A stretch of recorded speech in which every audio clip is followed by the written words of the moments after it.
Welcome to Nitte, a place where learning goes way beyond the classroom.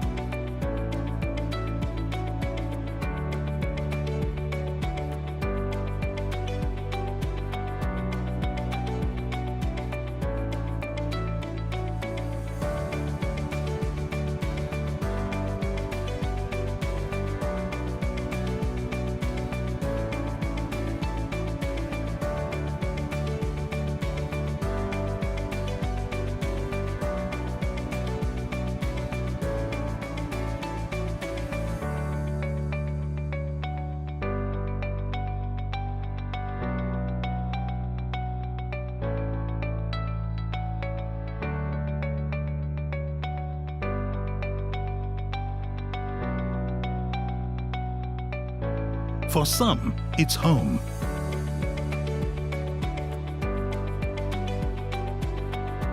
For some, it's a step towards transformation.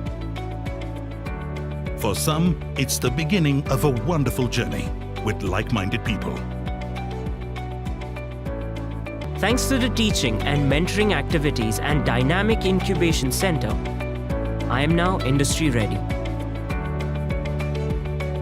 Engineering at Nitte includes aeronautical, civil, computer science, electrical and electronics, electronics and communication, information science, mechanical, biotechnology, MTech, MCA and PhD.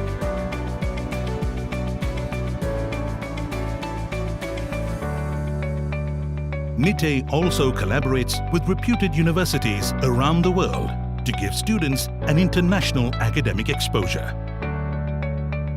At Nitte, the focus on research has not only helped me understand my subjects, but reach for the stars.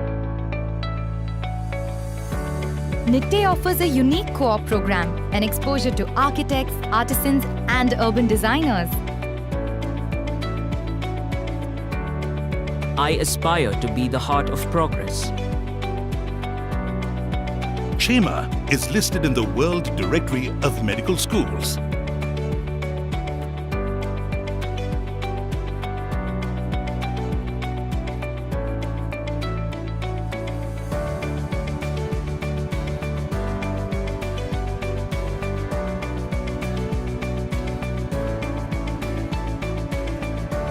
I learned the art of helping people smile. A.B. Shetty Dental College is listed as one of the top dental colleges in the country.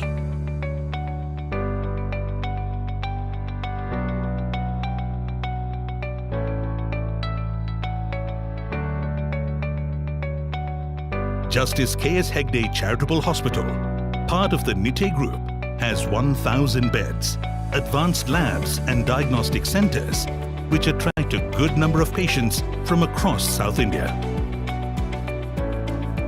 Along with teaching and clinical practices, we offer programs in pharmacy, nursing, physiotherapy, speech and hearing, biomedical sciences, and paramedical programs like respiratory therapy technology, operation theatre technology, medical imaging technology, and medical laboratory technology.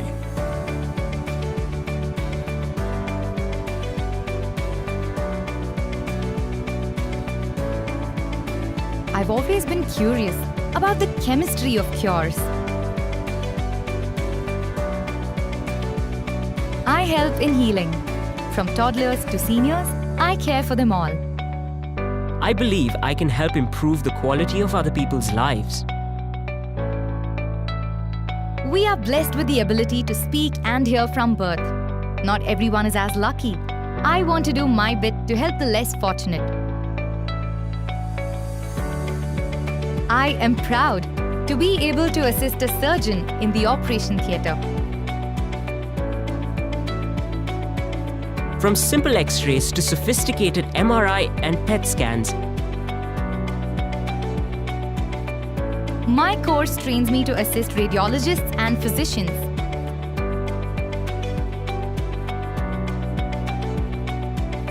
The training I have received in testing blood, tissues and body fluids assures me a job at any clinical laboratory. I help people enjoy every breath. I believe in the power of research to change the world. Nitte is a one-of-its-kind teaching and research center that addresses society's health needs through painstaking research in biomedical sciences, food safety, microbiology, and biotechnology. What I learn here and at my internship in the University of Minnesota, USA, I will carry with me and teach my community to live healthy and stay happy. We believe in being our own bosses. The Bloomberg Lab helps students stay up to date with the latest trends in global markets. Students also have access to Bloomberg Analytics and can, in the course of their learning, develop their own analytics. I cook my own recipe for success. Sarosh Institute of Hotel Administration molds each student to become perfect hospitality professionals. A healthy blend of polish and panache. I speak for the voiceless. This is what I'm taught, and this is what I'll practice. I design my dreams and my goals. I measure success by the trends I inspire. Bachelors in Fashion Technology at Nitte offer students state-of-the-art labs and the space to get their creative juices flowing.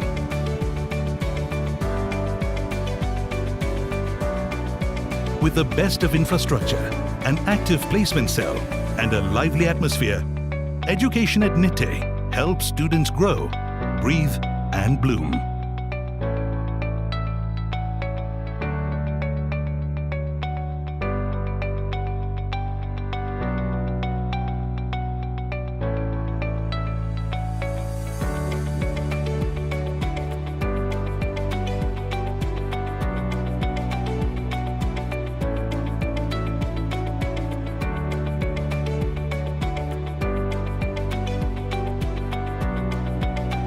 Graduate into a better future.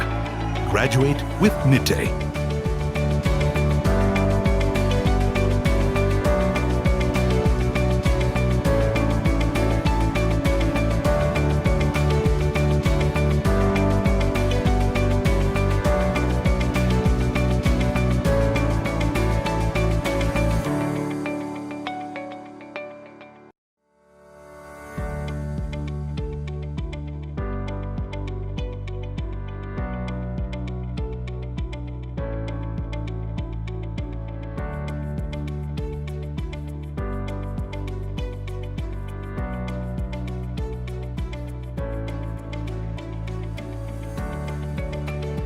Welcome to Nitte, a place where learning goes way beyond the classroom.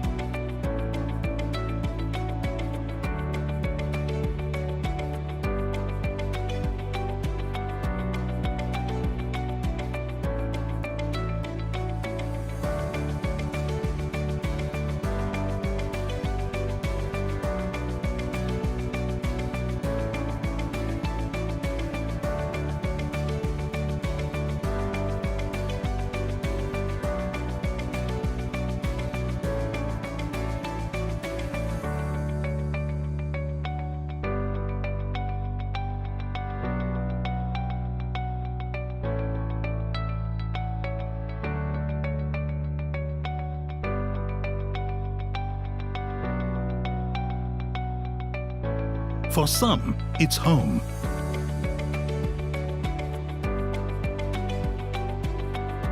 For some, it's a step towards transformation. For some, it's the beginning of a wonderful journey with like-minded people. Thanks to the teaching and mentoring activities and dynamic incubation center, I am now industry ready. Engineering at Nitte includes aeronautical, civil, computer science, electrical and electronics, electronics and communication, information science, mechanical, biotechnology, MTech, MCA, and PhD.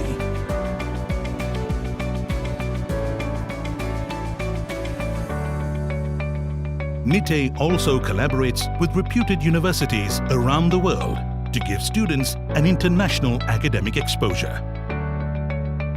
At Nitte, the focus on research has not only helped me understand my subjects, but reach for the stars. Nitte offers a unique co-op program, an exposure to architects, artisans, and urban designers. I aspire to be the heart of progress. Shema is listed in the World Directory of Medical Schools.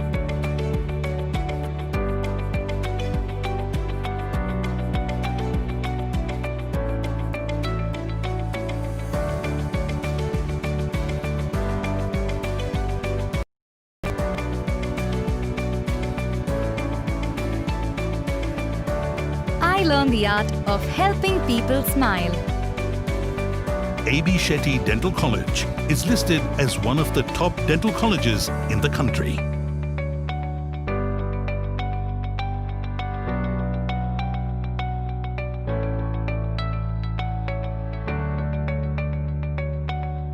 Justice K.S. Hegde Charitable Hospital, part of the Nitte Group, has 1,000 beds, advanced labs and diagnostic centers, which attract a good number of patients from across South India.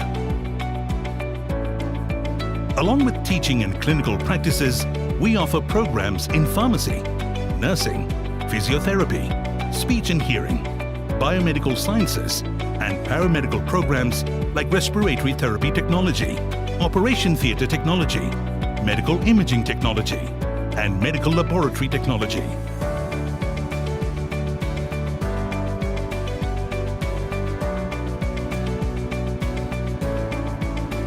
I've always been curious about the chemistry of cures.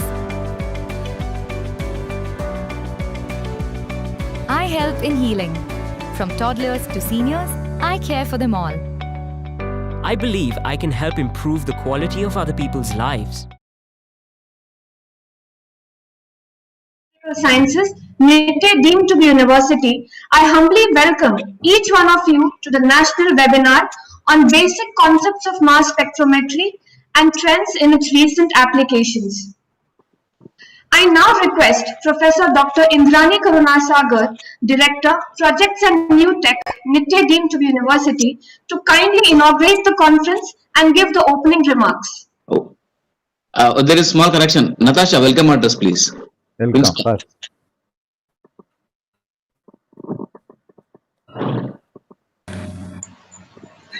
Request Professor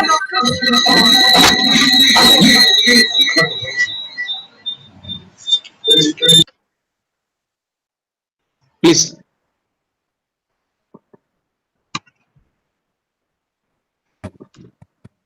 Okay, Vijay. So shall I start then? Yes, sir, please. Yeah. I request all the participants to mute because I think I can hear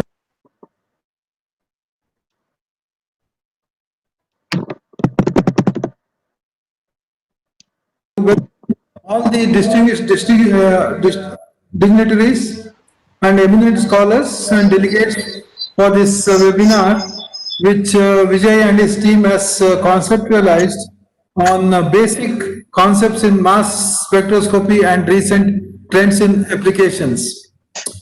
In fact, this is the fourth of the series of webinars that is being organized by NGSM Institute of Pharmaceutical Sciences, which is a constituent college of Nitte deemed to be university.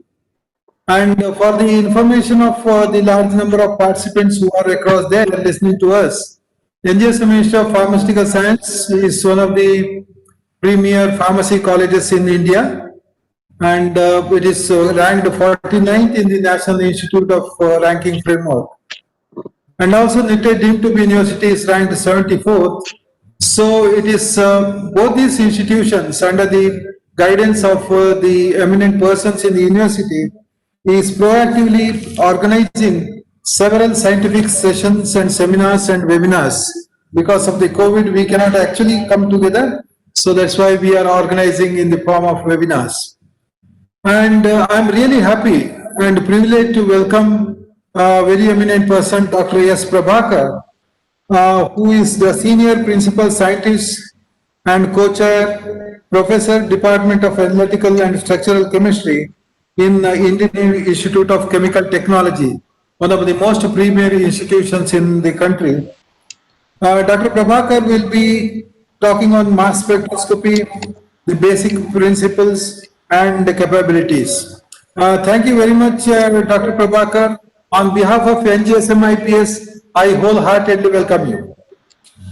And also my welcome goes to our own Neeraj Kumar Floria, whom I can see across the screen.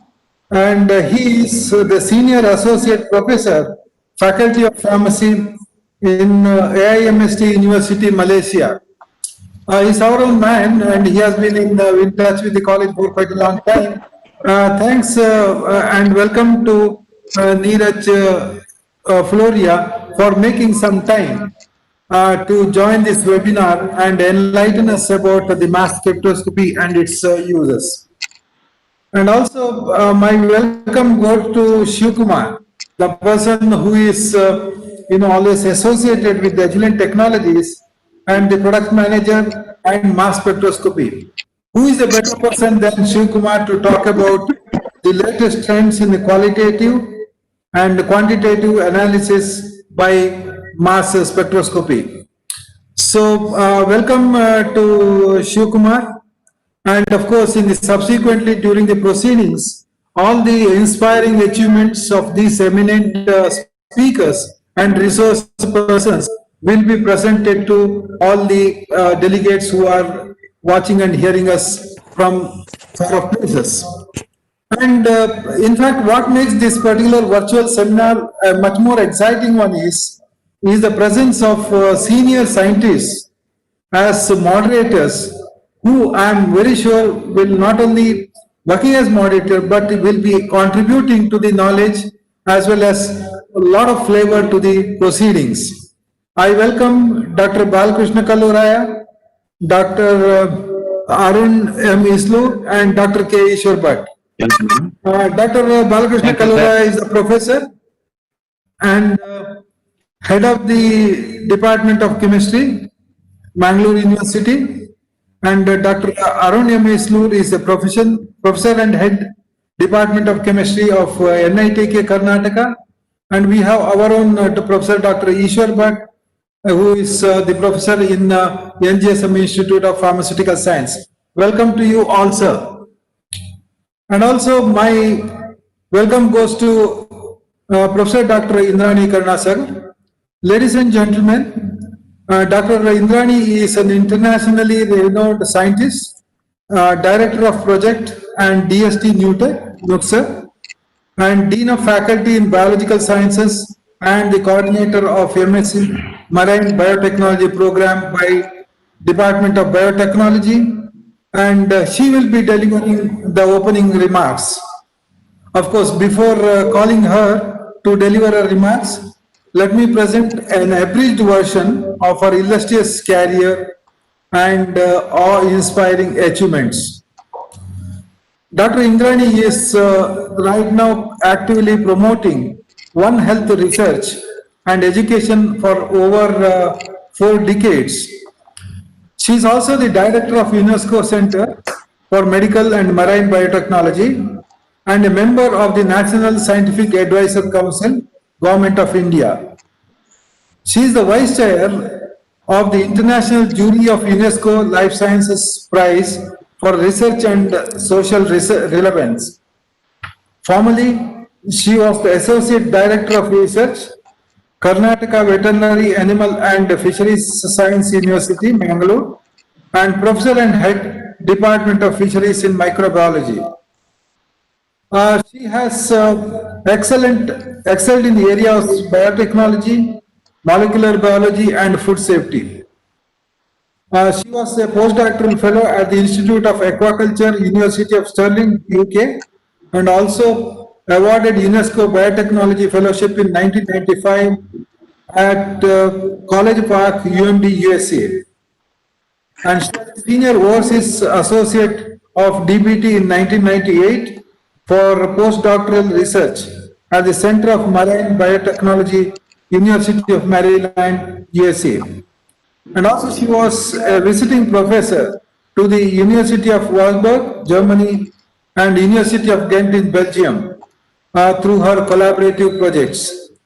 And also she has investigated in national and international collaborative projects with Germany, Australia, Belgium, Norway, UK, and Sri Lanka. Also, she was the member of academic and research advisory councils and is the editorial board of many reputed national and international journals. And of course, all these achievements naturally will be followed by many awards.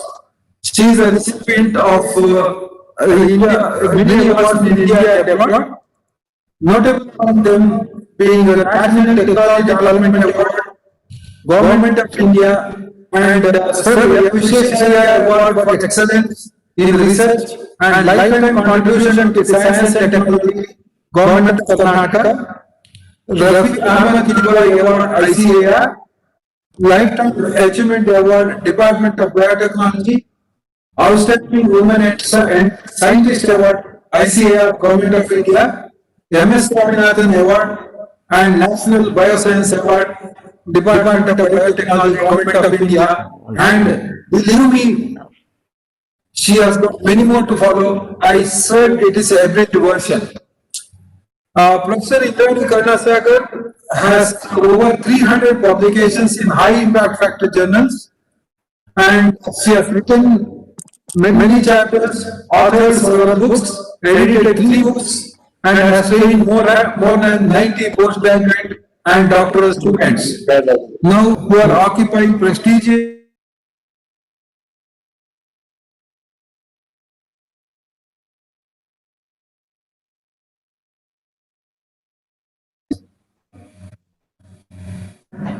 I can hear you. with the 8,442 citations, achievements of 49, I-10 of 150, she has tried an issue for herself. It is amazing achievement and really inspiring. Madam, we wholeheartedly welcome you to this webinar to give some inspiring words in your opening remark. And also my hearty welcome to all the delegates from India and abroad.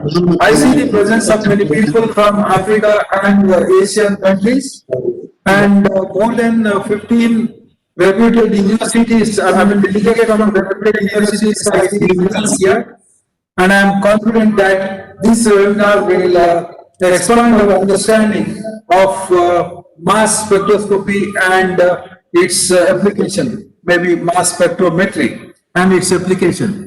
Thank you, Vijay, and I take this opportunity to congratulate the organizer, Professor Ronald Fernandez, Head of the Department of Pharmaceutical Chemistry, and Dr. Vijay to bringing all these together, and another couple of hours we will be really having a wonderful idea about mass spectrometry, which is the key tool in the armory of a synthetic analyst and the medicinal chemist.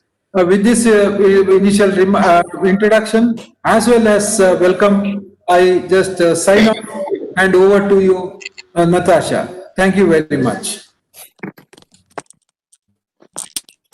Thank you, sir. I now request Professor Dr. Indrani Karunasagar, Director Projects and Nitte, to kindly inaugurate the conference and give the opening remarks. A very good morning to one and all who have signed in today for this brilliant webinar that has been organized by one of the very important institutes of Nitte deemed to be university. There is an old Chinese adage which says, give a man a fish, you feed him for a day, teach him to fish, and you feed him for a lifetime. It cannot be more important in the context of today's webinar, wherein they have been continuously embarking upon educating a lot of the youngsters on advances in several technologies. We do realize more and more during this pandemic period how technology has become very important, whether it is in diagnosing a condition, whether it is in devising a drug for a condition or a vaccine to prevent. And therefore, training, educating a lot of the young people by bringing in several experts from the industry, from other premier institutions to deliberate and to share their knowledge is probably the best way one can appease the goddess of education, Sharada Devi, who we are celebrating very much during this festival season. I bring to all of you greetings of this festive occasion, and NGS MIPS with the faculty who are in the forefront of this task of educating young people need to be very much complimented for the task they have undertaken. Well, when I was initially asked to give the opening remarks on a topic that probably would be very important for those who are in the field of industry particularly, I thought, am I qualified to talk on this technique? But soon I realized, oh, what did I do when I published in the Journal of Chromatographic Methods an article where I had worked on the use of LCMS for detection of antibiotic residues about 2 decades ago. And then I said, oh, this is time to revisit my brief journey with this technique and to let you all know how important this technique has become. But it is the cost that has probably kept many institutes from jumping into the bandwagon of being able to use this highly powerful technique for advances that they wish to study. This cost-intensive technique, mass spectrometry, has deterred many from using it, though the theory of it and the use of it as a separation technique is well known. From history, we know it's whether it is chromatography or whether it is electrophoresis. These techniques have been very simple, and it is very important that we teach the principles of the simple techniques before we move on to the advanced techniques. And therefore, all those who are there from every institution who are signed in to listen to the lectures by the experts, the eminence that they have gained in this technique, would enable them to know, first of all, yes, the principles are known, but the applications, and then we will realize how we can work on bringing down the cost. The Pharmacy College has been in the forefront of uplifting the infrastructure that is available for advanced research, and we will not be far behind in having mass spectrometric analysis done in the very institute and to become a center that allows it for training more and more people that probably will move out of these institutions to become entrepreneurs or to become, industry personnel. In industry, it is very, very important, and they have been lending their services to people who go to them. And it has been most seen in the field of pharmaceutical sciences that many people use the technique for their analysis by taking the help. But it is important for us to know that this technique has a bearing on many, many areas. And so briefly, because the application of this technique is also a point that probably I will be able to briefly, in about a couple of minutes talk to you, I thought, why not, first of all, let everyone know the power of this technique and to compare it with something that I have been working with. All of us have heard about the technique called as polymerase chain reaction or PCR. Now, the first generation PCR was started, of course, by about 1985, and it was already in 1988 that we had our first project on PCR given by the UK government, and therefore when the whole world was working on this technique, we in India were also in the same compartment working with people. And then, there was no looking back. The conditions of PCR changed, just like when we talk about when we talk about the generations that came about later.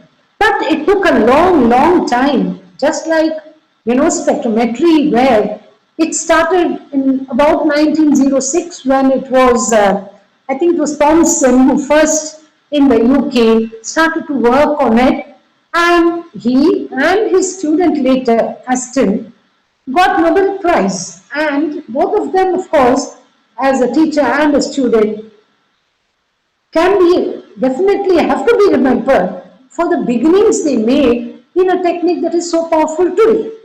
Just the same way, though the PCR was discovered by about 1985, it was not until about 1999 that we started to talk after a very long time of the second generation PCR, which was all on real-time analysis, so real-time PCR, which also could be used for quantitation and came to be called as quantitative PCR. But, research never stops. It is a continuous process, and people are trying to look at smaller and smaller fragments, smaller and smaller ions. So the mass spec, which started, then gave rise to studies where one was looking at dot ions and then at grand dot ions. The methods, yes, were evolving to fractionate them more and more to make it very, very accurate. Having said that, and likening it to the polymerase chain reaction that we started to talk about, today we have third generation PCR referred to as the digital droplet PCR, where a microliter of a material can be broken down to about 20,000 droplets, and each droplet can be used for looking at the gene that you are probably wanting to target or the nucleotide you are wanting to target. Such is the power of the technique that what starts off is always on a trend to make things more and more sensitive and specific. But the next question is, how much sensitivity and specificity do you want? It is always related to the area in which you are working, because over-diagnosing, over-reporting is also not extremely good, because you have to live with the thinking that there would be molecules that would be naturally present. But what kind of levels are we talking about, and in what situation?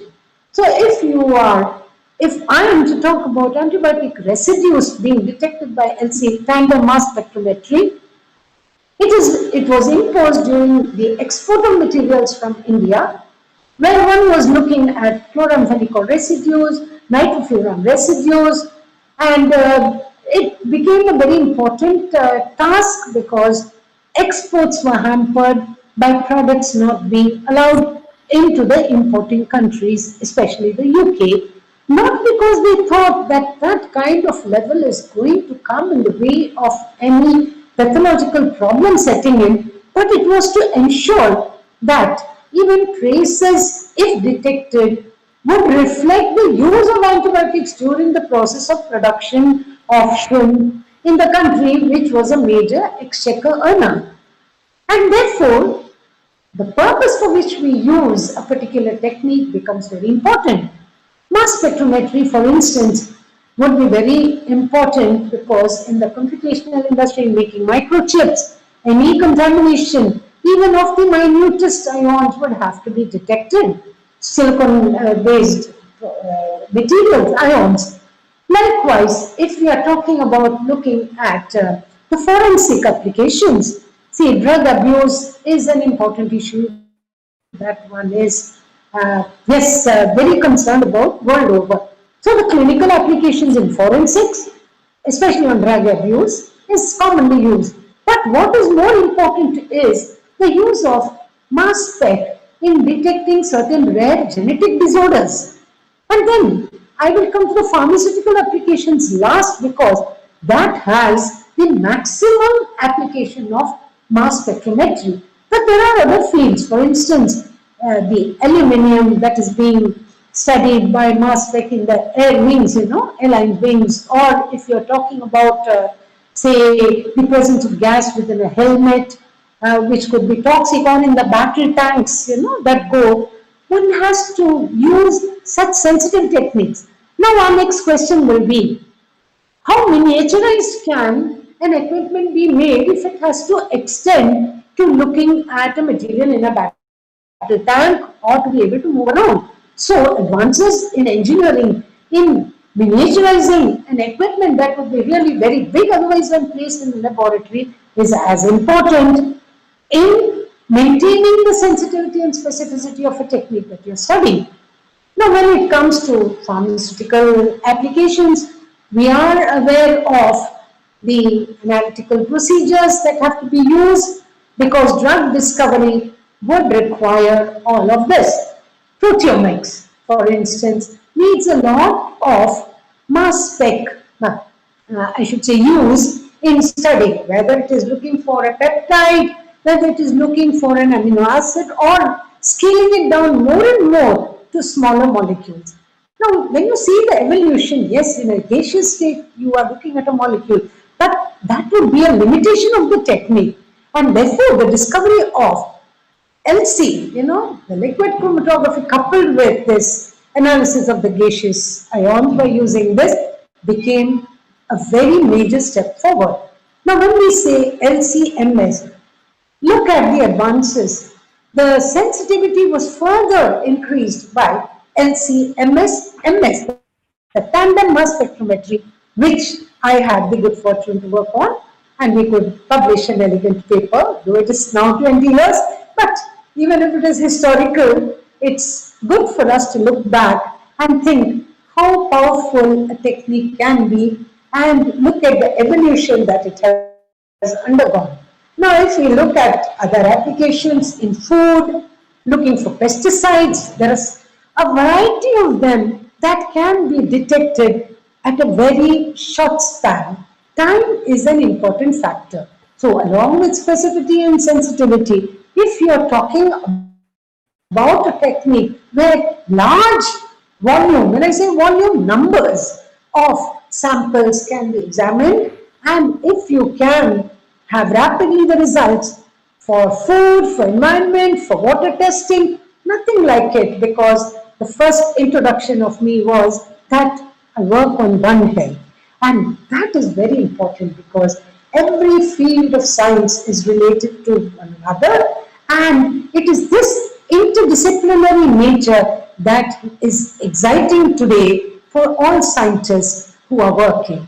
Every day we read about different technologies being developed. We read about, everyone is today familiar with RT-PCR, the real-time PCR for, say, the COVID-19 virus, SARS-CoV-2. But we are reading every day how the sensitivity can be improved. We're also looking at how we can have, bedside equipments. We are looking at lateral flow techniques. So, when I talk about a miniaturized form of even such a big instrument that I have seen, a very big one in which I was working. But today, if I think of its use, maybe to detect something in a battle tank, or to take to the airspace, or to take it to the space outside for any studies of rare elements, rare metals, we really need to appreciate and see how engineering has come into the application that we are all very happy to work with. So whether it is the application in pharmaceutical industries, or we look into the application in environment, or every other field that briefly I mentioned, looking at residues, looking at various pesticides, we find that a technique as powerful as mass spectrometry needs to become a very common use instrument, and maybe it is really an appropriate time for me to inform the audience how Professor Shastri, as the leader of the institute in Nitte University Pharmacy Institute, has been attempting to upgrade the facilities in the institute, and a tandem mass spec is not very far away, I'm sure, which will benefit many people in the region through the education that they will give and also through the analysis that they will help to do. Okay, ladies and gentlemen, and the organizers of this webinar, my presentation shouldn't become a seminar by itself.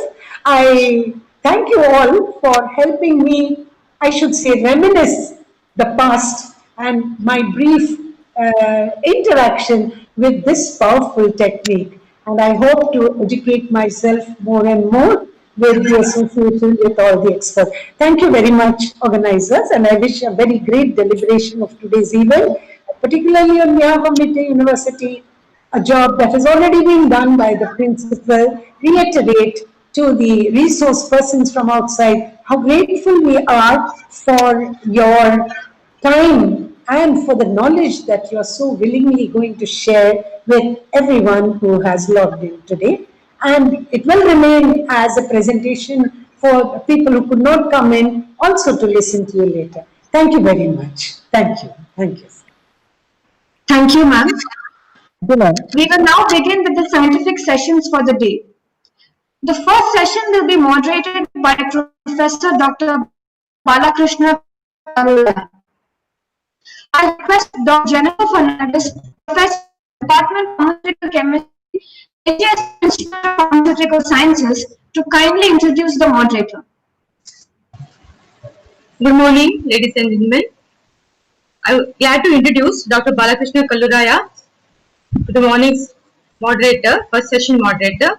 Dr. Balakrishna Kalluraya has done his MSc PhD from Mysore University. Currently, he is working as professor in the Department of Chemistry, Mangalore University. Coming to his research area, he is mainly interested in synthetic and medicinal chemistry, especially like 1,3 dipolar addition reactions, green techniques, discovery of new reagents, biological activity, drug design. And Dr. Kalluraya and his group is among the 3 groups working in meso-ionic compounds in entire nation. So some of his work, what was developed, some simpler methods for the nitration of furfural, which is unique in nature. Then some of the synthesized compounds have shown interesting pharmacological activity, particularly the synone compounds as promising anti-inflammatory agents. Then development of green technique for the synthesis of novel biologically active heterocycles. Then also developing the new reagents for organic synthesis. And their work is well received in the international chemical sciences, and many of the papers are cited frequently by many researchers. And he's having 354 or more than that national and international published journals is the research articles. Then it's presented about 193 national as well as international conferences. Then he has guided 32 PhD students, and presently he is guiding 7 students, and he has received a worth of more than 1.5 crores external grants from UGC, KSTC, and PRS as well as DAE, etc. So with a brief introduction, I welcome Dr. Balakrishna Kalluraya sir for today's webinar. Welcome, sir. Okay, thank you. Am I audible? Yes, sir, you are audible, sir. Yes, please. Audible. Okay, very good morning to one and all. Thank you, madam, for your nice introduction. At the outset, I would like to thank the organizers for giving me this job of moderating the first session in your national webinar. We have with us Professor S. Prabhakar, Principal Scientist, Indian Institute of Chemical Technology, Hyderabad.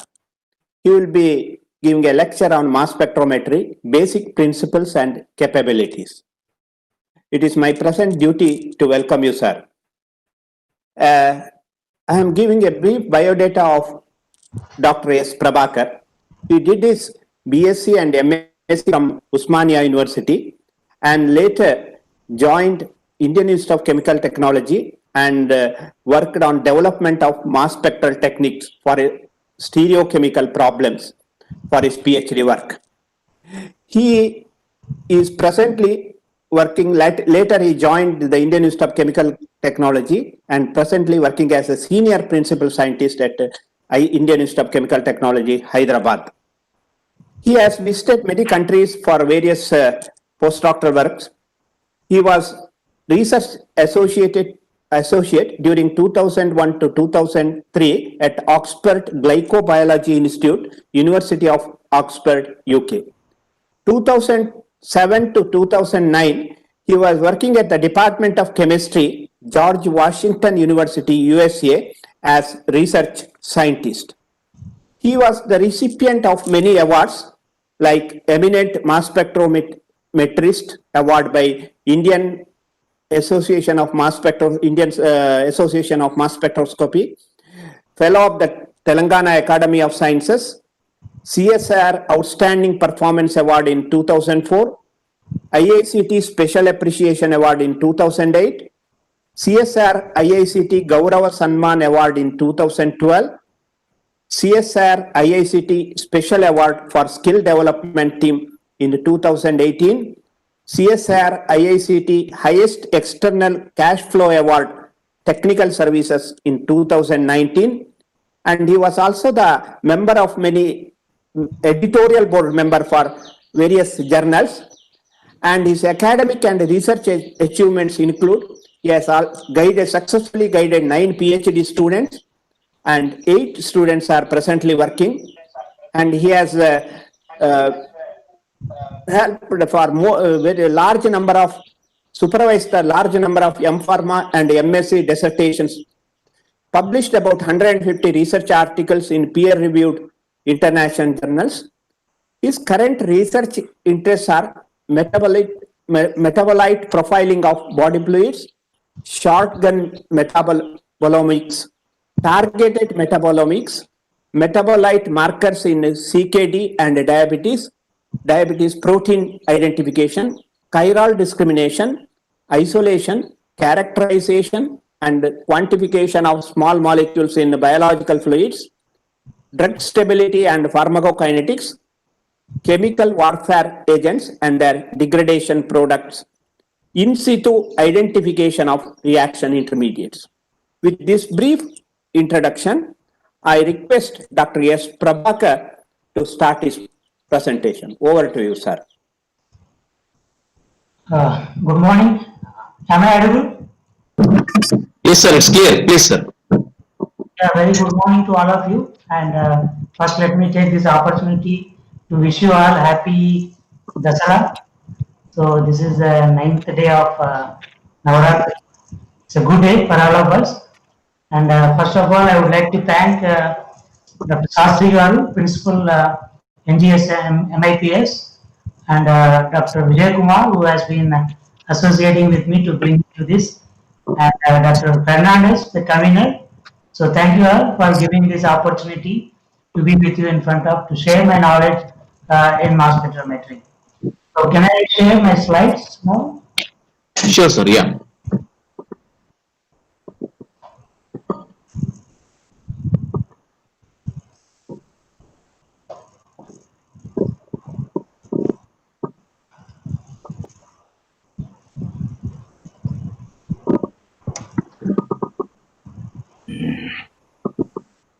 Dr. Vijay. Yes, sir. If any disturbance in the my audio voice, please let me know. I'll stop for some time and then get back. Sure, sir, sure, okay? sure. So I think it is in presentation mode. Yes, sir. Now it's visible, sir. It's clear. Okay. Thank you, everyone. Actually, Dr. Sastri Garu and Dr. Indrani, in the opening remarks, they already stressed on the importance of the mass spectrometry in various fields. So people thought initially, the mass spectrometry, as the name, it can be only used for the getting the mass of a molecule. Now, because of the advanced it is beyond the measuring the molecular weight. So it can do many more things. As I can present, you can understand where this can be applicable. But I will stick to morely on the basic principles and its capabilities so that the students can understand the technique. Once they know the technique and capabilities, then they can apply in their fields. So application is very smart thing if you know the technique. Okay.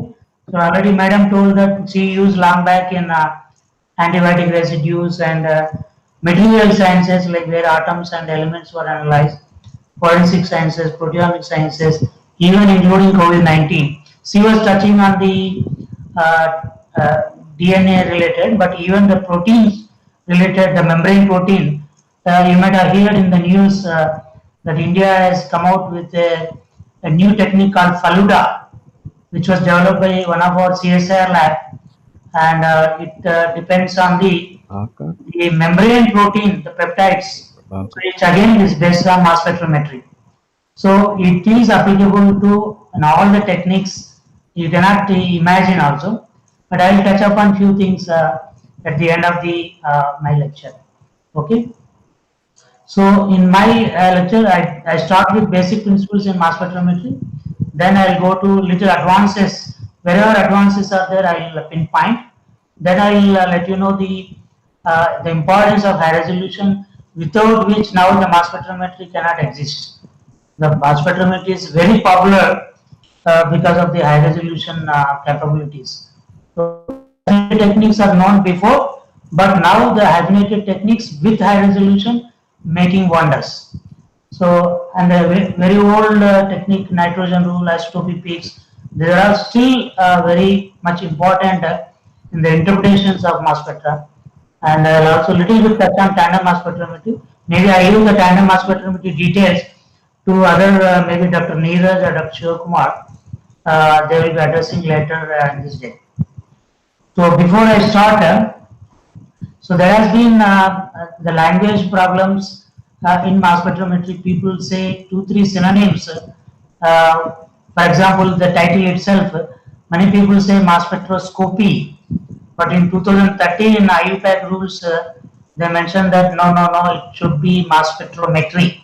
So I request all the participants and the students, at least from today onwards, please use mass spectrometry, not mass spectroscopy, and I'll explain you in my next slides why it is so. And those who wanted the definitions in mass spectrometry, please look into this pure and applied chemistry. Is free available online. You can download it, and all the abbreviations or definitions you must get in this, because this is very useful if you want to write a paper or if you want to write your thesis, dissertation thesis or whatever.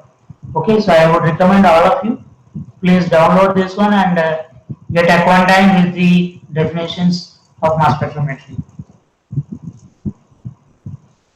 So as you know, the living things is are made up of these things, but every scientist look at whether they are looking at atom level or molecule level or micromolecule level.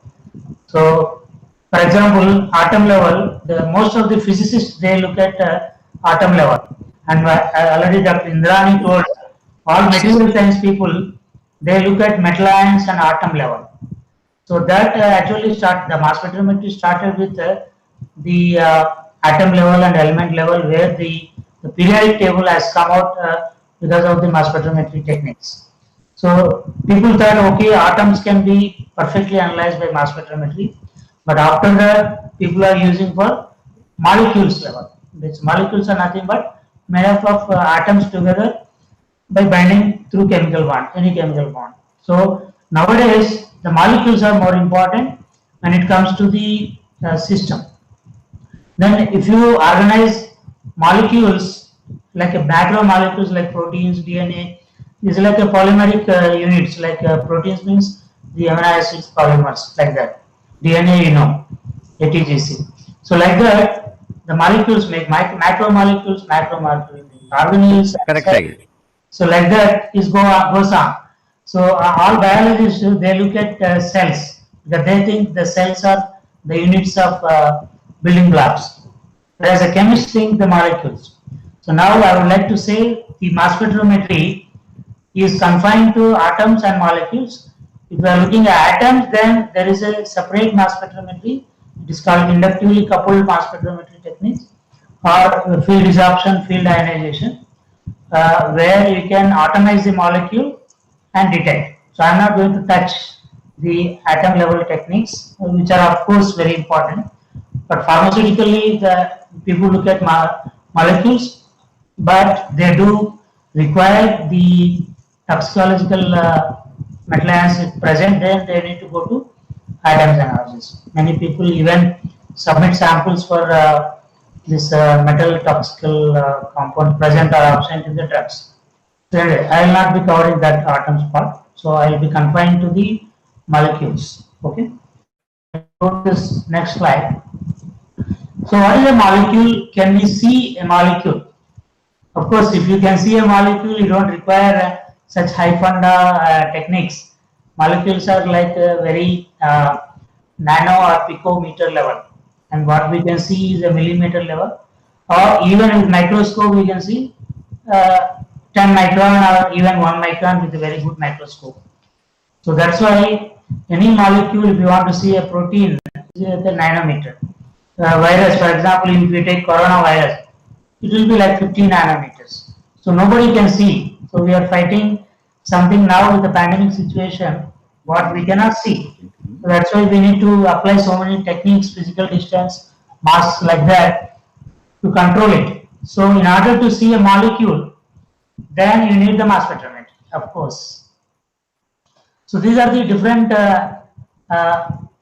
items which we can see. You can see the red line. So this left hand side you can see with your eye, and the right hand side you cannot see anything. So that includes some of the bacteria, virus, DNA, nanotubes, and molecules. So that's why we need the spectroscopic and spectrometric techniques to detect all these structures and molecules.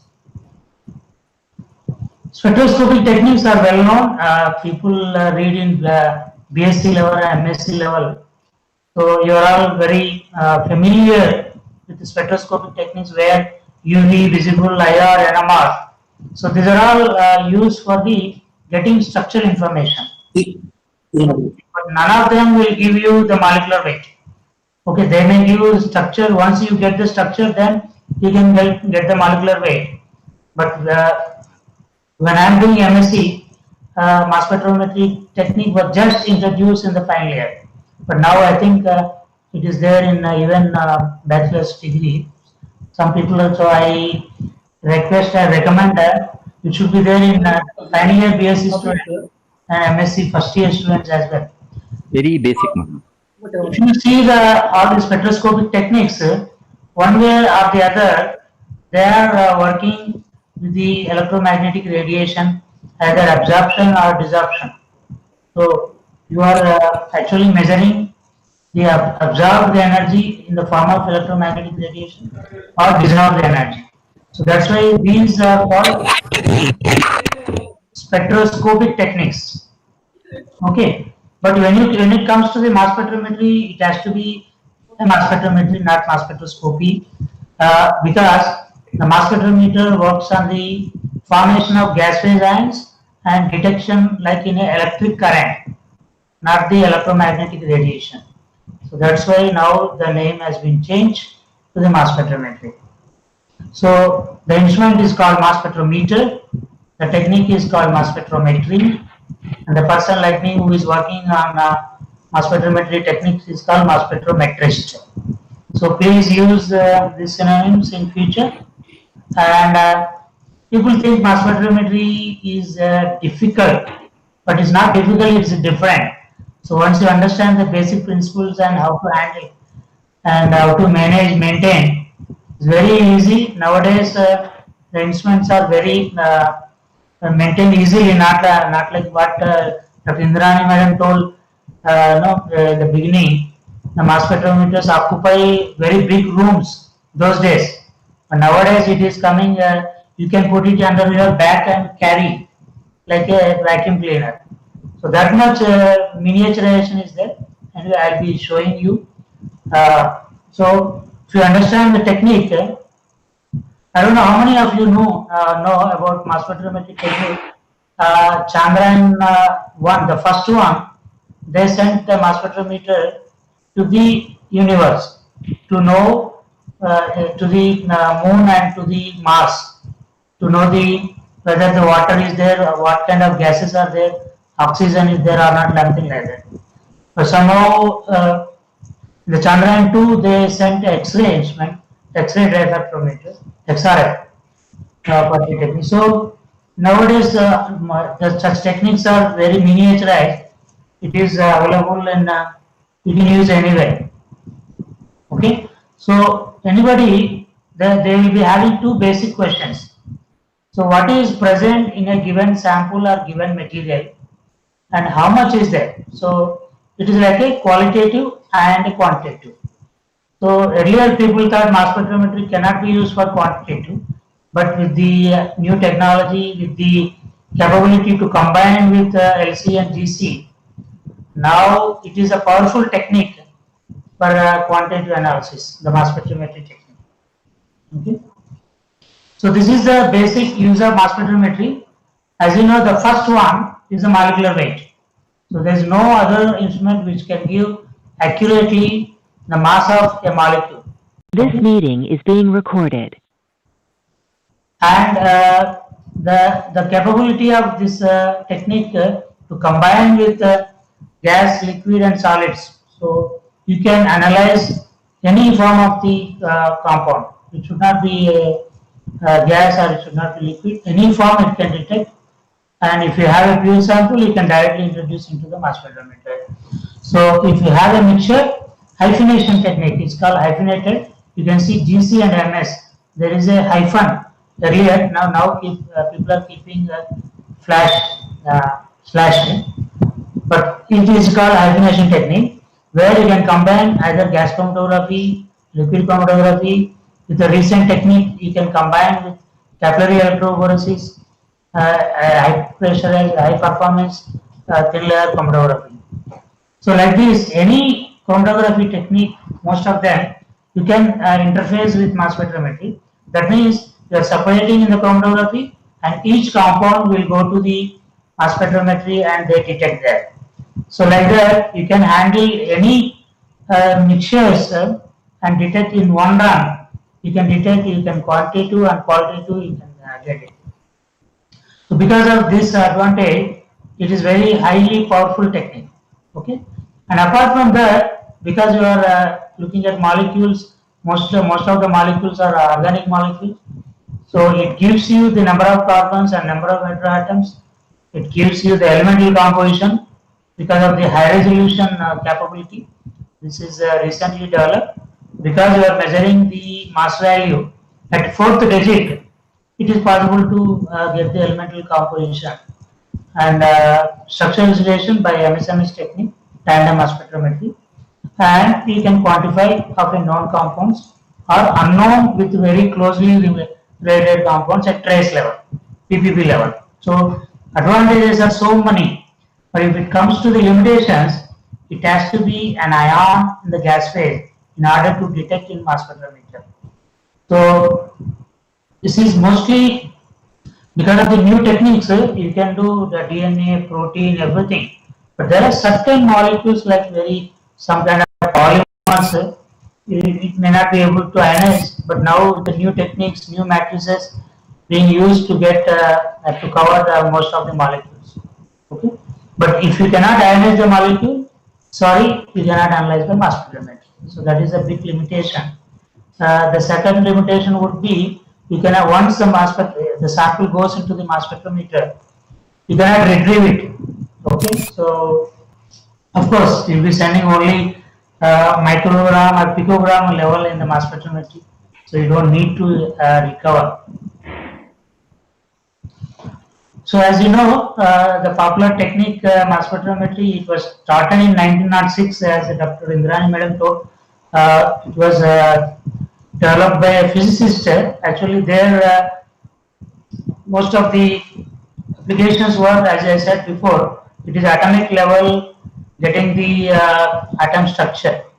So later on, it was developed to the small molecules, and Ashton is the one who made first mass spectrometer, which gave isotopic information. So that's why he got Nobel Prize in 1922. So later on, the cyclotron mission, high resolution, and ion trap missions were tandem mass spectrometry. So these are all popular people who invented and who developed the mass spectrometry techniques. But these two, especially Professor Fenn and Professor Tanaka, so these are the two people. Because of them, now we are able to detect molecules of very high molecular weight, like proteins, peptides, DNA molecules, polymers, and because of these two people, and they got Nobel Prize in 2002.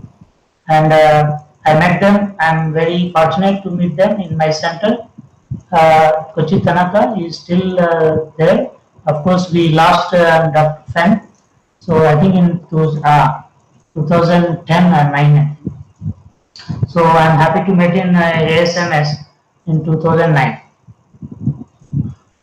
Okay, so basically, as I told you, so the mass spectrometer gives you the molecular weight. So first you should know how do you calculate the molecular weight, and of course anybody knows that the molecular weight is calculated from the atomic weight of the molecule. Whatever atoms are there, so you combine, you get atomic weight. How do you get atomic weight? You get number of protons and number of neutrons. This is well known, and the units are Daltons. Okay. Sorry. So the only important thing what you should remember is there are two types of molecular weights. One is average mass. Whatever you see on the table, periodic table, that is the average mass. So when you are calculating the molecular weight for Has left the meeting. Sorry? Yeah.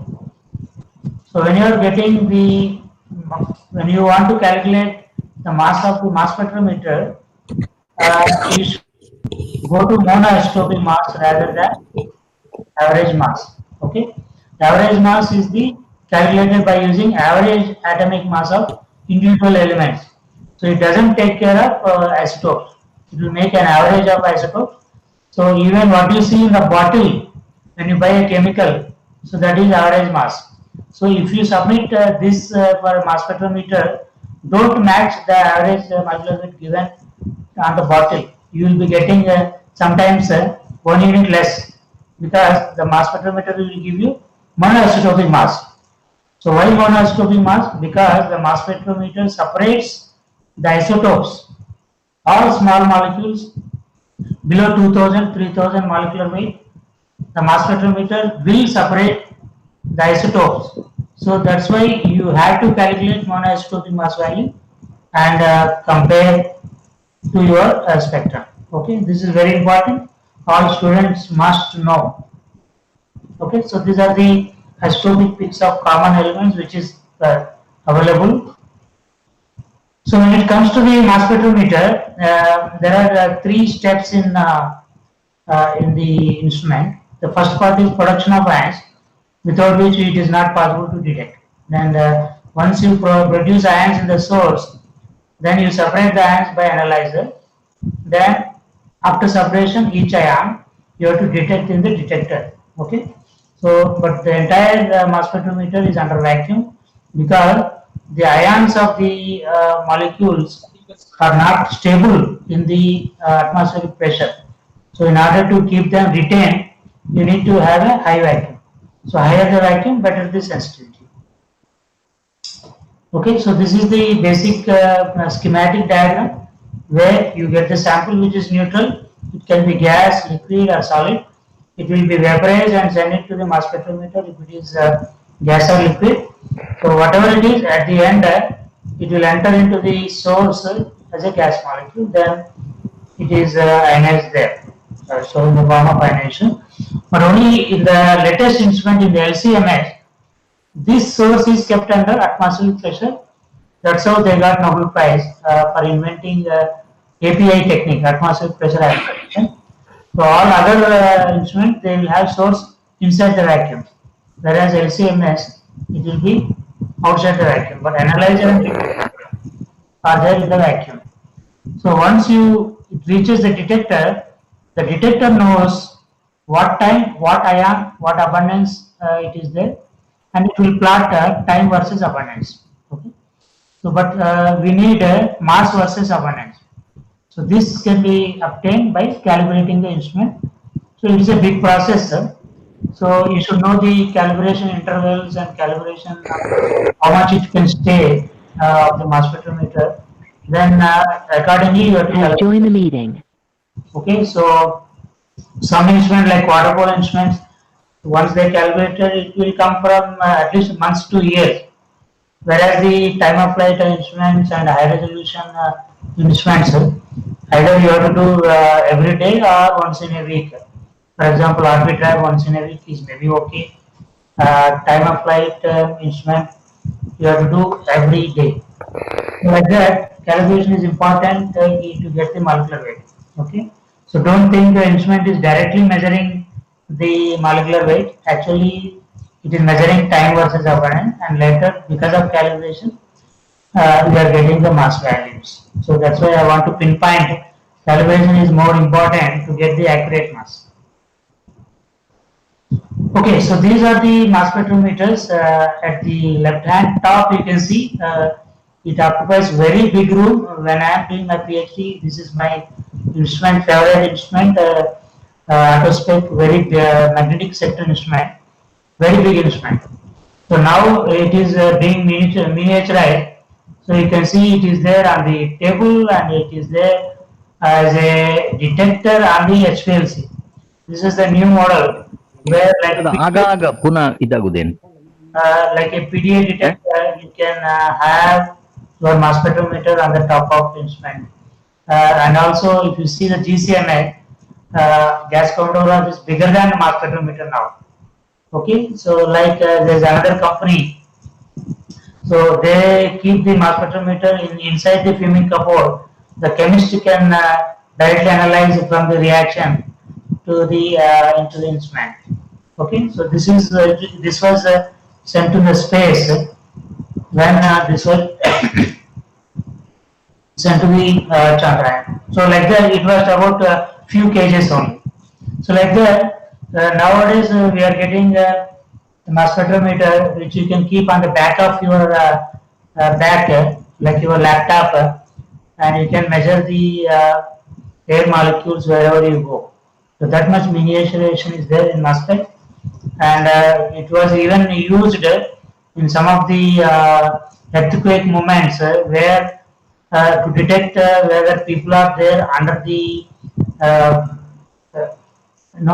debris, because if people are breathing, you can see the more carbon dioxide, whereas in the air, if there is no breathing, you get more oxygen. But if somebody is breathing, you can get CO2 level. So they can keep the probe inside the material whether somebody is stuck or not. You can get like that. There is no limitation to the mass spectrometer to use. Okay. So basically, I will start with now ionization part. So in ionization, very important. Only these two methods people use for ionization. So if you are using electron for the ionization, so either electron is added or electron is removed from the one of the atom of the molecule. Okay. So whatever loosely bound electron, if you remove one electron, it is a positive ion, molecular cation. So if you add one electron, it will be a negative ion. Okay. So Vijay, is it okay or any disturbance? No, no problem, sir. It is okay, sir. It is going fine. Yeah, fine. So this particular electron ionization people use for EI, electron ionization. Earlier it was called electron impact. So please don't use electron impact. Electron ionization mainly used for GCMS. Okay. Has left the meeting. Whoever is using GCMS, so it is electron ionization. So whoever is using LCMS or MOLDI or chemical ionization, So the ionization happens by a transfer of a positive ion. Okay, it can transfer a proton to get M plus H. It can add one sodium to the molecule to get M plus sodium, potassium, and ammonium. The ammonia can come from your buffer when you are using LCMS. Okay, so like that, in order to make a positive ion from the neutral molecule, you add a positive ion, positive cation. Okay, to get finally this positive ion for detection. In a negative ion mode, either it can remove a proton from the molecule to get M-H, or sometimes you can add a chlorine or you can add sulfate group to the molecule, then it will form M plus Cl minus and M plus sulfate minus. But you can think where from it is coming, chlorine and sulfate, that this can come either from your solvent. So if you add chloroform or dichloromethane to your ammonium chloride, like that, if you add to the molecule in a solution, then that can give a chlorinated compound. So especially in the forensic application, the most of the nitrate compounds which are explosives, they cannot detect. They will be detected in negative ion mode. So sometimes you get M plus Cl minus. Okay, so whatever is the ionization technique, these are the ions which are found in the mass spectrometer. Okay. So this again I have given. These are the ionization technique: electron ionization, chemical ionization, electrospray ionization, atmospheric pressure chemical ionization, atmospheric pressure photoionization. So I will keep one slide all these ionizations and molding. Okay. So this is used for GCMS or LCMS. So this table is very important. Then you must know what is the ionization technique and what is the ion I should get it from the ionization. Okay. So it's very important for interpretation of the spectra. So then, as I said, mass spectrometer can be used for either positive ion detection or negative ion detection. Okay. So how do you decide whether you have to use positive ion or negative ion? So any basic compound, okay, because it can easily abstract a proton or easily combine with a positive ion to give a cation. Okay, so any basic compound, it comes in positive ion mode, or any ester or neutral molecule, hydrocarbons, okay, aldehydes, alcohols, these are all alcohols negative ion.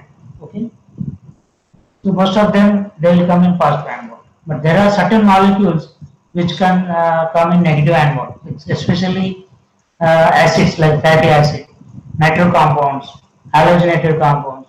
So these, if they are present in the molecule, so they may come in the negative ion mode. But what happens if you have both like amino acid, for example, you have amine and you have acid. So obviously it will come in both. So you can detect in positive ion mode or negative ion mode. So you can test in both. But if it is dominated by acidic groups, nitro groups, you have to go by negative ion mode. Now the latest instruments have come. You don't have to waste your time by analyzing one positive ion mode analysis and one negative ion mode analysis. Now in one single run, it can do both positive ion and negative ion mode. One scan positive ion mode, one scan negative ion mode. It is called polarity switch. Okay, so this makes a very faster and quicker analysis, sensitive analysis. Okay, so in 1 hour you can get our entire information. So that is the technology in mass spectrometry now. So for example, this is a basic compound. So it obviously it comes in positive ion mode. So it is a acidic compound, it comes in negative ion mode. Okay, so already I told you GCMS and LCMS. The important point here is in the GCMS you get nicely EI mass spectrum. EI mass spectrum will give you molecular ion or only fragment ions or both molecular ion and fragment ions. So this is the fingerprint of every molecule, like our Aadhaar. Okay, each molecule is expected to have a very special characteristic ions and with specific abundance ratio. So that's why the people will keep this electron ionization spectra in a library. Libraries are available in Nitte and Wiley, and you can also have your own library. So once they are available in the library, then you don't have to compare with standard. You can get the identification without any standard. Just search in the library, it will be there. So it is very faster identification. Okay, but if it is not available in the library, then you have to use your skills for interpretation. Whereas it comes to the LCMS, LCMS is a soft ionization where if you see this chromatogram, each peak will give a single peak, expected to give single peak unless it is co-eluted. Okay, as long as it is pure, it will give only either M plus H ion or M plus sodium ion or potassium ion, whatever it is. Okay, sometimes it will give adducts, M plus H and M plus sodium. That's all. You don't get any structure information in the mass spectrum. Okay, in the LCMS. But what you get here, the elemental composition you can get from the accurate mass. And if you want to get structure information, then you have to select this ion, do further MSMS. So that's why MSMS is more popular in LCMS to get the structure information. Okay, so it is called tandem mass spectrometry. Source is same.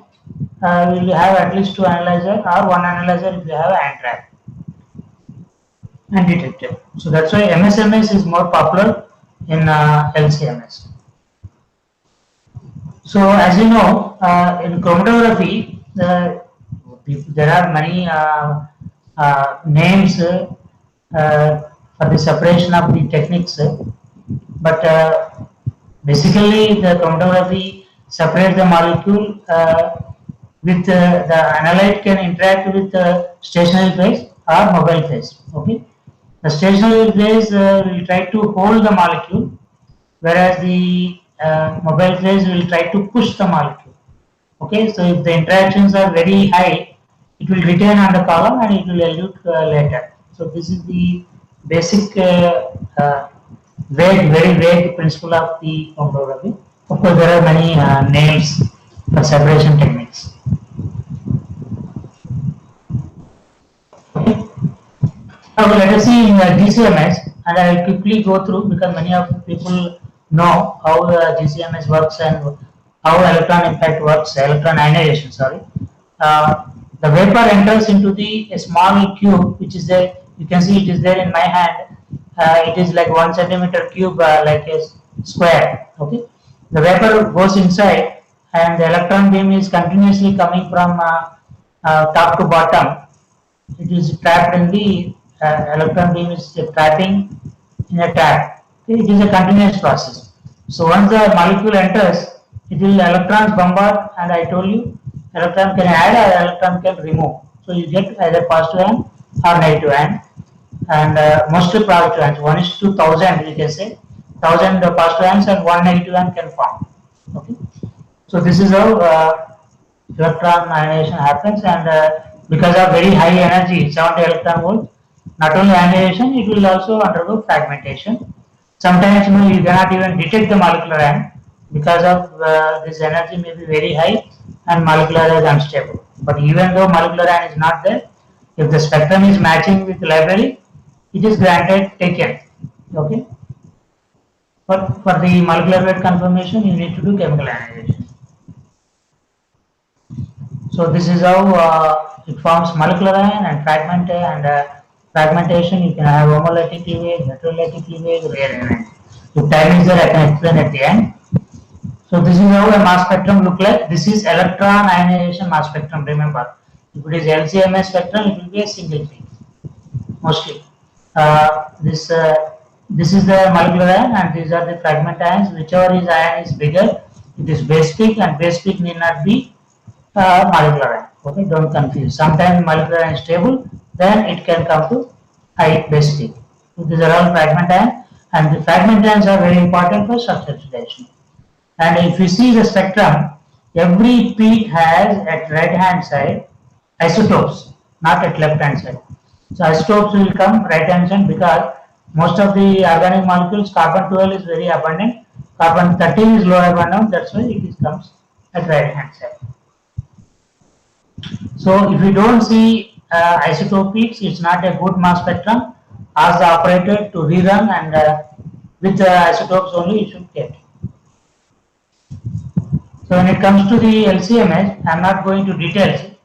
So as you know, normal phase, reverse phase, where the mobile phase and station phase is reverse, and HPLC and UPLC, there is a slight difference between the two.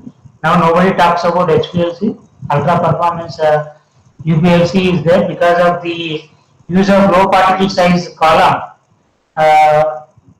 It can have high pressure in the column, so you can use low flow rates and fast elution. It saves your time, and the mobile phase use is reduced, so it is economically it is good. Okay, so for example, I don't know whether I have earlier we used to do HPLC per day 10 samples, 15 samples, because it takes at least 1 hour 40 minutes run. Whereas UPLC, the run is faster, even 5 minutes, less than 10 minutes also you can finish your run. Like that, hundreds of molecules can be, samples can be analyzed by LCMS because of this UPLC. Okay. So when it comes to the HPLC, before 90s, early 90s, people were struggling to get LCMS because HPLC works under high pressure and mass spectrometer works under high vacuum.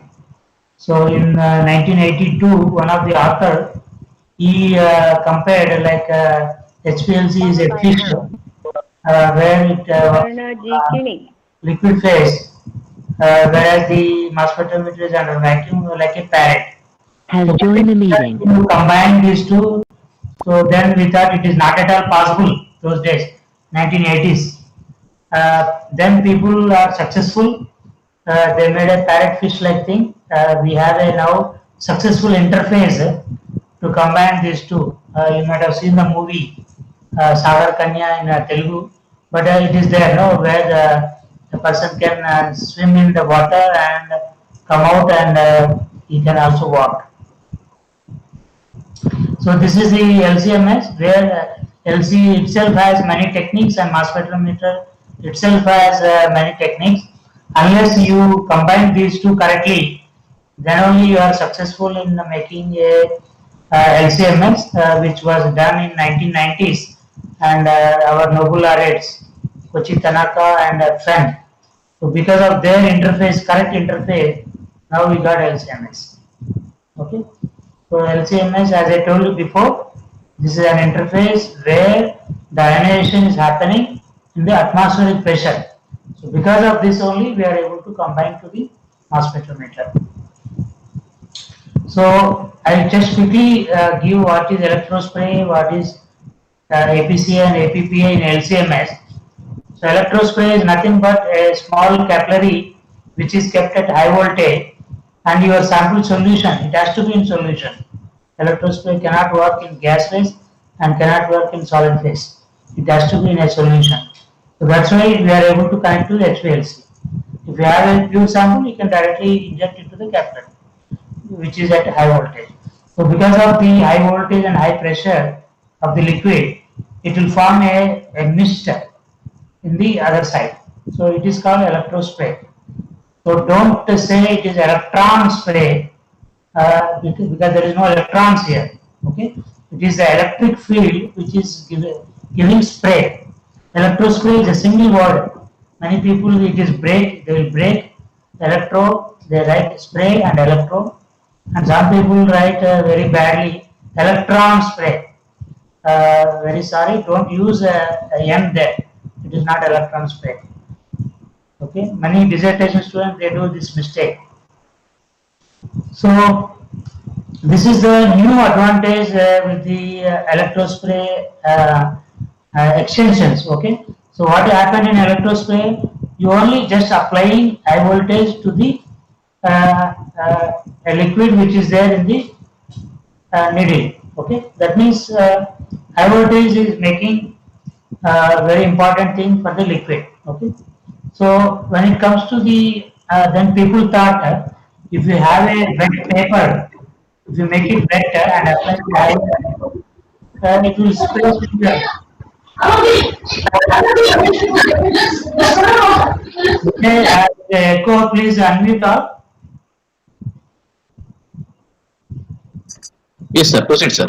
Yeah. So once you make a paper wet, and you have to see that it is a trigonal. Paper is trigonal. So once you apply the high voltage, this tip will act as a electrospray, and you can put it into one of the mass spectrometer. So this paper spray was very important technique nowadays. Even pharmaceutical analysis also, people are keeping the blood drop on the top of the paper and wetting with a solvent and applying the high voltage, and you get a spray and it goes to the mass spectrometer. So very important technique. Now drugs and pharmaceuticals, they can be analyzed by this technique. Okay, it was invented in 2010, and now it is very popular technique. But only thing is you have to be careful because the high voltage used. Okay, so it was used in many areas like checkbooks or leaves or many things. I cannot imagine. You can just type in Google. You can get all the molecules, even the dollars or our currency notes, whether drugs are there on the note. Because any drugs people use bare hand to give it to one person to other, it can be on the paper. So you can either rub the paper and or apply the high voltage and you get the energy. So it was used as evidence for many this one forensic applications. Okay, so like that it was used for plants also, for RAM checks, and there is no limit for the application of this technique. And there is another technique people used directly on the leaf. Okay, as you know, leaf contains moisture. Moisture is nothing but water. So there should be some wetness should be there on the sample. So you don't have to add anything. If it is wet sufficient, or you can put some methanol or water on the top of it and apply the high voltage. Because it is wet, it will spray at the tip, and you get the mass spectrum very nicely. So this technique was used in plant metabolites of many various plants, and it was nicely coming all the metabolites. Each peak is one compound here. Okay, because it is a very soft technique, it will give only M+H ion. So these are the new advances. Application of electrospray to the leaf spray and paper spray. Okay. So there is another technique in LCMS. It's called APCI, atmospheric pressure chemical ionization. There same capillary is there. Now this time you apply high heat. You are vaporizing the solution which is coming out. The vapor is now passed through a corona needle. The corona needle is kept constant. This needle is at a high voltage. Now this vapor which interact with this molecule with the corona high voltage, and it will ionize. Here the solvent acts as the ionization. It will transfer a proton. You get M+H. Okay. So this is how APCI works. Then nowadays we are getting both electrospray and APCI in single source. Okay, so most of the vendors they use, maybe in the afternoon also you can listen this technology. Okay, so in a single run you can do electrospray and APCI. Okay, multi-mode source. So this is the new technology, atmospheric pressure photoionization. So this makes LCMS for non-polar compounds. Okay, like hydrocarbons also you can analyze by LCMS because of the APPI technique, photoionization. Here it is similar to APCI, where the corona needle is replaced with a photon source. Okay, on the top you can see the electrospray, not electrospray. It is only solvent spray. Okay, with the nitrogen and other thing. These are the neutral molecules which are coming out. Okay, now though that spray fine droplets are bombarded with the photons. Okay, this photon of 10 electron volts is sufficient to ionize, okay, and give the M plus H. Okay, it is a very funny phenomenon here. It can trigger solvent, or it can trigger some additives we use in the APPI source. Okay, that will be ionized first and then molecule it is transferred. Okay, anyway, at the end, the molecule is either electron transfer or a proton transfer or sodium sometimes. Okay, so this is the third ionization technique. So whatever it is, whether electrospray ionization, APC ionization, or APP ionization, you can use these three for LCMS. Okay, depending on your applications, you can change. But nowadays, these three techniques are available with the LCMS instrument. If you have enough fund, you get all the techniques. If not, you can manage with electrospray and APCI. So this is the range what people can cover. Most of the polar compounds and semi-non-polar can be analyzed. Sometimes you can cover volatile and less polar with the GC. So one point here, whoever works on HPLC and LCMS, so there are some restrictions in LCMS. Okay, you cannot use your solvents as you like. LCMS has some limitations. For example, solvents. You can use water, acetonitrile, and methanol. Okay, but it doesn't like other buffers. Some buffers. What buffers it doesn't like? It doesn't like what is the DMSO, phosphate buffers. Don't use dichloromethane or chloroform full 100%. Okay, if you use that, it will not ionize at all. So if it is necessary to dissolve your compound in chloroform or dichloromethane, you have to add another methanol or water, something, acetonitrile, co-solvent you have to use, then only you can spray. Okay, that's why the reverse phase LCMS is more suitable for the pharmaceutical analysis. Okay, so some buffers you can use like volatile buffers, ammonium acetate, formic acid, to some extent acetic acid. So if you want to use buffer, these are the three buffers in positive ion mode, and if you want in negative ion mode, you can use ammonium formate. Okay, so this is very important. If somebody comes for LCMS, first you need to see whether the buffers are compatible to LCMS or not. If not, they have to develop again the HPLC method and come back to the LCMS method, because you cannot spend your time, valuable time, on LCMS in developing the HPLC method. Okay, but if it is necessary, you can do no issue. Okay, so once you get mass spectrum in LCMS, M plus H or M plus ammonia, sometimes if you use ammonia buffer. Okay, negative ion you get M minus H or M plus Cl minus. If you have ammonium chloride, it forms so this is the very fundamental things you need to know in order to interpret the data. Okay, I think with this, so these are the mobile pages suitable.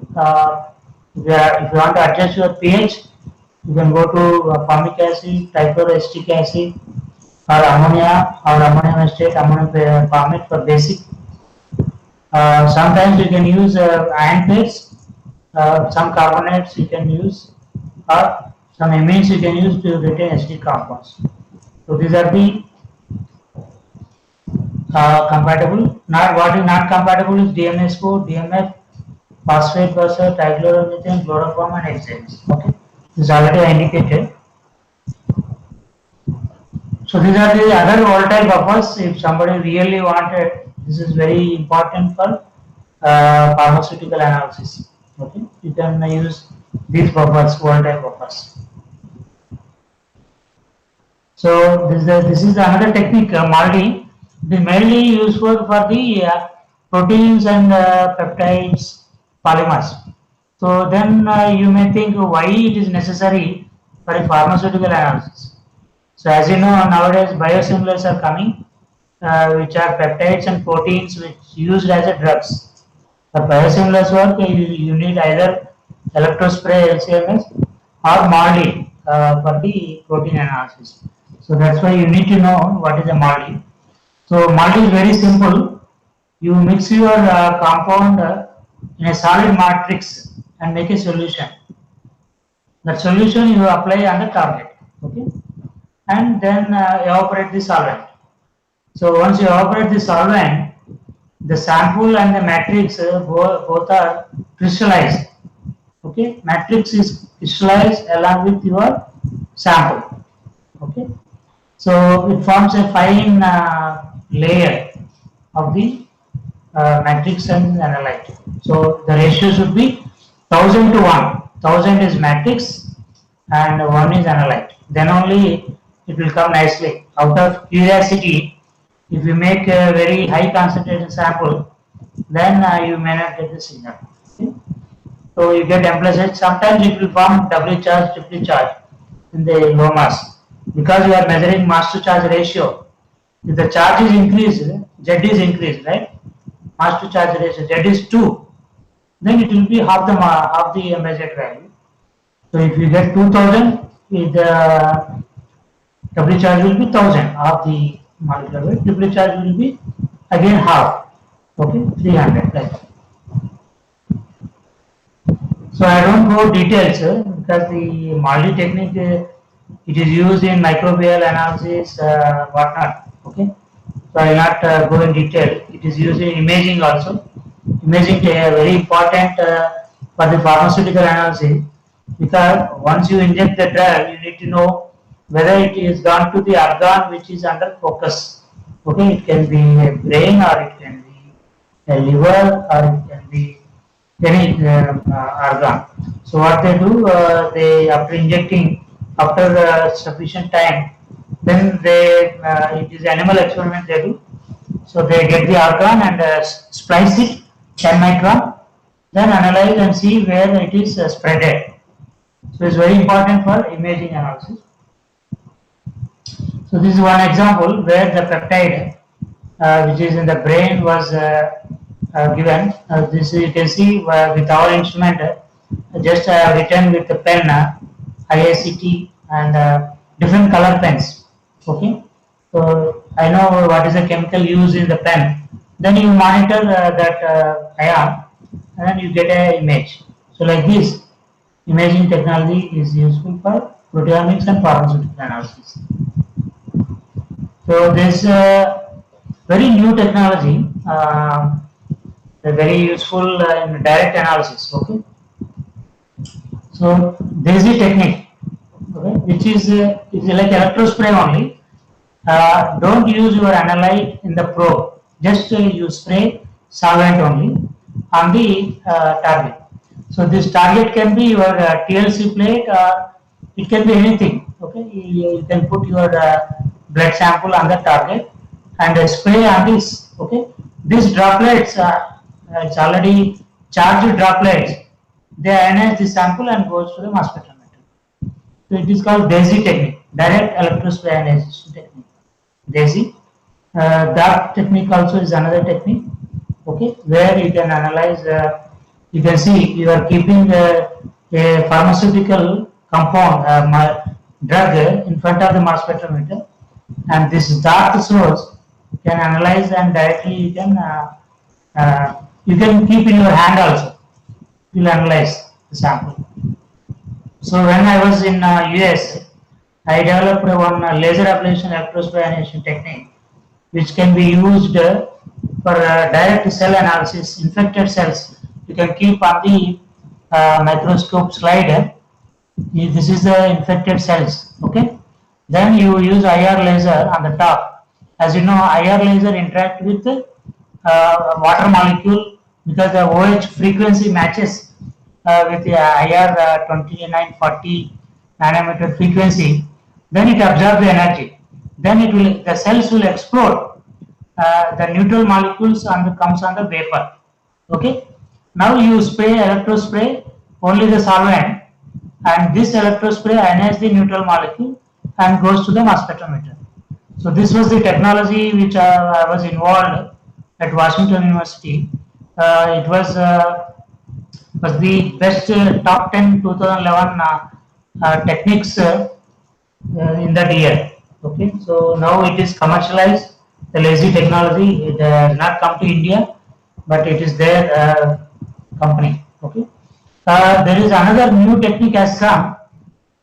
So you can see it is called intelligent knife, which is developed in Imperial College London, UK, where the knife tip is the mass spectrometer source. Okay, when you are operating, the tip will collect the vapors which is there on the area, then goes to the mass spectrometer. The spectrum is on the screen itself. Okay, so when you are cutting the any infected or malignant sample, okay, then if you go to the normal cell, then immediately you know you are cutting the normal cell. Okay, so you can differentiate what is malignant area and what is normal area, and take care without cutting that part. Okay, so this is very fascinating intelligent knife, it is called, and it will come shortly. They are under development stage. You can see one of the author there. So we believe it has the potential to reduce tumor reoccurrence rates and enable more patients to survive. Okay, so that's how the mass spectrometer techniques have developed, and R.G. Cooks is the one who uses such technology for tuberculosis analysis. Okay, you will keep a tube here and near the patient. In the next room, the mass spectrometer will be there. There will be a tube which collects the molecules into the mass spectrometer, and it will be detected whether it is a TB patient or not. So like that, n number of applications are there in mass spectrometer. Okay, so this is the sources. I covered what is the new sources, what sources are there in LCMS, and what are the new techniques in the area of source mass spectrometer. Okay, so when it comes to analyzer, the mass spectrometers were very big because of the magnetic sector instrument. The sector instruments is always very big, and this is the first instruments those days. Okay, even now they are not completely gone. Even now the dioxin analysis people are using this big instrument because of its capability of high resolution and the tandem mass spectrometry. Okay, so I don't go into details. There is a magnetic field. Once the ion gets into the magnetic field, it will take an angle of curvature, and if you sweep the magnetic field one or the other, it will reach to the detector, and it is called scanning. Sweeping of magnetic field is scanning, and you get the spectrum at the detector. Okay. So next is the quarter pole. Now most of the GCMS, because it is very small, due to this quarter pole analysis, it's only just 10 centimeters. 4 rods will be there. So I'm not going into the details of the principles, but here there will be 4 rods, opposite rods are connected. Both DC and AC voltage, RF frequency will be used either positive or negative, opposite rods, and it will be moved very fastly, positive to negative, negative to positive. So it will create a field. Okay, once your ion enters, so it will take a resonance mode. Okay, if the resonance matches, like our what do you say, our radio frequency, once 93.5 means if the 93.5 wavelength is matches, you get the signal. So like that, here also the ion frequency matches, then it will pass through. If it doesn't match, it will die here only. Okay, that means at a given field, only one ion will pass which matches. But you want all the ions which has to pass through the detector. So what you do, you change the RF DC voltage, you increase both together. Okay, at a given time the RF DC is constant, but you increase. So like that, within 1 second, you can cover entire mass range. Okay, that means every second you get one mass spectrum. This is old rate. Nowadays, the scan speed is very high. Even 0.1 second also you can get one spectrum. So that faster. Okay. That's why when you are keeping your chromatography techniques, if the peak width is very low, it will disappear very faster. Okay. So in order to get at least a few scans, you need to scan very fast. That's why in the GCMS, LCMS, it should be faster scanning is important. So that's why the quarter pole instruments are useful for GCMS and LCMS.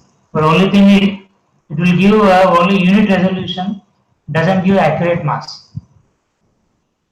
Okay. So if you want accurate mass, then you need time of flight instruments. So where earlier if there is a linear time of flight instrument, where the resolution is not that good. So in the time of flight instrument, all ions are sent at one time, like you are running race. Okay, so 500-meter running race, somebody will be there with a pistol, then start pistol run. Okay, so like that, there is a pusher here. It will send all the ions at a time in a milli or microsecond. It will send. Okay, then based on their mass value, they will fly and reach the detector. Okay, it is a field-free region. Okay, the lighter ion will come faster, the heavier ion will come slower. Okay, but thing is, most of the ions they may not be separated in the linear top because the length is not sufficient. Either you have to increase the length of the tube, or you put a mirror here so that it will go another length by reflecting this one. Okay, that's why it is called a reflectron time of flight. Okay, where the path is increased. So that's why you can see here. It is made by me a long time ago, about 20 years back. I made this video type. In the linear top, these two are not separated, whereas in the reflectron top, you can see they are separated at the end. So like that, the mass value difference in 0.001, for example, you can separate with a high resolution instrument. So now we have separated, then the detector comes. Detector is very easy. Once an ion reaches the detector, it is a metal plate. Detector will take one electron if it is a positive ion. If it is a negative ion, it gives an electron to the plate. So what happens at the end? The electron movement happens in the detector. This electron movement causes some current. So you have to measure that current. Okay. So measuring the ion is very low currents what we get. So you have to multiply this current in order to get measurable current for the mass spectrometer. So for that, detectors are made with electron multiplier. Okay, the current which is coming is multiplied 10 to the power 6 times or more to get a measurable current. So we have electron multipliers, we have photon multiplier, we have micro China plate which is used for the time of flight detector. Okay. So in the mass spectrometer, everything is important. Source is important to cover all the ions. Analyzer is important to separate all the coeluting pitch. Detector is important to not lose a detecting. Okay. So at the end, you have so many sources, so many analyzers, so many detectors. So you have to pick up when you want LCMS. You have to pick up the one which you are useful for you. Okay. Nowadays it is available. Any combination you can have. Okay. For example, if you want EI source with quarter pole, you can electron multiplier. EI source you can have a time of flight analyzer with photon multiplier. Like that, the instrument name is given because of this configuration. Okay. So if you are saying GC top, that means GC is with electron ionization, time of flight analyzer. If we say QTOF, waterfall analyzer and time of flight analyzer is there with any multi-source or MCP detector. So like that, nowadays we order pizza, whatever you want on the toppings. Like that, you can choose your instrument with available analyzer, available source, available detector. Okay. So then let us go to the high resolution. So high resolution is the power of the analyzer, not the source, not the detector. Okay. We are talking about analyzer, its ability to separate the correlating, closely eluting mass values. Okay. For example, as you know, the mass spectrum gives you spectrum either in continuum mode or in the line spectrum. Okay. Original peak will be continuum mode. Okay, like this. Like any spectroscopy, NMR spectra or UV spectrum, IR spectrum, you get Gaussian shape peaks. Here, mass spectrum also will give you Gaussian shape peaks. But this will take more data. That's why people convert into line spectrum and store in the data. But sometimes people can record both line spectrum and continuous spectrum. So this is the peak size and peak shape is important in high resolution. So if you want high resolution idea, you can have FTICR, arbitrap at time of flight or magnetic sector. And if you see here, so this is a magnetic sector instrument, high resolution instrument. This is the QTOF time of flight instrument. You can see the time of flight. Sometimes it is built in inside the. Sometimes you can see it at a flight tube on the top. So it is FTMS, ion cyclotron instrument. I think now people are not at all using. Hardly one or two instruments will be there in the world. Earlier one instrument was there in IISc Bangalore, I think, but later it was difficult to maintain. It was not. But latest instruments are arbitrary instruments like QTOFs. These are also now popularized in the mass spectrometry. Okay, these are all very high resolution instruments. Okay. So when it comes to the high resolution instruments, people say accurate mass because you are measuring the mass value at 4 digits at least. Okay. Nominal mass means like a low resolution instrument where you round up, like water, you round up like 18, carbon dioxide 44. Whereas in accurate mass, you say it is, for example, 17.999 like that, water, or 18.11 like that. Okay. So maybe next slide I will tell you. The accurate mass is the theoretical, not theoretical mass. It is an experimental mass determined by the instrument. Okay. Here you can calculate from theory. Okay. This is fixed. Whoever calculates it is same because the mass value is fixed from periodic tables and those. Okay. Exact mass never changes. Accurate mass is experimental, it changes.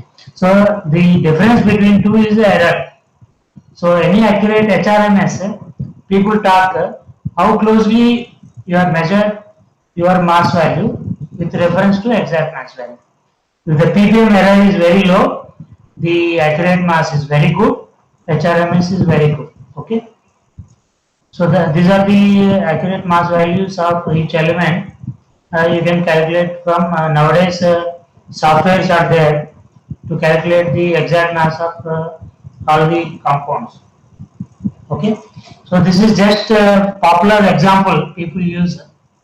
If you have a mixture of carbon monoxide, nitrogen and ethylene, all are 28 nominal mass. But if you look at the exact mass, it is different.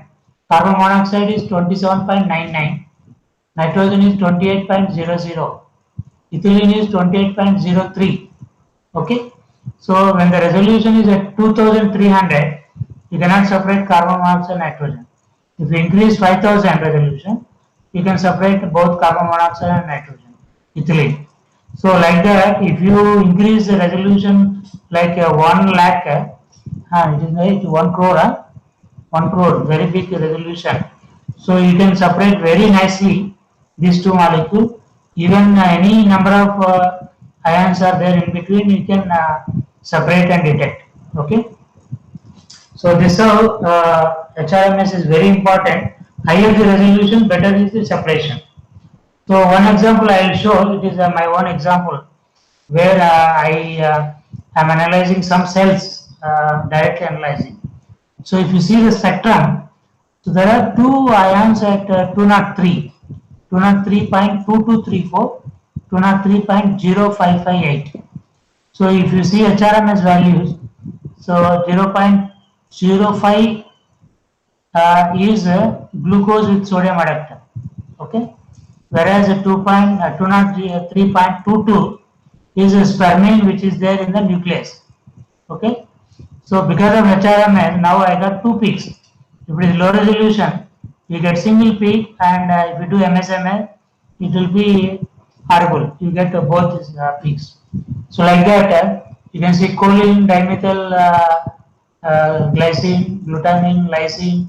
Okay, most of the metabolites, small molecules, even pharmaceutical, you can separate if they are closely eluting.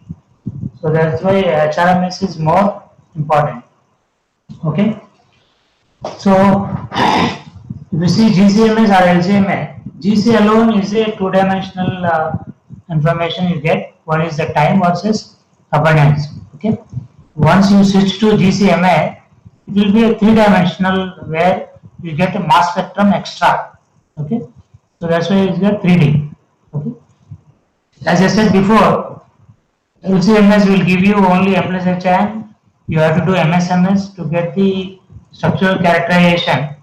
That's why it gives you MSMS spectrum further. So that is 4 dimension.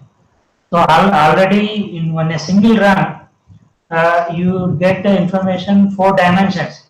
So that's why LCMS or GCMS, MSMS very important for structural installation, characterization, quantification, and whatnot. So I am not going into details of tandem mass spectrometry. It will be, I think, covered by other speakers. But you have even MSML, you have product and scan, precursor and scan, neutral scan, MRM scanning. So all these scans are helpful in structural situation, quantification, proteomics, neutral scan. Everything is important. Okay. Those who wanted, then they can read more on this, or you can have in the next lectures. So this is one example I will show you. This is vortioxetine, which is a drug for mental problems. Okay. If you see the LGMN, it's a nice single peak. Mass spectrum give 2299, and you get nicely okay molecular weight, but you cannot get structure information. For that, we have done MSMS. You can see all the fragment ions. Each ion is very structure specific. You can see how we have analyzed, we have given, explained how they are forming, which gives you the structure information. Okay. So this is how you have to use MSMS technique for the structure information. So, Vijay, how much time I have? Sir, actually, you can take another 5 minutes, sir. Okay, so I can quickly go through.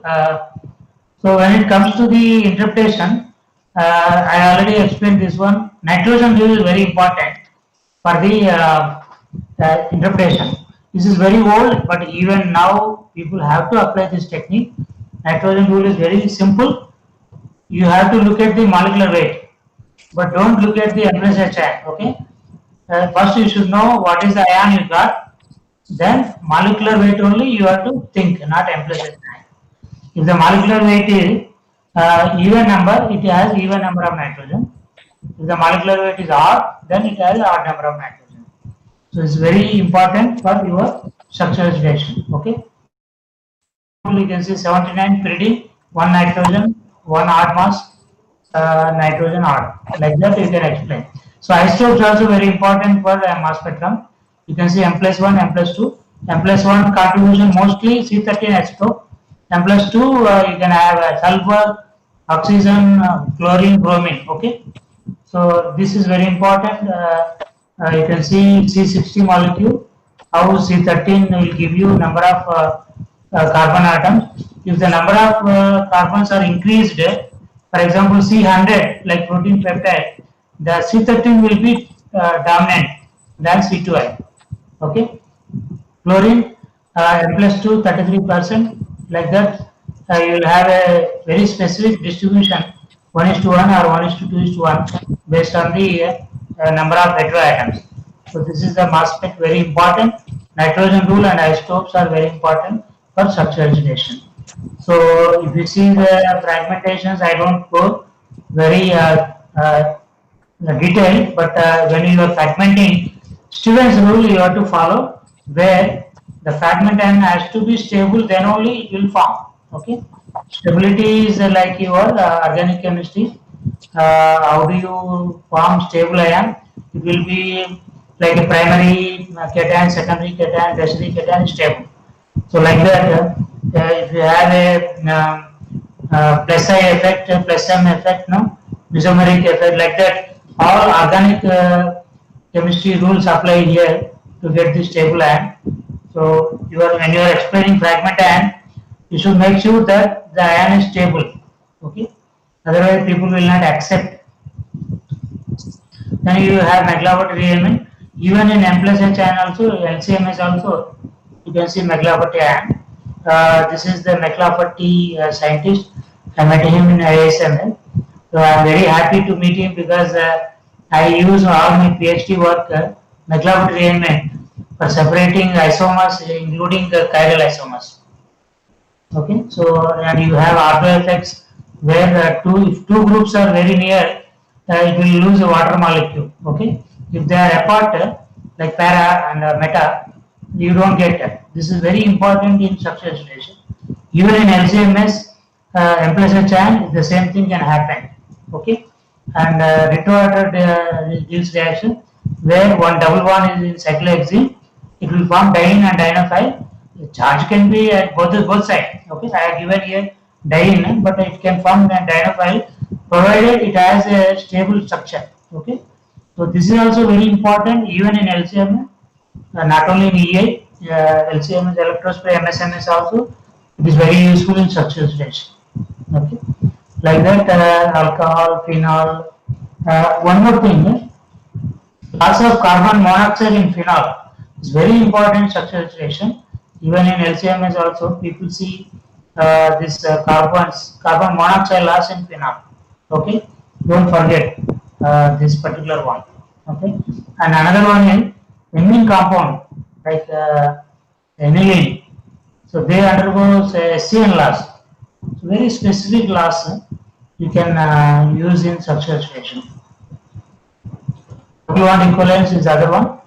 Mass spectrometer will give you double bond equivalence. Any chemist knows by using equation you can get double bond equivalence. Double bond equivalence is nothing but number of double bonds, number of rings. Okay. So at the end, mass spec is useful in drug discovery, drug development, drug metabolism, drug absorption, drug distribution, drug elimination, pharmacokinetics, pharmacodynamics, stress degradation, preclinical studies. So I have just one example, but because of the time limit, I will skip this one. We analyze this drug. The beauty thing here is it has isomers. Okay, these two are isomers. These two are isomers. Based on MSMS technique, we separated, we characterized these isomers. Okay, if you directly analyze, you cannot get these isomers. So like that, we established, analyzed many drugs, degradation products. Degradation products. There is another one. This is I think my last slide. Here, what we analyzed is one phytochemical. Okay, so we thought we can analyze directly by without LCMS. So when we saw the spectrum in negative ion mode, it has given 283 and 285. So we thought M plus 2 is there, it is a chlorinated product. It could be chlorinated. Then how can it be chlorinated? Because naturally you cannot get chlorine. Then when we run LCMS, these two are separated. 283 is separate, 285 is separate, and just 2 units difference. Then based on MSMS, we have done structure elucidation and very important plant metabolites, and we have illustrated structures and published in plant medical this one. Okay, like this. So at the end, the number of possible applications of mass spectrometry is limited only by the imagination of the user. Okay, I have already explored how small molecules to large molecules, peptides, proteins can be analyzed by mass spectrometry. So I again thank the principal, Dr. Sastry sir, for giving this opportunity, Dr. Vijay Kumar, the coordinator, the Karnataka convener, and all the participants. But thank you for your patience. Stay home, stay safe, and thank you one and all. So any questions, I am ready to give you answer. Okay, sir. Is there a provision, Vijay Kumar? Yes, sir, it is there, sir. Provision is there, sir. Then is it the webinar is open for discussion? Any questions from the audience? Something like parts? We are unable to hear, madam. Please unmute. Sir, there is one question I have noted down from the chat box.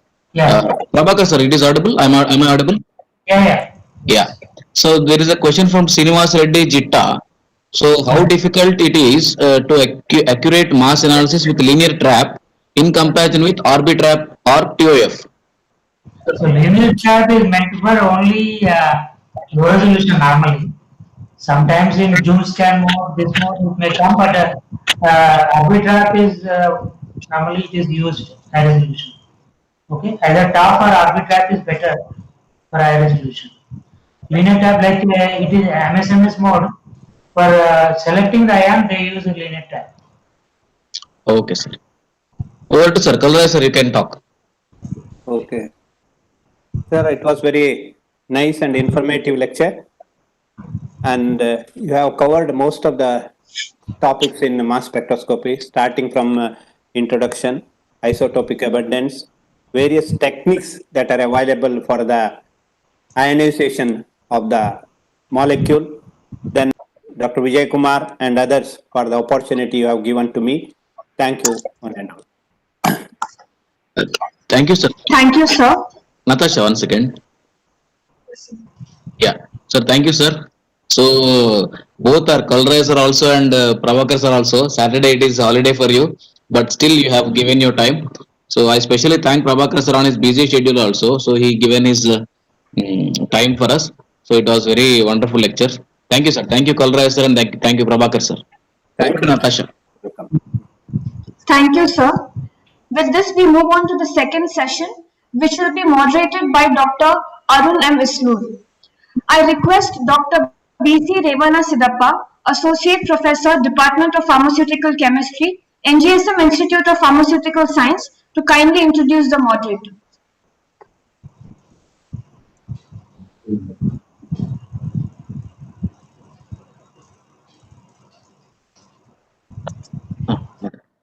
Arun sir, it is audible? Yes, Dr. Revana. I'm online. Yeah, please. Yes, sir. Thank you. Thank you, sir. Thank you, sir. Good morning, sir. Yeah, we'll move on to the second session, sir. In continuation of today's webinar on the basic concepts of mass spectroscopy, we are having second speaker, that is Neeraj Kumar Floria from AIMS University, Malaysia. The moderator for the second session is Arun M. Islur, who is presently working as professor and head of the department at NITK, Surathkal, Karnataka. Sir obtained his PhD degree from Mangalore University in 2002 and MSc degree from 1998. Sir is presently working on membrane technology, medicinal chemistry, nanomaterials, organic synthesis, and organic electronics. Sir is having some major significant projects on membrane technology and organic electronics.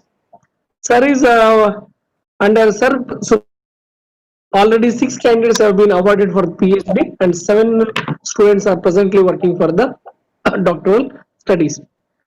Sir is having some good achievements like Best Reviewer Award from European Journal of Medicinal Chemistry in the year 2013, Best Reviewer Award from Desalination for the year 2012, Best Research Award from Vision Group of Science and Technology, Government of Karnataka. BRNS Young Scientist in the year 2009. With this brief introduction, I welcome Arun Isnu sir for this second session of this today's webinar on basic concepts of mass spectroscopy. On behalf of our Nitte University as well as the NGSM Pharmacy College, sir, I heartily welcome to the webinar, sir. Over to you, sir. Thank you, Dr. Evan Siddhappa, for the kind introduction and inviting me as a moderator for this national level seminar. And it's really very nice to see my guru, Professor Kalluraya sir, just who was the moderator for the previous session. And I'm very proud to say that I'm his sixth PhD student. MSc also I did in Mangalore University and PhD also under Kalluraya sir. And I'm the sixth student. So very nice to see my sir this morning, and just now he was as a moderator. And let me congratulate first of all all the organizers for choosing the very right topic, that is basic concepts of mass spectrometry and recent trends in its applications. So this topic, it's not only for organic chemists, but even for the pharmacy as well as for the in the industry, particularly pharma industry. This topic is very important, I can say.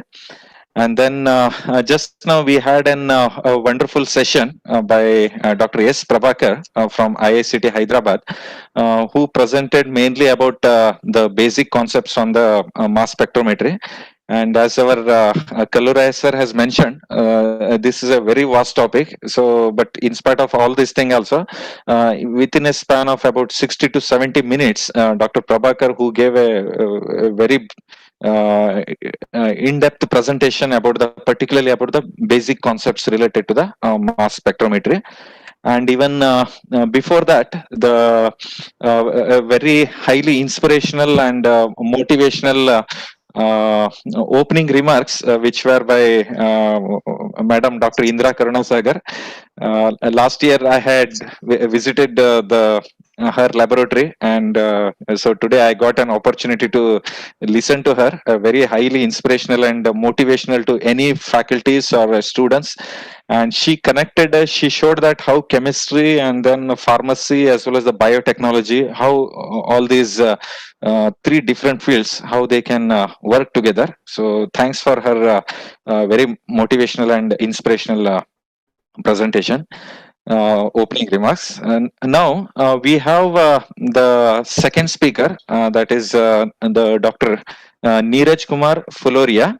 And it's my proud privilege to give a brief introduction of Dr. Neeraj Kumar Fuloria.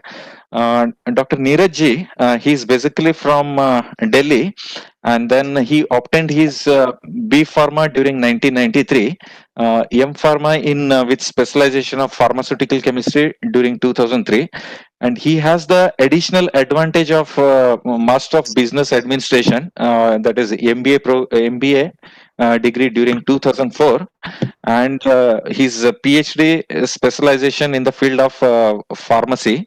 And then he had additional PDCTM, that is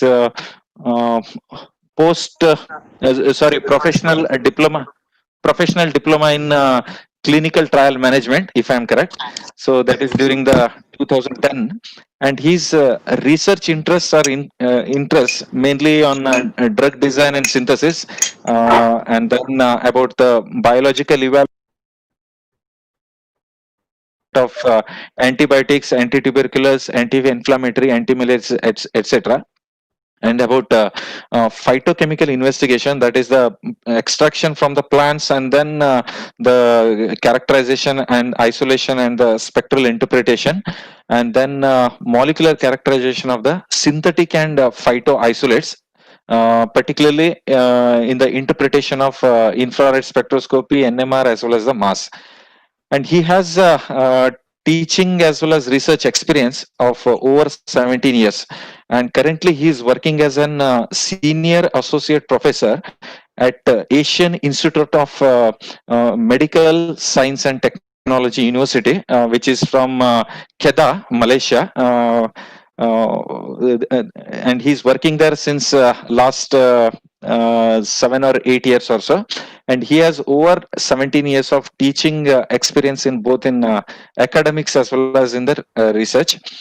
And he has presented several online courses also. To name few of the published such online courses, that is basics of 1H NMR and data interpretation during 2017, and then principles and practices of production management in 2015, and then introduction of glycosides and resins in 2015. So these are the few of the online courses.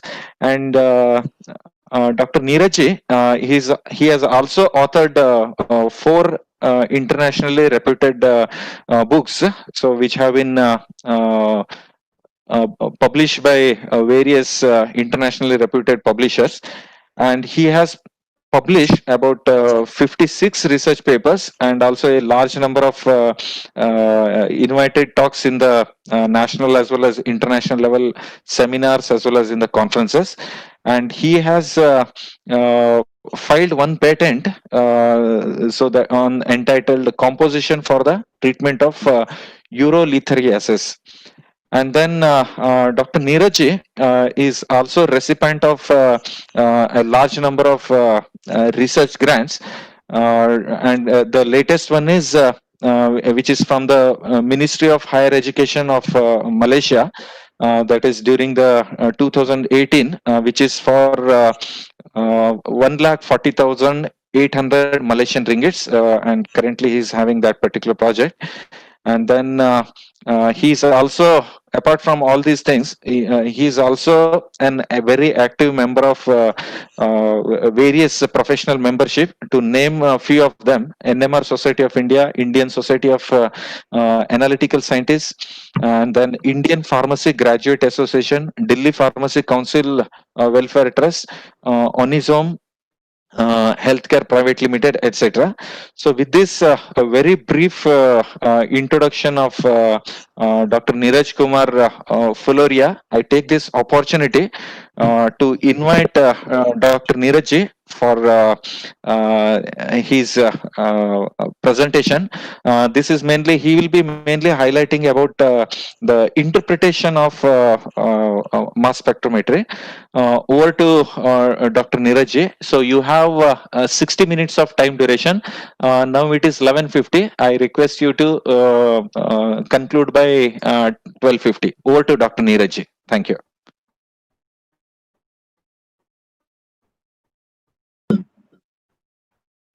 I hope I am audible. Yes, sir. Yes, sir. It's clear. Yeah. Clear, sir.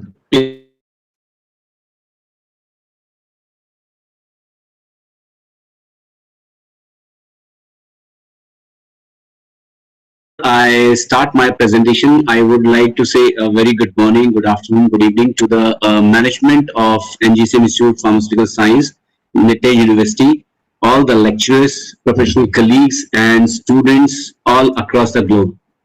First, to thank the organizers to invite me or to provide me this opportunity to share my experience, knowledge over the mass spectrometric interpretation. And also extended thanks to my AIMS University students also who are also joining this webinar today. Thank you so much to all of you. So to start with my presentation, I hope I have access to share.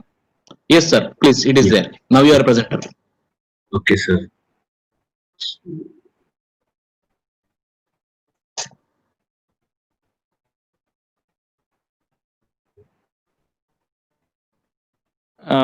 Dr. Neeraj, I'm actually visiting professor to UTM Johor Bahru since last 10 years. Great, So I hope to visit sometime to your university and definitely, sir. Definitely, sir. And let us explore the possibility for the collaboration. Sure, sir. Sure. I have a very active collaboration with the USM Penang, the UTM and the UKM, as well as across 4 to 5 universities, and I hope to visit during my next visit to your university. Definitely, sir. Definitely. Hopefully, nextly, whenever we'll have some webinar, something at the time, we can invite you and we can initiate for that. So, Sure, sir, sir. Sure. just one thing Yes. I would like to add is you introduced about me. One thing you actually missed. I'm a student of NGSM Institute only. Oh, that's really great. That's really great because So I'm very honored. Like today, I am presenting in front of my teachers, my colleagues, my friends, and my students. So I'm very honored today. My guide is there, Dr. Ishwar Bhatt. So he was my supervisor in my masters during 2003. I finished my masters. So at that time, I used to visit to Professor Balakrishna Kaluraya also. So we used to go to his lab also at that time. But maybe he must not be recognizing me now because we used to have interaction that time. Thank you very much, sir. I am really honored. Like I'm getting a chance to present myself here. My few of my things, whatever I have learned, I am sharing. We all are in a learning phase. Whatever we learn, we are sharing, sir. So today is my presentation over the it's mass spectrometry interpretation. Maybe it's coming. Sorry, I want to remove a box from here. It's not going. Yes, now it goes. Okay. So you can go with full screen, please. Yes, sir. I'm going. Actually, I want to remove a box. It was not going. Yeah, now it's going. Yeah, now fine. Yeah, please. Okay, sir. So, thanks to Dr. Prabhakar, he made my job easy because many of the concept he has already presented. So, just moving forward, mass spectrum, as he has also discussed earlier, it is basically we got a two application of mass spectrometry. One is when we know the compound is known, and another is when the compound is unknown. So, we have the two modes wherein we apply our mass. This mass spectrometry, just to upgrade it, we, as already discussed, it's coupled with gas, LC, and other techniques. And it is so powerful that we can analyze a complex mixture better than NMR and IR, those techniques also.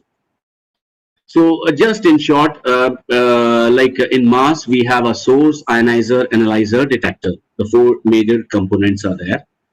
So based on this ionization and mass analyzer unit and the sample unit, we have the different type of spectrometric, mass spectrometric techniques are there. Maybe I'll use a pointer better.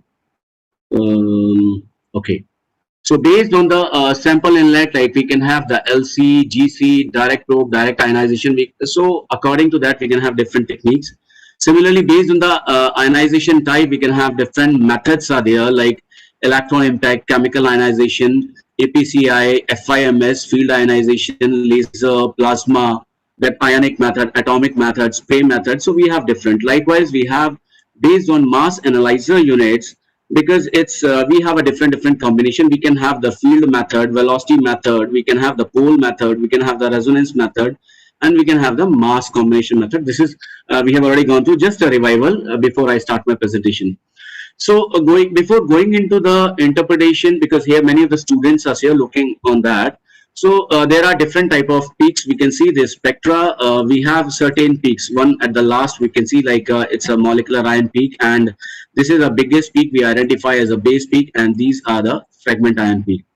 And in this, as Dr. Prabhakar discussed earlier, there can be the two type of spectrum are there. One is a line spectrum, one is a continuum spectrum. Continuum spectrum is more information is there. Just to clean it off, we keep the line spectrum. So majorly whatever I'll be presenting here, that will be in the form of a line spectrum. So before initiating, just for the students' sake, just a revival. In a mass spectra, there can be different type of peaks. One is it can be a molecular ion peak that signifies the molecular weight, which is generated based on loss of one electron from the orbit of molecule wherein no bond is broken. Only one electron from the outmost orbit is gone, and the ionic peak will be formed, molecular ion. Then later on, this molecular ion peak is with using different techniques, it has been fragmented. So it generates a different type of fragment ion peaks. When we have the highest peak, what we call in a mass spectrum is a base peak.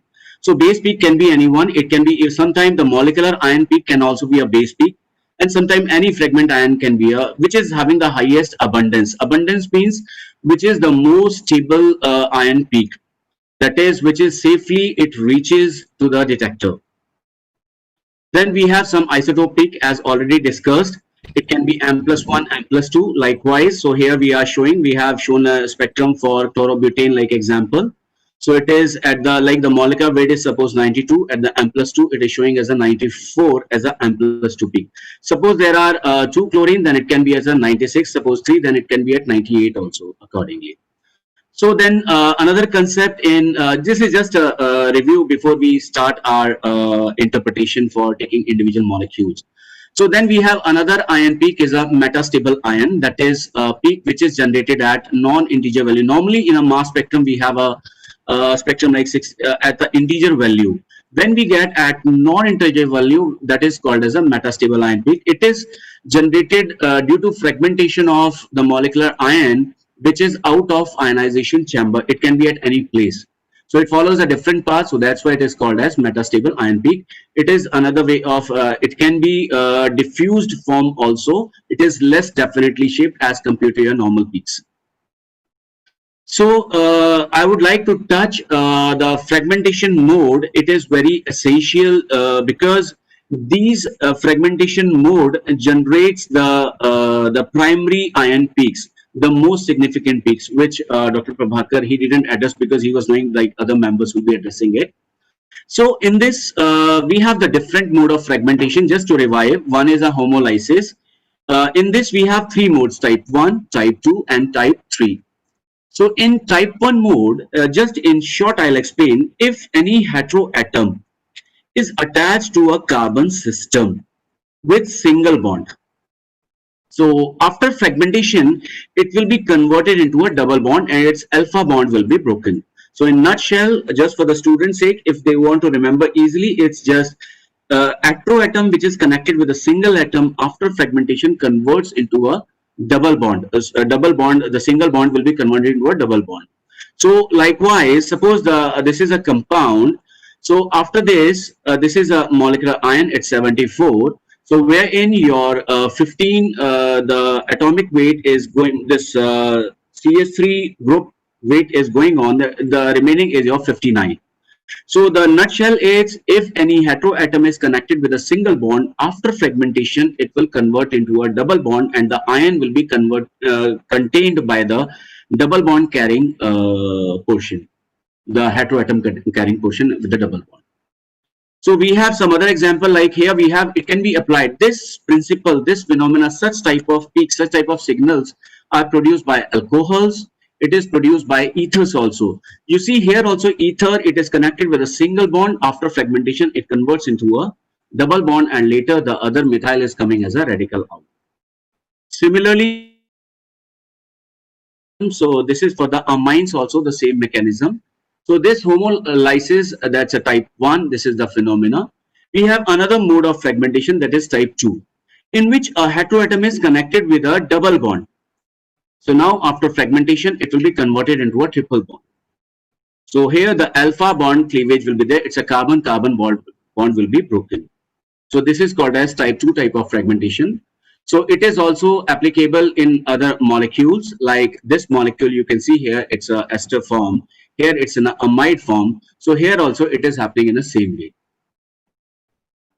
So this is your alpha bond breakage is there and your double bond is converting into a triple bond.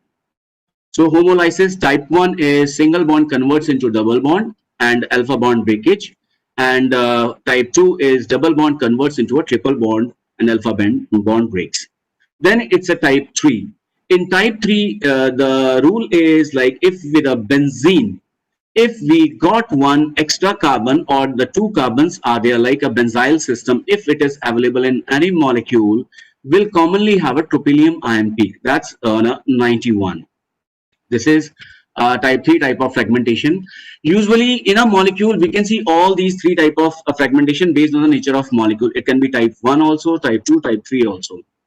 Then there can be a heterolytic fragmentation. Like in homolysis, it is between the carbon-carbon bond, the broken. Here it is carbon and heteroatom is broken. So this is also a alpha bond cleavage only. It occurs due to breaking of bond between two different atoms, like a heteroatom and a carbon atom. Like example, it's commonly between the halides. In case of this is a alkyl bromide. So here the bromide group, the bromine atom easily go off and remaining is your iron. So straight will have the peak. Then another example is your iodide form of the alkyl iodide. So here the iodide, this iodine atom is going easily, but chlorine is difficult to break. So chlorine, it takes along with it one hydrogen, so it comes as a HCl. So then we have this ether linkage. So here also it is happening same way we generate the ion. So this is called as heterolytic fragmentation. Then we have the, as discussed already, Retrodiels-Elder rearrangement. So we have different type of rearrangement. One is Retrodiels-Elder. So in this case, suppose there is a cycloalkene. If cycloalkene is there, it will form a dienyl ion. So the molecular weight will be this one. And all these principal based fragmentation fragments, there the abundance of the peak is going to be very high because they'll be very stable. These are on principal based, so the abundance, sometimes they could be the base peak also. So similarly, we have the cycloalkane, it is forming a enyl ion. So here, as it is told, sometimes the ion can be formed by this portion also, but majority the abundance for this ion is going to be high. That can be an ion, but the abundance will be higher. The peak height will be more for this group. Then another rearrangement fragmentation in which there is a hydrogen transfer is there, and in this one example is cyclization. The straight chain compound can become cyclized. Suppose it is an alcohol because it has got a hydroxy group. So after cyclization, it will take up one hydrogen and the water will be released and it will be forming a cyclopropyl ion will be formed. So definitely its abundance, its peak height will be very high. And then another is halide, one example, because it is a chlorine, so it is taking up another hydrogen. So it will take up as a HCl will be coming out and it will be a cyclic form of cyclobutane because it's a butyl group, so it's a cyclobutane will be formed. So for this also the abundance is going to be high. So all these just a revival. Then elimination, another is in which the group is eliminated, like it's one is amide. In this the ketene elimination is there. So whenever we have any amide kind of group in a aromatic, normally it is very common because they are the stable also. Aromaticity means it will stabilize the compound. Normally if it is homologation is more, the saturated chain homologation means its molecular ion peak will be less stable, but more of the aromatic ring means its stability of the molecular ion will be more. So here in the ketene is coming out and this is more stable ion peak will be formed in case of amides. Similarly, we have acetates. In case of here also we'll get the ketene elimination will be there and we'll be getting a phenolic ion. Then we have the neutral molecule elimination. So in this case, the methanol group is coming out when it is a case of this ester. So in this, your methanol is coming out and it is this species is getting a positive ion. In case of orthoalkyl substrate benzyl alcohol like example, so here it's a alcohol. One simple thing is whichever is having a gamma hydrogen presence is there, so that will undergo your McLafferty rearrangement. The nutshell is your alkene unit will be coming out from each compound. This is very common in case of alkene, in case of your ketones, in case of your aldehydes or other compounds likewise. So in all these, your alkene unit, one ethene, what we call, is coming out and the remaining moiety is having the ion. So that is more stable. The abundance of that ionic peak will be very high. Similarly, it's for a double McLafferty if the two positions are available. So in that case also, we will follow the McLafferty followed by another McLafferty. So this is we discussed about what are the different type of fragmentation principles. So this is why we went through is just this gives idea to us like what will be the most prominent peak and what it stands for. Some important rules for interpretation are, as discussed already, the nitrogen rule, even molecular weight, even nitrogen present. So if any compound having the even molecular weight will be having the even nitrogen, this is a common rule. Homologation of straight chain molecule causes a reduction in abundance of molecular ion peak, as we discussed now. The longer will be the chain, the instability will be more in the molecule. So the molecular ion peak will be the shorter one. Sometimes it is not visible also. More branching causes the absence of molecular ion peak, such that the compound become unstable. More aromatic or conjugation makes the molecular ion peak abundant. And normally, if in a molecule there are the carbon atom present C3, C4 or C5, the highest abundance molecular ion peak can exist. All fragmentation peak based ions will be more abundant usually. Until the molecule or fragment ion possess halides in their structure, they will show some isotope peaks also, like we discussed earlier. Suppose any compound having chlorine, bromine, or likewise the sulfur, nitrogen, so they can also show some isotope peaks. We'll come on it later. So coming to one by one, some molecules, we'll start from some small molecules, then we'll go to a little the pharmaceutically useful molecules will go. Like a straight chain molecule, some rules are for the interpretation are in the spectrum several bunch fragment ion peaks of CnS2n plus 1. I think we all know about this, CnS2n and CnS2n minus 1. Normally will be obtained, that will be 14 units apart. And each fragment ion peak order abundance will be 2n plus 1 will be higher, then lower CnS2n, then 2n minus 1 will be the lowest one accordingly. So due to the formation of carbocation in the mass spectrum alkanes, the most abundant peaks are of C3 and C4 ion. Normally in a compound which is having C3 or C4 atoms, so they will also possess these highly abundant ion peak. That's a molecular weight of these groups. Like for example, octane is there. In octane, this is here the molecular ion peak is very small. Why? Because it's a straight chain compound it is. So in this we can see some other peak, like here the 43 we are getting a base peak over here. Why? Because as we discussed earlier, like if a molecule is having the C3 atom or C4 atom or C5 atom, so in that case we can observe a base peak. See, all these interpretation what we are discussing right now, it is for unknown molecules. Normally we do such practice. If already a molecule is existing, we have all the library of molecules. From there the system can detect with its own. If the molecule, because normally in a synthetic chemistry we keep on synthesizing some newer molecules in daily. I mean, every student today they synthesize 50 to 60 compound in a PhD and master, they are synthesizing like that. So many we have the totally novel molecules. So for that all these interpretation techniques are useful. So likewise there the C3 if you will see, and if you will see the other C4 or C5 likewise also are the peaks will be very prominent. The higher the abundance will be very high. In case of branch chain alkane, as we discussed here, if earlier like the chain, if the branched is more, then the molecular ion peak will be sometime absent also. So in this case, if we see here the molecular weight is around 100 and here we cannot see the molecular ion peak. So it doesn't matter like the compound is not synthesized and all, we have to see the nature of molecule as we discussed earlier. So in that case, because it is highly branched, so in that case possibility is there like molecular ion will not be present. So we go for a different, like here in this case your C3, C4 likewise the peaks are more prominent. C3 is you see the highly abundant.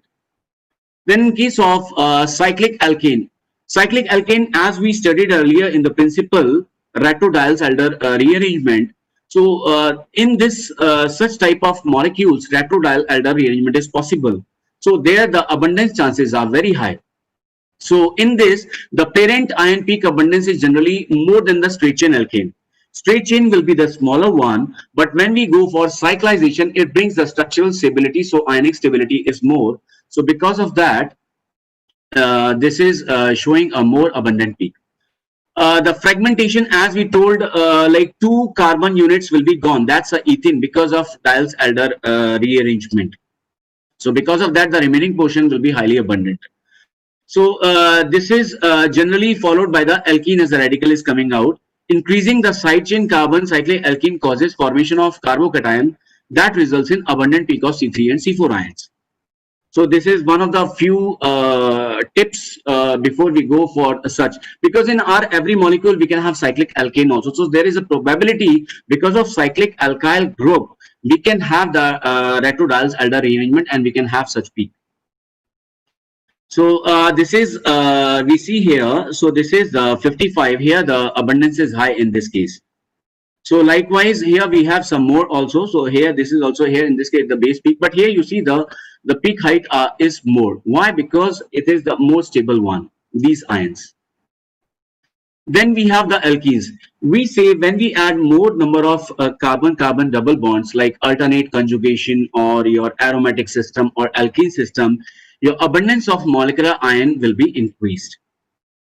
So in this case, if the gamma carbon containing hydrogen is available in alkene, then it results in McLafferty rearrangement. Suppose the gamma hydrogen is present in that case. So as we have gone through under McLafferty, so such type of abundant ion may be formed. So this is again in this, if C3 and C4 carbons are present, again it can bring it. So this is a case of alkene, like we are giving here one example. So in alkene case, here you see the molecular ion peak is more abundant as compared to your straight chain alkene. Why it is? Because here it is as per the hyperconjugation, so it stabilizes the ion. So here we have a C4 carbon containing group, so that is more stable. As we discussed earlier, if the compound is having C3 or C4 or aromatic or alkene or likewise other aromatic system, so it will be having more stable ionic stability. Then we have the cyclic alkene.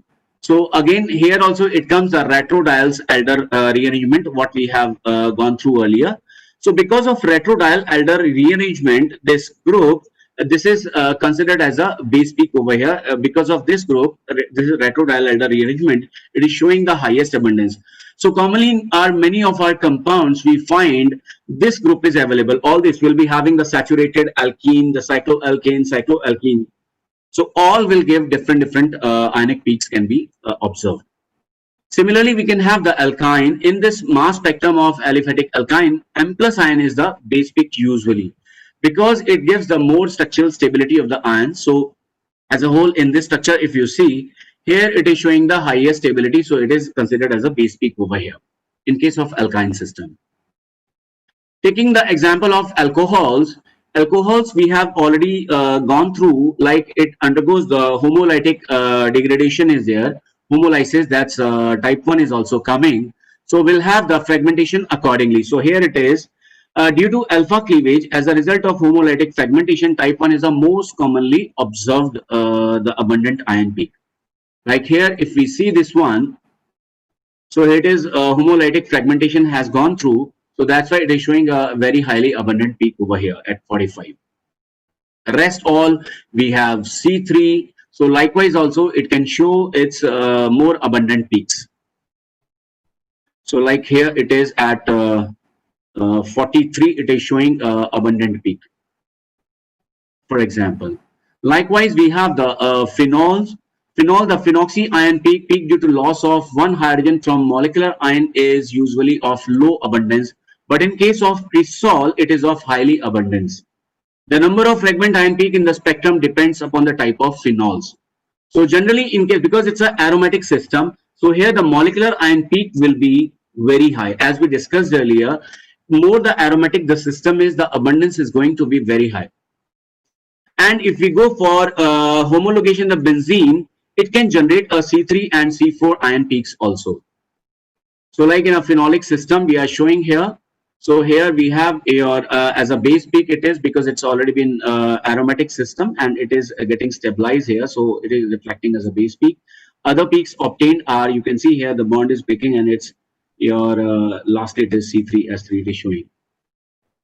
Then we have the ether, we have gone through earlier. It will also undergo the homolytic type 1 fragmentation. So definitely because it's an ether, so because of homolysis type 1, the abundant peak can be there. Abundant peak, again, just to refer you back, because many students maybe they must have missed.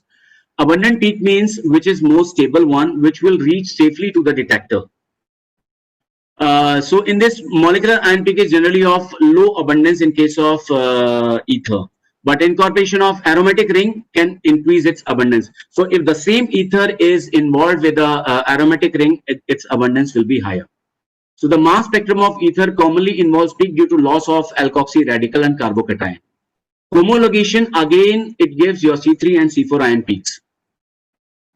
So here it is the structure.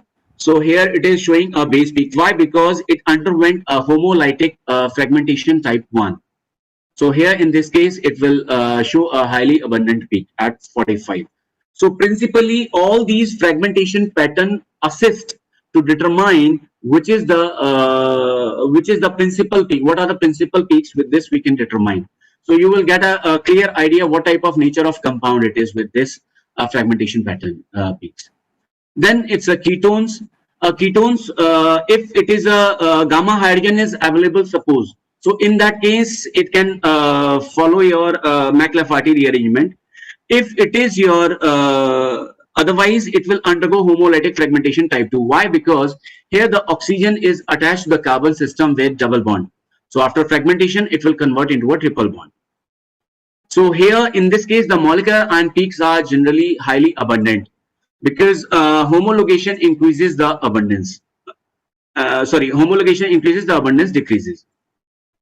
The mass spectrum of ketone also comprises the peak due to McLafferty and carbocation. Why? If there is a gamma hydrogen available. So here we are showing. So here you can see because of McLafferty also we have one fragment, because here it's a possibility because gamma hydrogen is available in this case. So plus we have the C3 carbon also. Plus we undergo the homolysis type 1 fragmentation also. So we can have different type of peaks. So here it's a base peak. It is showing C3 as a base peak in this case. That's at 43. Apart from it, we have the McLafferty rearrangement peak is also there. So we have the homolysis type 1. It's a homolysis type 2 fragmentation peak is also there. So likewise, looking on this compound, suppose if it is attached with this aromatic ring. So now if it is attached with this aromatic ring, so in this case, it can form a type 3, that is tropylium ion also. So we can have different type of peaks. This is just a idea. These are the tips with which one can easily identify the compound manually when the compound is unknown. So in case of is abundant, homologation increases, again the same phenomena will come everywhere. You increase the abundance, increase the homologation, the abundance will decrease. So aromatic aldehyde shows stability. So the abundant molecular ion peaks will be generated.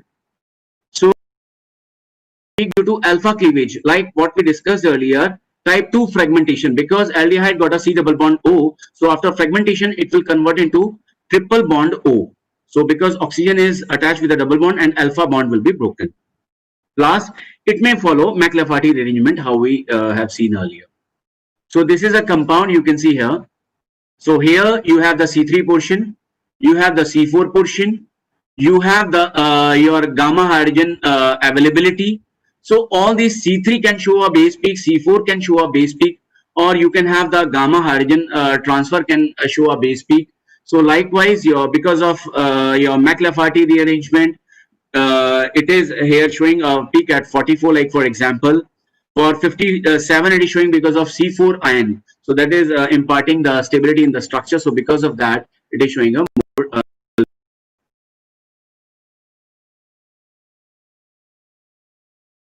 data interpretation normally show molecular weight, and we correspond to our the molecule. So if we show this fragmentation pattern, also, it will add value to your paper. So you can go for this fragmentation pattern. You can go in much more depth for the interpretation. You can present it, and it will add value to your paper. In case of carboxylic also, same, because it's a carbonyl compound. Here also the oxygen attached with a double bond. So it can also show your McLafferty rearrangement. Plus, it will show a homolysis type 2 because carboxylic acid also got a carbonyl group. O is attached with a double bond. So after fragmentation, it will convert into a triple bond. So here the M plus ion peak is generally low abundance, but in case of aromatic, if you introduce the aromatic ring, definitely it is increase the abundance.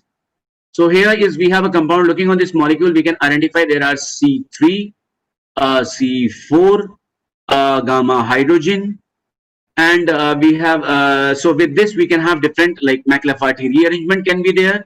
So C3 will show abundant peak, your C4 can show abundant peak. So likewise there can be different fragmentation. Suppose with this we attach again one more aromatic ring along with this, so then we can have some more peaks, like we can have a tropylium ion peak at 91 over here, for example. Then we have the esters. Esters, again the peak will be low, but in case of aromatic the abundance will be high atoms group, so that's why the homolysis type 2. So after fragmentation, carbonyl will convert to C triple bond O, and it can also follow the McLafferty arrangement. So we can have, see, like here it is showing as a base peak. So here it is showing as a McLafferty rearrangement. So likewise, we are showing the different. So it can be a C3, it can be a gamma hydrogen transfer. Likewise, we can show the different type of peaks.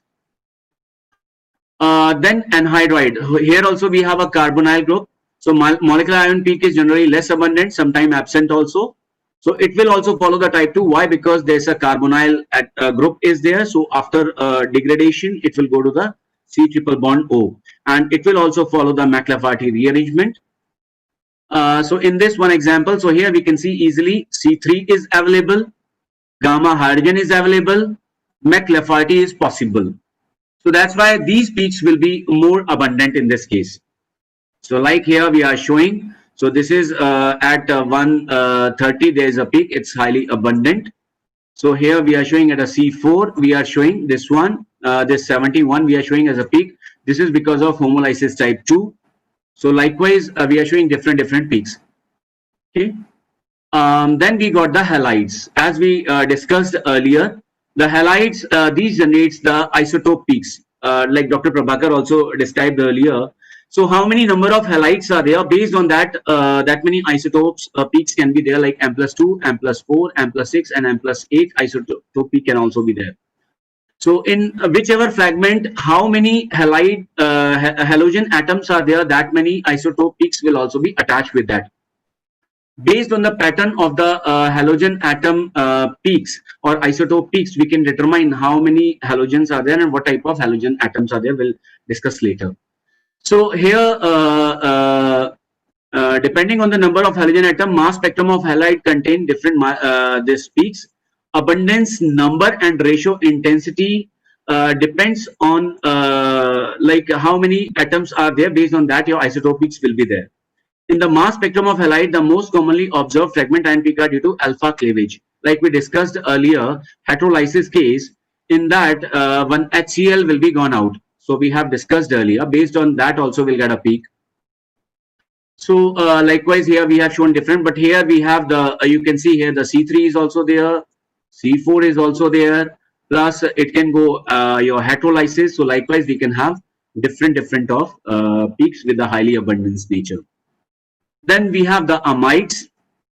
So here the molecular ion peak is generally observed. The mass spectrum amide contain distinct C double bond O double bond NH2 ion peak, as we have discussed earlier. So it can go homolysis type 2 fragmentation. So it can convert into a triple bond O. The mass spectrum of amide also comprises highly abundant peaks that are due to McLafferty rearrangement. So again here, this is your gamma hydrogen is available. This is your C3 is available, plus your this homolysis type 3 can also occur in this case. So here, because of McLafferty, in this case, this is a base peak at 59 it is showing. So likewise, we have the different another peaks also. Likewise, the another type of molecules are amines. So in a molecule, we can have amido group, we can have a halogen atom, we can have a aromatic ring, we can have C3, C4. Likewise, the different groups can be there. we can have the gamma hydrogen availability. So likewise, a single molecule can show all these different type of peaks. So that's why these understanding of these principles is very, very important, how the fragmentation is going on, because they designate the primary ion peaks. So in case of amine, it shows the CH2 double bond NH2 ion peaks. So in this case, it is a homolysis type 1, because the amine is attached with the nitrogen is attached with a single bond. So after fragmentation, it will convert into a double bond. So here is the case. You can see here the C3 is there. So C3 can be there. C4 is there. Plus your homolysis can also occur. The alpha bond breakage can also be there. So likewise, then we have some nitro types of compound. So in this case, generally the ion peak is absent. Normally it is absent. So it contains a distinct NO or this one NO2 or NO2 ion peak will be there. The mass spectrum also comprises the highly abundant peaks due to carbocation, like in this case. So if we see this molecule, we can simply determine the interpretation is like C3 is there, so C3 can be there. C4 is, it will be prominent. Plus, because of NO2, I mean the NO2 group will be removed. Based on that, also will have a peak, ionic peak. So we have the aromatic compounds, because the compound can be normally are all the pharmaceutical molecule you see, many are aromatic compound. So here the molecular ion peak will be generally of high abundance, as we discussed earlier. If in case with the extended with the benzene ring, if we have one carbon present or two carbon present, so at that case the tropylium ion may also form because of type 3 fragmentation. So if with the aromatic system any extended C3, C4 carbons are available, then again because of C3 and C4 stability, we can have very highly abundant peaks. So like C3 is available there, so C3 can be available. So here in this case, CH2, that's a benzyl group is available. So that's why the tropylium ion peak can be there. So here in this case, if you see, the tropylium ion is the base peak in this case. Rest other peaks are also available. So that's a breakage. This is how it is happening. Actually, in mass, if you see every atom, everything will be broken at last. But normally we see the prominent peaks. Likewise, we have given some more examples. Like here, we are going to a bit complex structure now. You see here, it's a phenolic compound is there. Here we have a ester group is there. Here we have the this is C3 moiety is also available. C4 moiety is also available. So here we can have different type of fragmentation pattern can be there. It can be C3 also. Even gamma hydrogen transfer McLafferty arrangement can also be there. Even because your carbonyl is available. So because of that, your homolysis type 2 can also be there. It can convert into C triple bond O likewise. So this is how. Plus your ether linkage is also there. So because of this, homolysis type 1 may also occur. So we have different fragmentation patterns will be there.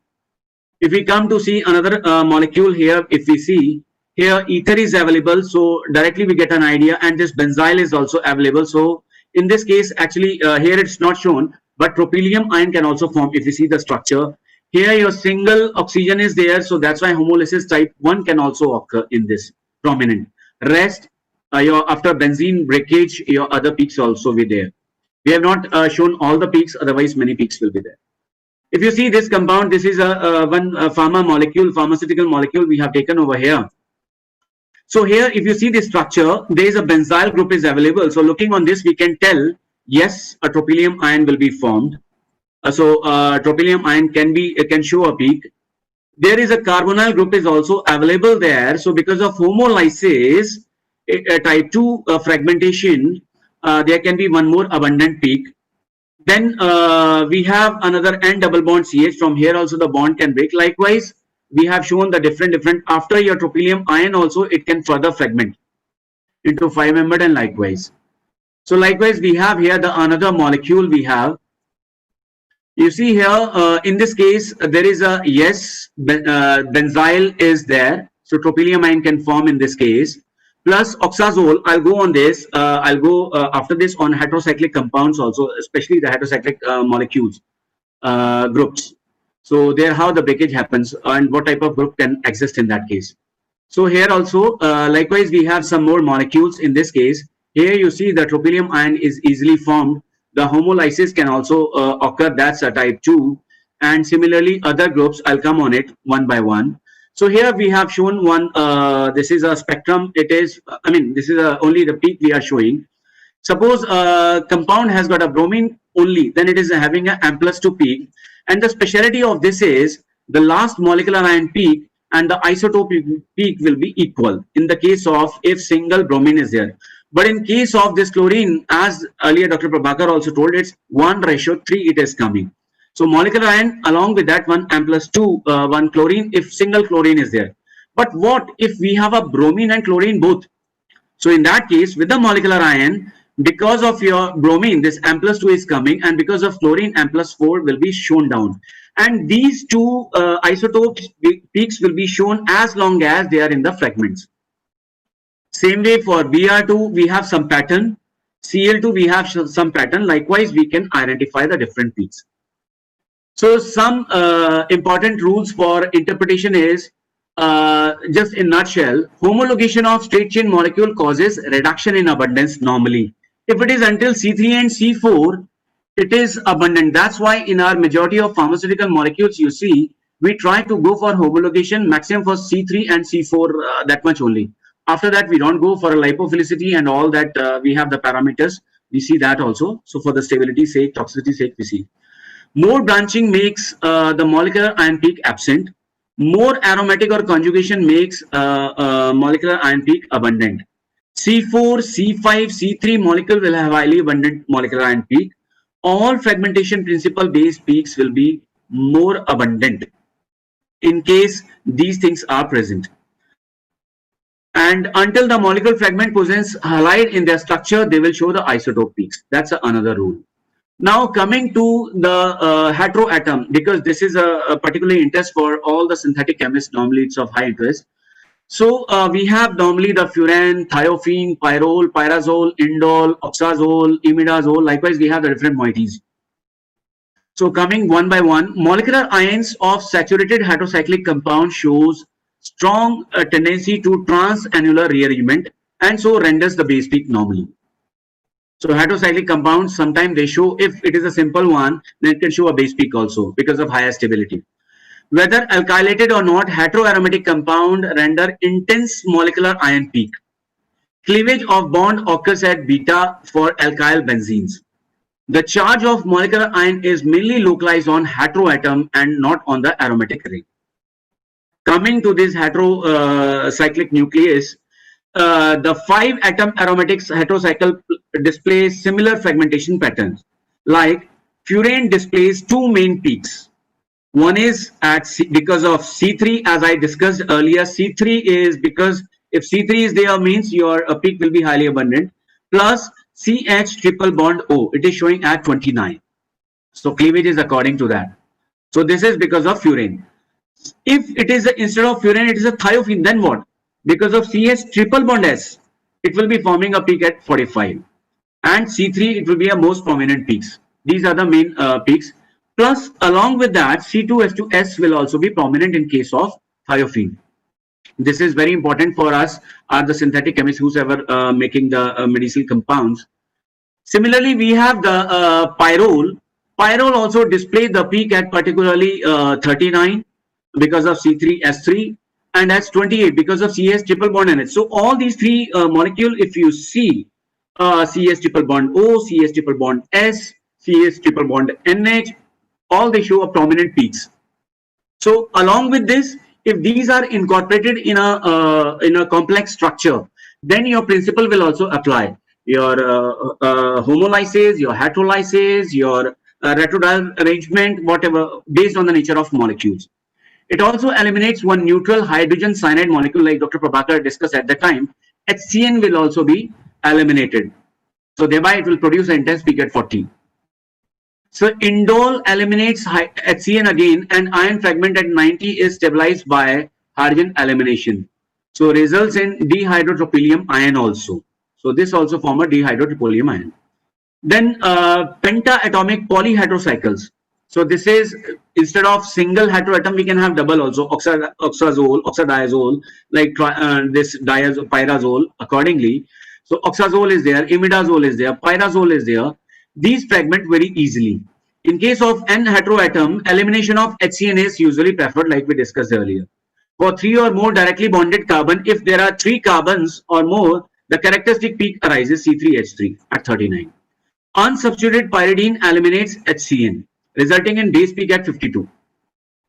Similarly, beta and this gamma picoline also render intense peaks by this HCN, this minus 66, and this M-1 because of that at 78. Substituted pyridine with large alkyl group undergo fragmentation at beta, gamma, as well as McLafferty arrangement also is shown, but depending what type of group is there. Once the chain is opened, the gamma hydrogen will be available at 93. It will be showing a peak. So because of McLafferty, it can show. Ease of rearrangement depends on substitution position, decreasing the order 2, 4, and 3. So pyrazine undergoes similar fragmentation because all substituents are in ortho to the nitrogen atom.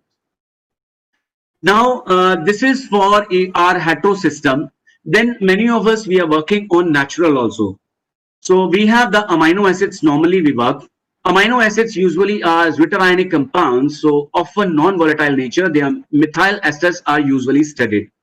So the spectra produced by EIMS ionization display weak or non-existent molecular ion peak because of amino acid capacity to easily lose their carboxyl group, and of their esters to easily lose their carboxyl group on the electronic impact.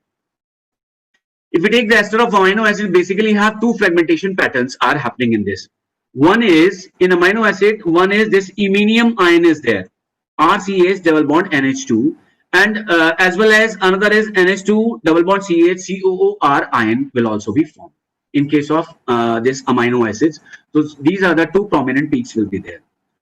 The MR ester group in ion may undergo McLafferty. If any alkyl group a long chainer is available, so it can undergo your McLafferty rearrangement also. So we can see some different peaks also. So in this case, the spectra show, if you see this molecule here we are showing. So in this, the field desorption ionization we are using for this. So these are the different ions, these have been generated. So that discriminate a carboxyl group to convert to your M by Z at 87, which eliminates the hydrogen atom and results in the formation of the peak at 86. So likewise, this is we have shown. Then it can be a triacyl glycerol. We have the triacyl glycerol kind of compound also. So here the triglyceride molecular ion converts into characteristic ions. That is MOOCr we call. These are formed by stabilizing the positive charge of the neighboring oxygen. So OCOR fragment converts into RCOH and thereby the fragment is generated. So with that we can identify, that's a confirmatory for your fatty acids. By the electron impact ionization and by chemical ionization, high molecular mass and low volatility glycerides, that renders weak or non-existent molecular ion peaks. That's a problem with this.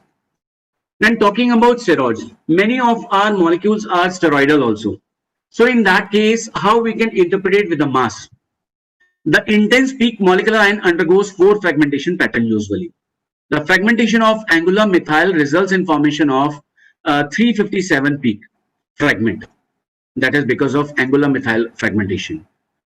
Then fragmentation of C13 and C18 position we are showing. This bond favored by C13 being tertiary results in formation of intermediary ion which is able to fragment in various different pattern. Fragmentation of C15 and 16. So this one bond with elimination of olefin and formation of this 232 ion of your M minus C8 and H17. So because of this also we get a prominent peaks. Cleavage of C14-15 bond, this is your 14-15, this one, this is cleaved with the formation of resonance stabilized peak at 217, followed by elimination of hydrogen atom. It is the most intense among the spectrum. Then fragmentation of C9 and C10, this also results in formation of cationic radical. That further undergoes fragmentation of C5, C6, 7 and a transfer of one hydrogen atom with regeneration of stable ions at 95 and 109.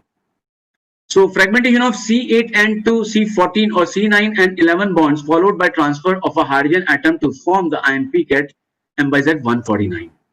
So polyhydroxylated steroid like cholesterol have spectra with weak or non-existent molecular ion peaks. So dehydration can occur on heating. So chemical ionization cannot be used and the protonated molecular ion dehydrates quickly. So spectra obtained by field desorption mass spectrometry does not show dehydration and the molecular ion is present in that case. So important note is prominent peaks in mass spectrum generally results from primary fragmentation as we discussed. Secondary fragmentation may be used as aid for spectrum analysis. Absence of molecular ion. The tertiary alcohol, alkyl halides fragment so easily that molecular ion cannot be identified in the mass spectrum. So tertiary alcohol dehydrate easily. Bromide and chloride can easily lose the halogen by fragmentation. So even without molecular ion peak, the use of spectral library may predict the molecular structures also. But it all depends. If you have the known compound, then it's okay. If you don't have, then your personal skills will come into it. So what is recommended for systematic interpretation of mass spectrometry? So we should gather the basic information such as the origin of sample, what is the class of compound, what is the solubility, what's the thermal stability, and other spectrometric data also we require actually when the compound, when the molecule is newer. It's an unknown compound in that case. Otherwise, we have a library, we can see it, we can match it.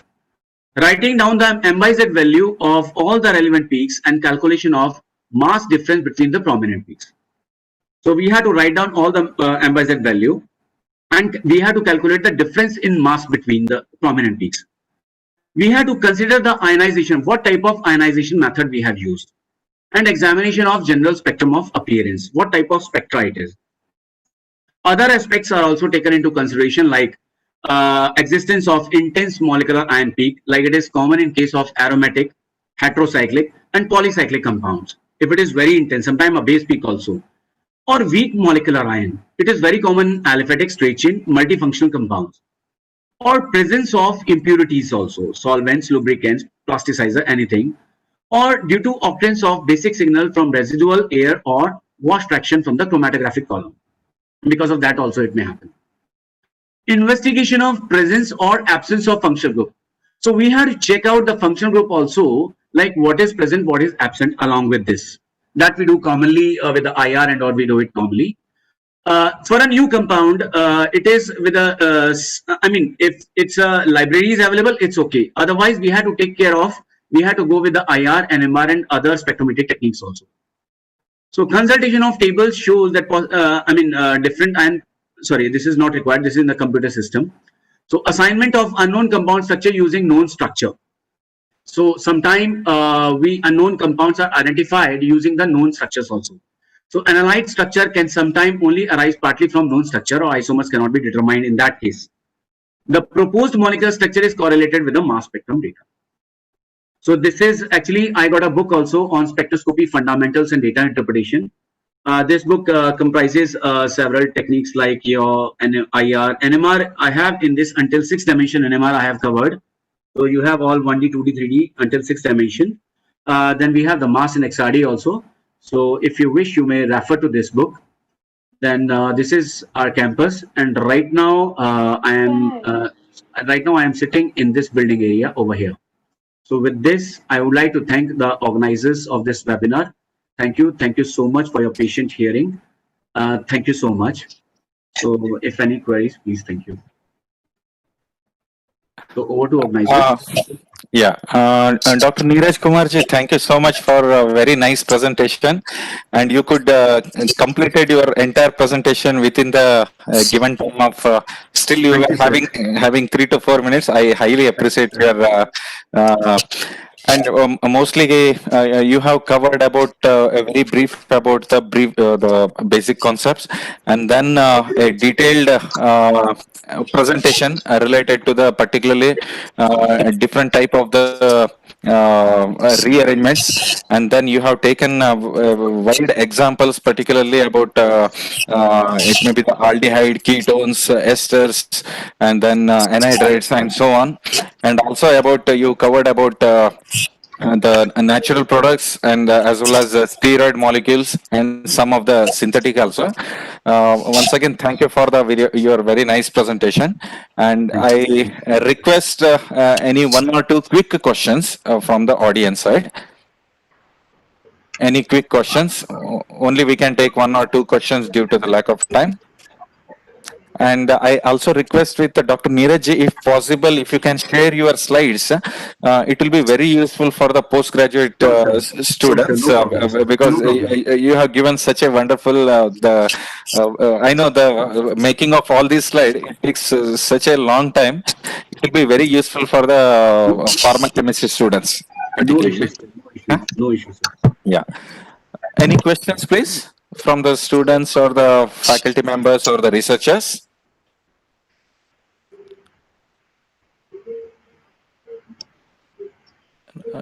No, any questions?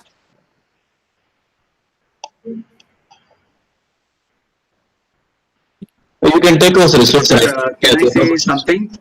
Yeah, please, sir. Sir, lastly, I would like to thank all my gurus from NGM Institute of Pharmaceutical Science, especially Dr. Ishwar Bhatt, who is really my Ishwar.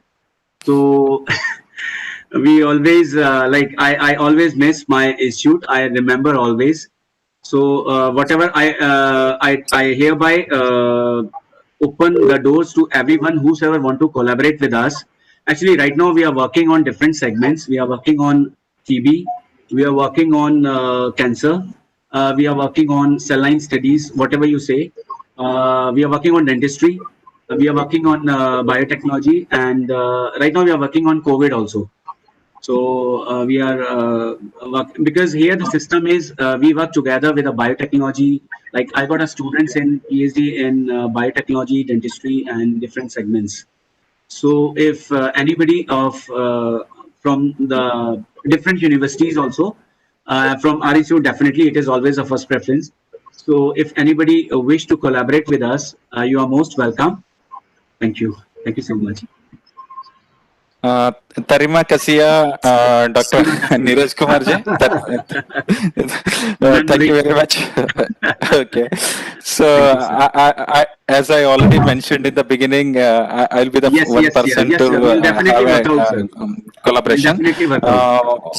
Only during this summer I could not visit it. Otherwise, since last 10 years I was visiting UTM as well as other universities there. So maybe after this presentation, maybe we can do an online Zoom meeting. And with your team and our team, we can work together. We can decide upon which segment to work. And definitely, and whenever you are visiting Mangalore, particularly the your alma mater, you are most welcome to visit NITK Surathkal also. Just we'll be in touch. Huh? Yes, thank you so much once again, and I request the organizers to take care. Over to Dr. Vijay. Natasha, please. Thank you, sir. With this, we'll move on to the last session for the day. This session will be moderated by Dr. K. Ishwar Bhatt, Professor, Department of Pharmaceutical Chemistry, NGSM Institute of Pharmaceutical Sciences. Good afternoon. Is it audible? Yes, sir. Please. Audible, sir. Okay. Yes, sir. Very good afternoon, ladies and gentlemen. Myself, Dr. Ishwar Bhatt, working as professor in the Department of Pharmaceutical Chemistry, NGSM Institute of Pharmaceutical Sciences, have the honor of moderating this last session. So far, we were listening to wonderful deliberations by Dr. Prabhakar, who is one of the eminent scientists of the country or international level. And he has explained very nicely about the basic fundamentals of mass spectrometry, how it is used in various fields. Also, the next speaker, that is Dr. Neeraj Kumar Fuloria, was my affectionate and favorite student, Neeraj. Okay. He has also very nicely explained about the interpretation of the mass spectrometry. Particularly, it will be very, very useful for the M.Pharm students as well as those who are doing research in medicinal chemistry or phytochemistry, whatever it is. So now we are moving to the third session of this webinar. Apart from this basic fundamentals and interpretation, how this mass spectrometry is also used for qualitative and quantitative interpretation or analysis. I think to explain this, we are having the most appropriate person for this purpose, that is Mr. S. Shivakumar, and he will be speaking about the latest trends in qualitative and quantitative analysis by mass spectrometry. So for the benefit of the audience, I will just give a very brief introduction because we are lack of time shortage also. That is why I will just give a very brief introduction about S. Shivakumar. Mr. S. Shivakumar, he has done his post-graduation from Bharati Dasan University, did his MSc in chemistry with the gold medal, and at present he is working as a product manager for mass spectrometry, that is in Agilent Technologies Private Limited. He has accumulated more than 22 years of experience in this field as a product manager in marketing, and especially more than 15 years of experience in mass spectrometry only. He is associated with all the academia and research institute as well as various pharmacy colleges throughout the nation and all other vertical market across the country, and involves knowledge sharing program and involves product training to the customers and addressing their key application and challenges, which is a very important field because he is a market person. He is also associated with the key customers and senior management to establish a successful collaboration with the key academia research with customers. So with this brief introduction, I take this opportunity to welcome S. Shivakumar for this webinar on behalf of the organizers as well as Nitte University as well as NGSM Institute of Pharmaceutical Sciences. I think Shivakumar, I think we can wind up at 1:30. How much time you need? You tell me. Yeah. Well, let me try, sir. Maximum by 1:45 we'll do it. Okay. 1:45. I'll be grateful to you because it is the lunch break. So 1:45 we will wind up. Okay. So over to you, Shivakumar. We'll start. My voice is audible, sir? Yes, audible. First of all, I'm thanking to Nitte University and all the senior eminent professors for the great opportunity given to me. Myself, as he rightly said, I'm a product manager. I'm in the field for last more than 22 years, and the last 15 years I'm handling the mass spectrometry. It is my privilege and that I wanted to present it to all the faculties as well as the students. So let me share my.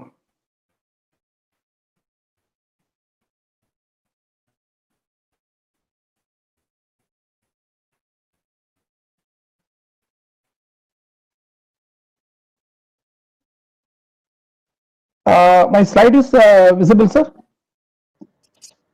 Yeah, it's visible. Yeah. So once again, good afternoon to all of you. So let me take a topic on the latest trend in qualitative and quantitative analysis by mass spectrometry. In the beginning morning itself, two of the eminent professors, they were explaining about all the importance of that. But in this, why the mass spectrometry is important currently, and what is the major role it is playing in each and every market. So that as is maybe a research student or college, you are closing this year. So when you are moving from college to the next level, you may be joining in the research organization or you may be joining the pharma company, and also what is the latest challenges and how those challenges can be addressed by the mass spectrometry. That you all people, you must be knowing that. So let me start with that.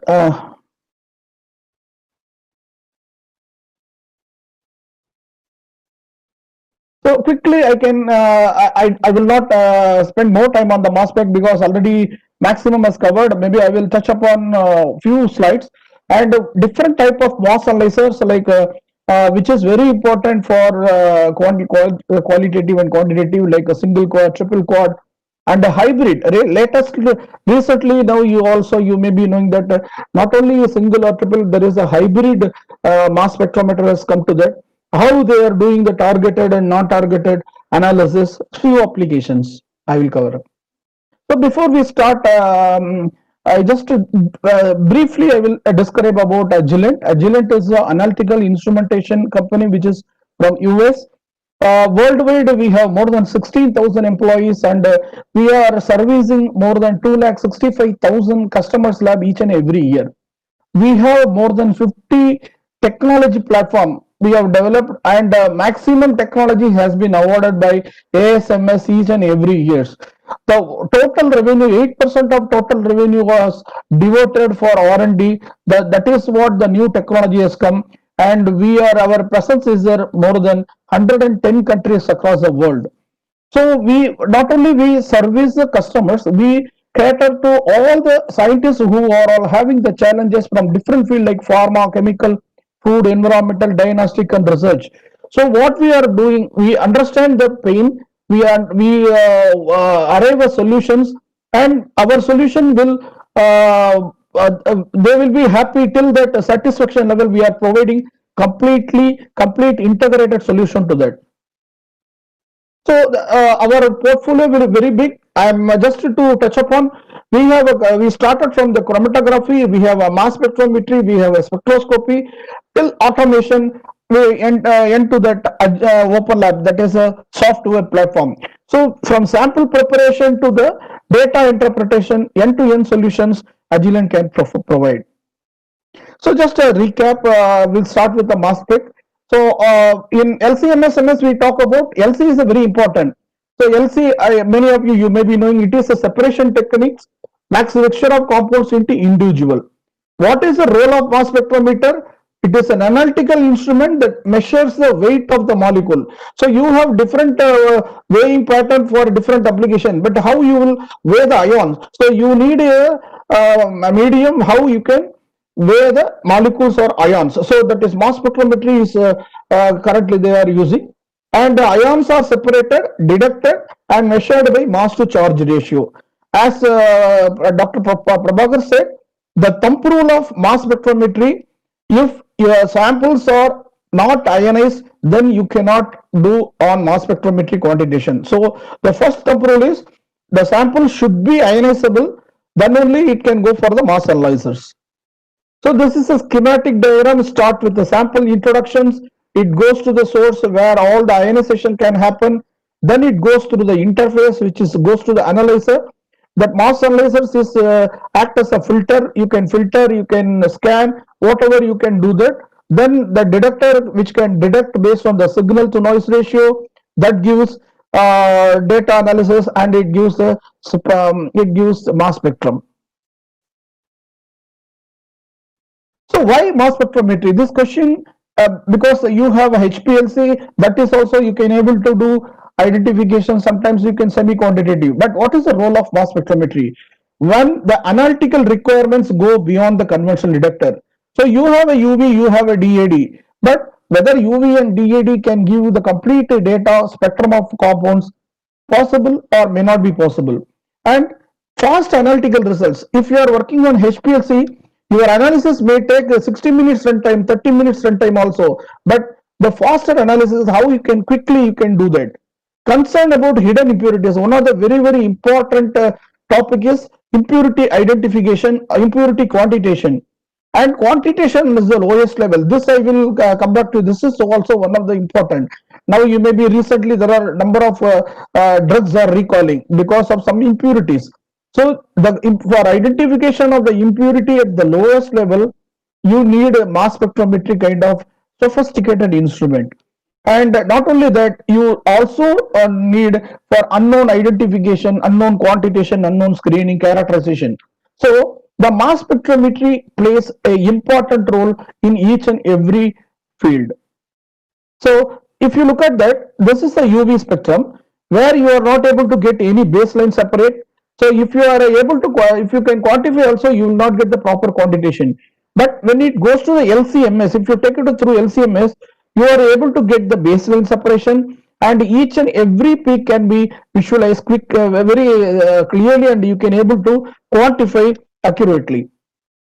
And similarly, if it is a co-eluted peak, what you will do? Again, this peak is not baseline separated. So if you are you have seen that two peaks are there, but you wanted to quantify again through HPLC or through the existing detector.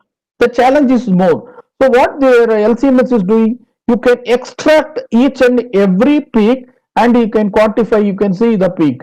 So that is the possibility in LCMS. And ion source again, he has very well explained. So if you compare, if you wanted to do mass spectrometry analysis, the important function is ionization, fixing the ionization source. Why it is important? Suppose because the method development it is very critical. When you, if you are a new chromatographer, it may takes a week time to, it may go to the month time for any method development, because you don't know your sample in which ionization source it will ionize. Okay, so as he rightly said, there are multiple ionization sources are there, but the majority of the ionization of the compounds are happening. One is electrospray ionization, atmospheric pressure chemical ionization, atmospheric pressure chemical APP, atmospheric pressure photoionization. So how these ionization sources are helpful? 99.5% of the compounds mostly are in polar in nature. So the maximum all the polar compounds are ionizable in electrospray ionization. Suppose if the compounds are tend towards non-polar, then atmospheric pressure chemical ionization source that will help you. If it is non-polar completely, if it is not ionizable either in ESI or in APCI, then APPI it will help. This APCI and APPI, what is the difference? Here corona pin, it gives the dischargement of ions, whereas APPI, here UV spectrum, it releases a photon which releases the ion from this ion cloud. So these are the major ionization source which are available for the ionizations. So compounds like steroids, lipids, phenol, aromatics. So these all compounds are mostly, it will very difficult to ionize in the electrospray ionizations. So either APCI or APPI ionization source are best suitable for these type of compounds. And very clearly he has explained everything. I'm not going to the same thing, polar, how the ESI APCI for neutral and non-polar, APCI APPI, acidic, basic, amphoteric, all the compounds are goes to the electrospray ionization source. So if you see the actual how ionization is working, so this is a electrospray ionization source. After the ion source comes out, so you can see that there are neutrals. The blue are all ones are neutrals, and the green ones are all ions.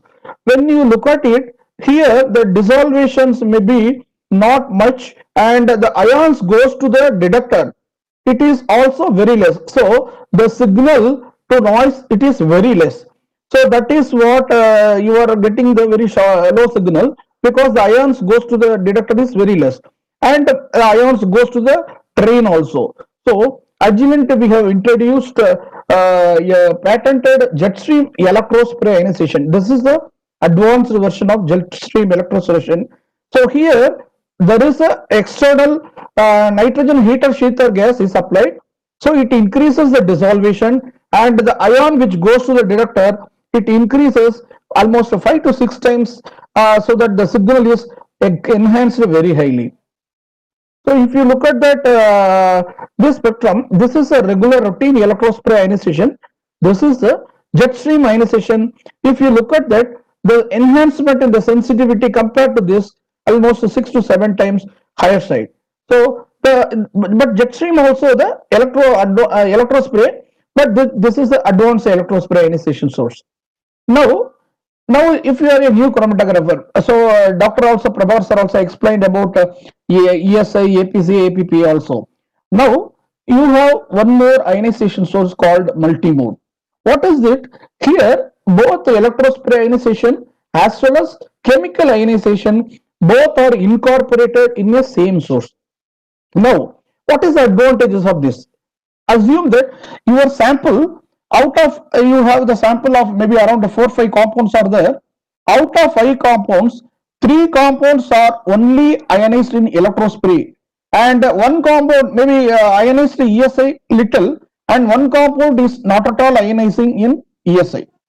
Now, if you are having a dedicated ESI, dedicated APCI, now what you will do, customers, first they will do analysis in electrospray ionization.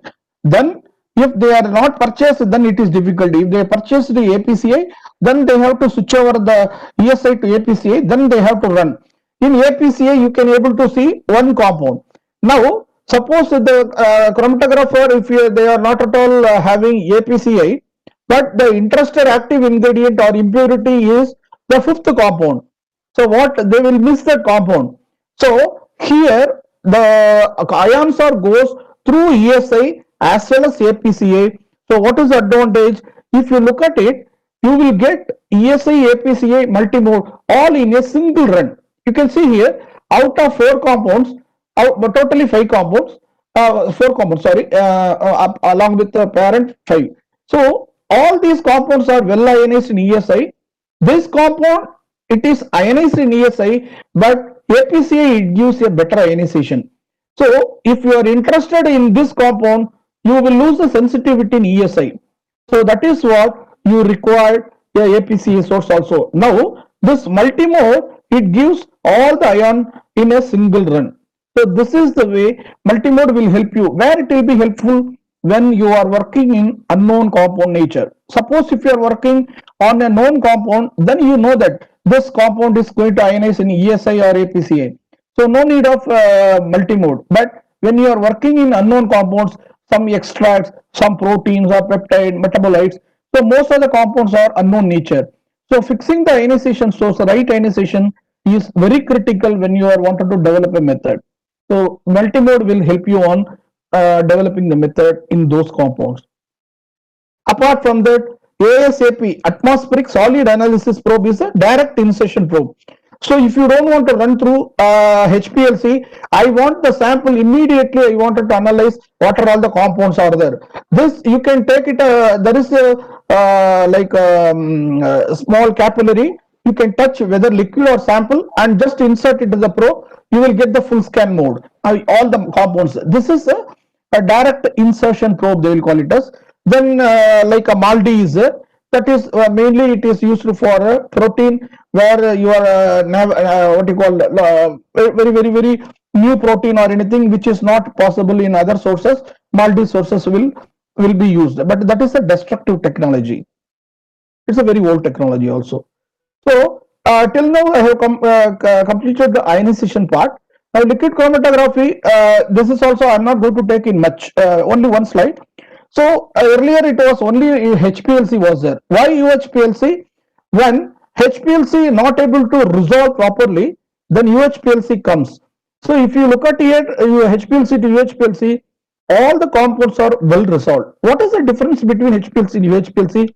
One is the column which you are using, the particles inside the column particles are in HPLC maybe 5 micron, 10 micron, 3.5 micron, 2.5. But UHPLC you are using all sub 2 micron, 1.5, 1.8, 1.7 like that. So the advantages are because of the smaller in particle, the surface area will be very high. So the resolving power will be very high. And also runtime, this because on the shorter column you can use it in UHPLC 10 centimeter or 5 centimeter, whereas here 15 centimeter, 25 centimeter. Suppose the HPLC gives 25 minutes the runtime, in UHPLC you can do it in 5 to 6 minutes or 2 to 3 minutes. So one is the runtime is you are able to reduce, then increase the sensitivity, increase the resolutions, and all the correlating peaks can be well resolved through the UHPLC. That is what in major area from HPLC to UHPLC they moved. There are different type of UHPLC are there. When any requirement comes, I will explain to you. I am not going to in depth. So coming to the mass analyzers. So in mass analysis, if we can classify, we can classify into high resolution, high sensitivity and low sensitivity, and qualitative and quantitative. This is the way we can differentiate. So in the down, single quad or triple quad are all used for quantitation purpose. TOF or QTOF are used for a qualitative analysis. Let us one by one we can see that. So before that, many of the people they were asking how to choose mass spectrometry based on application. If I am a new chromatographer, okay, suppose if you are working on all known environmental like food testing lab, or you may be working. Any questions, sir? Proceed, please proceed. Okay, sorry. So if you are working on all compounds in a known environment, or you are working in a smaller molecular weight, you wanted to do accurate quantitation or low level deduction you wanted to do, or you are following all the US regulations like US FDA or EU. All these things are directed to you are going to use a triple quadruple. Single quadruple limitations are there, but majorly all this fitted into the triple quadruple, because you there all even the regulation says you have to do quantitation through multiple reaction monitoring by LC-MS. Okay, come to the QTOF or TOF. If you are working in a molecular weight more than 10 kilodalton to 200 kilodalton, I don't know compounds, so what are all the things I wanted to screen, I wanted to identify and characterize, and I need a structural characterization. So then triple quadruple may not be useful. QTOF or TOF, this is the instrument which is mainly used for these kind of applications. Okay, so just to show in a single this one, what is the difference between single, triple, and QTOF? We can look at it single quadrupole. This is the ionization source. One quadrupole directly connected to the detector, and triple quadrupole, one quadrupole collision cell, quadrupole, second quadrupole connected to the detector, and QTOF quadrupole collision cell. Instead of this quadrupole, you are connected to the time of flight. TOF is time of flight. So that is the major difference. So in this, all the three, if you look at that, all this, this is the schematic diagram are very common. So the purpose of Agilent following the same schematic diagram, the results from single quad, triple quad, at least because the initial process will be very similar to all these platforms. Okay, so as I told you, for quantitative and qualitative, just start with the single quadrupole. And again, Professor has already very clearly explained about single quadrupole. To just to touch upon what is a single quadrupole, it is a electrodes, 4 electrodes kept in a EQ distance, and which is applied RF at DC voltage. Like he said, every mass by charge value has a unique DC or RF potential. Suppose you here, when you wanted to fix some mass, I want the particular mass, you fix that particular mass, that mass ions only will reach the detector, remaining all will be eliminated by hitting from the electrodes, and it will get eliminated. So the important function is single quadrupole is to maybe you can have different applications. I will explain to you. Majorly, they will see that what is the purity, mass purity, or what are the compounds of presence. Those kind of small applications, simple sorry, simple applications are handled by LC-MS. So this is there are two different scanning modes are there. You can have complete scanning. You run through the quadrupole without filtering. You can see able to see all the compounds which is present in your sample. That is called full scan mode. What is single ion monitoring? Out of all the compounds, I wanted to see only particular compound. Then you can filter it, and you can if you mention the particular mass, only the particular mass will reach detector. You can quantify the particular compound. So this is called single ion monitoring or single ion recording. So these are the normal applications.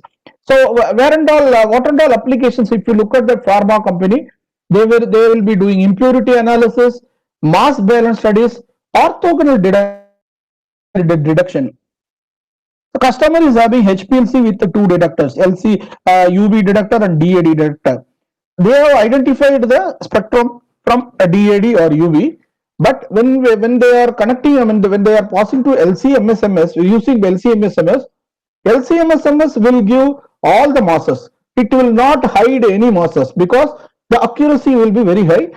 If it is a co-eluting peak, UV or DAD may not be able to give proper quantification. So mass will give you the orthogonal. It will be giving how many peaks are there.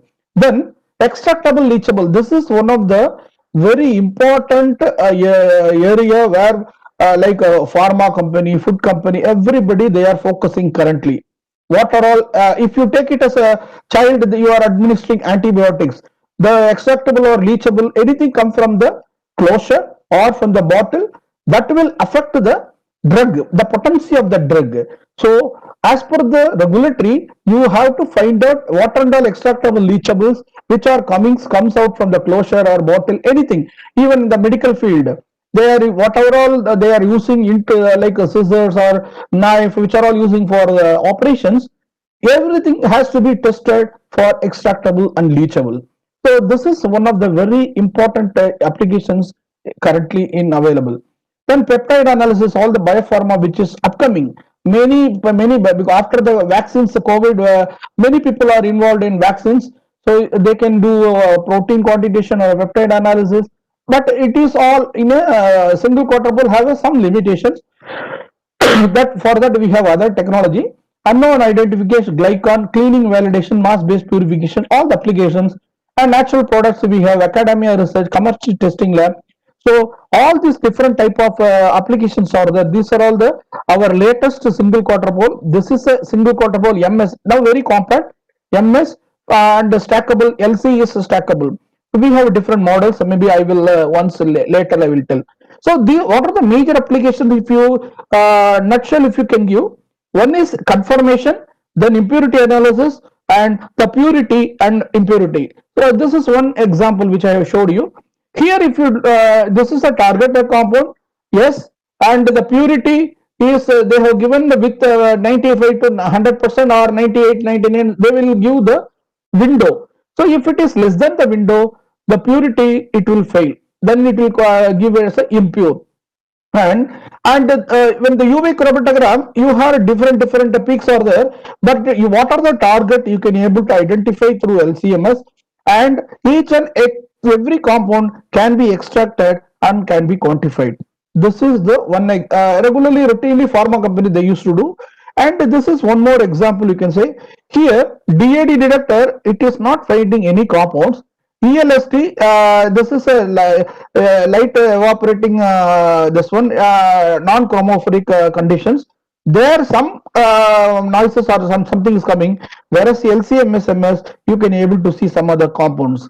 So this is the advantages of LCMS in different field. Okay, so we will go to the triple quadrupole. Now till now we have seen single quadrupole. Now we can see the triple quadrupole. What is triple quadrupole? It is a quantitative tool for accurate quantitation and even at the lower level. Now you can see again, I will show you that. So the compounds are different masses are coming through the capillary. You are fixing particular masses in the quadrupole 1, and Q2, this all it is getting fragmented. Then it goes to the Q3, and from that you are identifying particular mass again, which is reaches through detector. So this is called the daughter ion, this is called the parent ion or precursor ion, anything. So here again the triple quadrupole, you have a different scanning mode. One, all the compounds can be scanned, full scan you can do. At that time the collision cell will be working in RF mode, so it will not, there will not be any fragmentation will happen. So all the compounds will be passing through Q1, Q2, Q3 and will reach detector. That will give you a full scan. If you wanted to find out one particular compound, you can able to do identify the compound particularly. This is the multiple reaction monitoring. This is the way quantitation will be done in any testing lab or any pharma company. I will show you in the continuous slides so that you can able to understand. So finally, you will get the chromatogram like this. Okay, so what is the difference between you have a single quarter pole? Why you require a triple quarter pole? Just see that. So it is the full scan from the single quarter pole. You have a analyte peak which is very ambiguous. You are not able to see anything because the signal noise is very high. So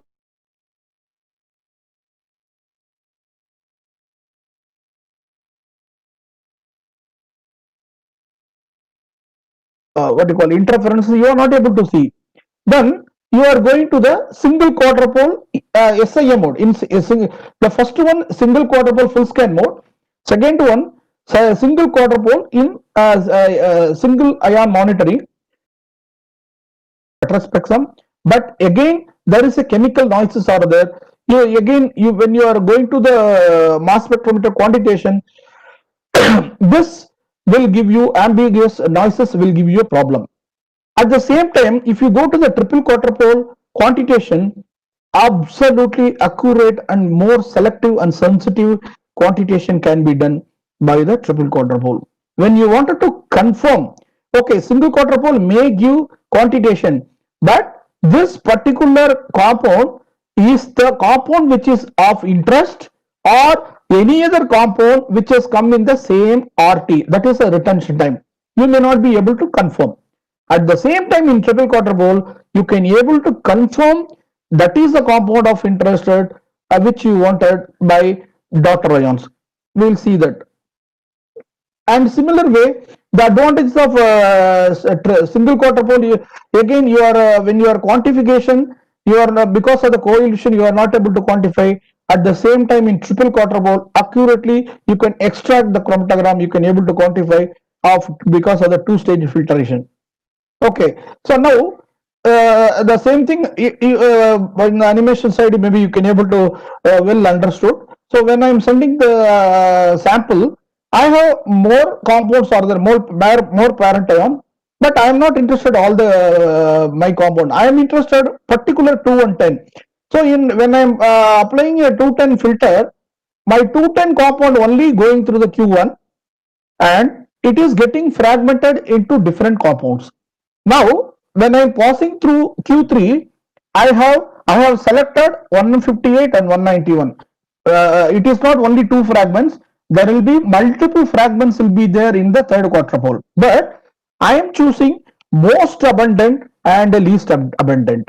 So the most abundant and least abundant, between these, there is a ratio will be there, ion ratio. They will call it as ion ratio. So now these two compounds are the confirmation for this 210 compound. What does that means? Suppose if the compound is coming 6.7 RT, then you assume that this is X compound. When X compound it comes in 6.7 RT, you are getting 158 and 191 fragments, always you will get it. Suppose one more compound which is coming in 6.7 RT, but you are not getting the fragment of 191 and 158 and the ratio is not same, that may not be X compound, that may be the Y compound. So this confirmation you will get it only in triple quarter pole, not in a single quarter pole. So there are how the signal to sensitivity is increasing based on the different technology. One, they are increased improved the sensitivity by Agilent jet stream technology. The ion injector, which is a capillary, which they have increased quality, that is a straight line. But here you are getting a curved. What does that mean? When the ions and neutrals are going inside, when electricity voltage is applied, only the ion goes to the detector, the neutrals are removed from different level. So ultimately they are adopting different technology to remove the neutral and increase the sensitivity. Why the sensitivity is important for different applications? Why means because you have different applications requiring different sensitivity. So when you talk about pesticide, you are going in ppb level. When you are going for antibiotics, you are going in a ppt level. when you're going for nitrosamine analysis, ppb, ppt level. So there is no standard instrument which will cater all the applications. So that is what the new instrument which are all coming have different sensitivity level. So if you look at the applications, this LCMS-MS is not having only the limited, it's only the pharma, it's not that. If you look at that, and morning Dr. Indrani ma'am, she was very clearly, she was explaining LCMS-MS, how it is playing an important role in different applications. If you look at that, pharma, it starts from the discovery, it development and R&D, each and everywhere LCMS-MS plays an important role. Food, pesticide, mycotoxins, all allergens, each and everything you wanted to quantify LCMS-MS. In clinical, earlier clinical, still now the clinical, very few people, they were using only the older technology. Now many of the diagnostic center, big hospital, they started using LCMS-MS. Therapeutic drug monitoring, newborn screening, immunosuppressants analysis, steroid analysis, vitamin analysis, all these things they are using LCMS-MS. And clinical studies, of course, now there are multiple clinical studies going to come. All the CROs, they are using the clinical studies for LCMS-MS for clinical studies. And veterinary drugs, where and all veterinary drugs will come. If you look at that, anything, honey, there is antibiotics and drugs are there. Seafood, antibiotic drugs are there. So unwanted, wherever you milk, as well as the infant food, each and everywhere antibiotics are there. It is harmful. So they have to identify all the antibiotics, and some of the antibiotics are banned. It should not be present. So you require LCMS-MS. Then, like doctor was saying, there are in biopharma different applications are there. One of the applications are biosimilar quantitation, forensic toxicology application, environmental contaminations. All these applications are academic research, water contaminants. So you have a variety of applications where LCMS-MS has been used. Again, the important the bottom line is it is used for impurity, quantitation and confirmation of different analytes. So just wanted to show you a recent recall, ranitidine, all the sartan drugs, metformin, all these drugs have been recalled. I hope all you will be aware. What is the problem? There is a impurity called nitrosamine impurities. It was present. That is all carcinogenic in nature. If you consume too much of this nitrosamine sartan drugs, then there is a chances of cancer.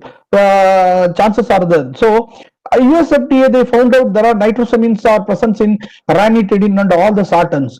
Now they are asked to identify and quantify the nitrosamines. So there are different sartans, losartan, candesartan, valsartan. So many sartans are there. So currently they are identified as 6 impurities, but Agilent we have already done 12 impurities we have identified. So this is your API, active pharma ingredient. But in this you have so many impurities are present, which are all has to be quantified by FDA. They have identified. So now we have developed a method to identify and quantify all the nitrosamines in the sartans. This is the recent developments. Now still USFDA have banned, unless until you are identifying and quantifying all these nitrosamines, you cannot export any sartans to the US or Europe. And this is one more just example I was taken out. This is the pesticides and dyes, illegal dyes in spices. We have taken the turmeric matrix, which is only of the one of the dirty matrix. Close to 250 pesticides are there with dyes, everything. You can able to see in a single run with our unique features called dynamic MRM, like that. So this LCMS-MS are not only used for simple identification, but it can use for multi-compounds, multi-analytes also. So this is one of the key features of the LCMS-MS in the food matrix. So we have a different LCMS model, Altivo 64706495. What is the difference between these three? Or all sensitivity. This is a 1 lakh sensitivity, 3.5 lakh sensitivity, 5.5 lakh sensitivity. Based on the sensitivity, there is a little technology differences also there. So that is till that we have concluded single and triple quadrupole. So quickly we can go through why QTOF. QTOF quadrupole time of flight, and you must be knowing there are a lot of information has been shared by previous two professors, which are all very well told by these people, and maybe all you will be understand. I am not going into the technical details, but some of them which is important I will share with you. So why QTOF? So mainly for identification and characterization of unknown. What is unknown? You suppose you are a research people, you are getting some, you are extracting some from ginger or some spice. You may not be knowing what are all the compounds are there. So first you have to screen what are all the compounds. You have to screen. You have to extract the compound. Then you have to after identification, then you have to go for a structural characterization. All these things, is it possible single or triple quadrupole? No, because there is a limitation in single quad or triple quad, because those are all nominal masses. What we are going to talk about are exact masses. Let us go to. So if you look at that nominal mass, H hydrogen is 1, we will call it as. But when you talk about exact mass, it is not 1, 1.007825. Helium 2, like that you have a accurate masses are different. Why it is difference? You can see here oxygen is 16, we will call it as, but at the same time NH2 also 16. But now if you are having the mass of 16, how do you know that whether it is oxygen or amine? This is a question which need to be answered. Now I have taken examples. We after the analysis in a single quad, triple quad, I am getting the mass of 58. But when I come to Google it, I have found out for 58. There are multiple compounds. I'm just chosen a few. So I have a 3 different empirical formula which is giving the same nominal mass. Nominal mass means after the digit will be only one digit, 58.1 or 57.9, like that. That is called nominal mass. Okay. Now, if this 58, whether it is belongs to this or this or this, I don't know. But when I am coming to the exact mass, I can see there is a clear difference. This is 58.0417, 0054, 0780.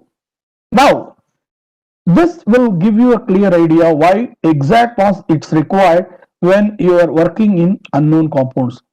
Suppose you are working in metabolites, 0.0001 Dalton, if it is a different, then there is a different metabolite, not the same metabolites.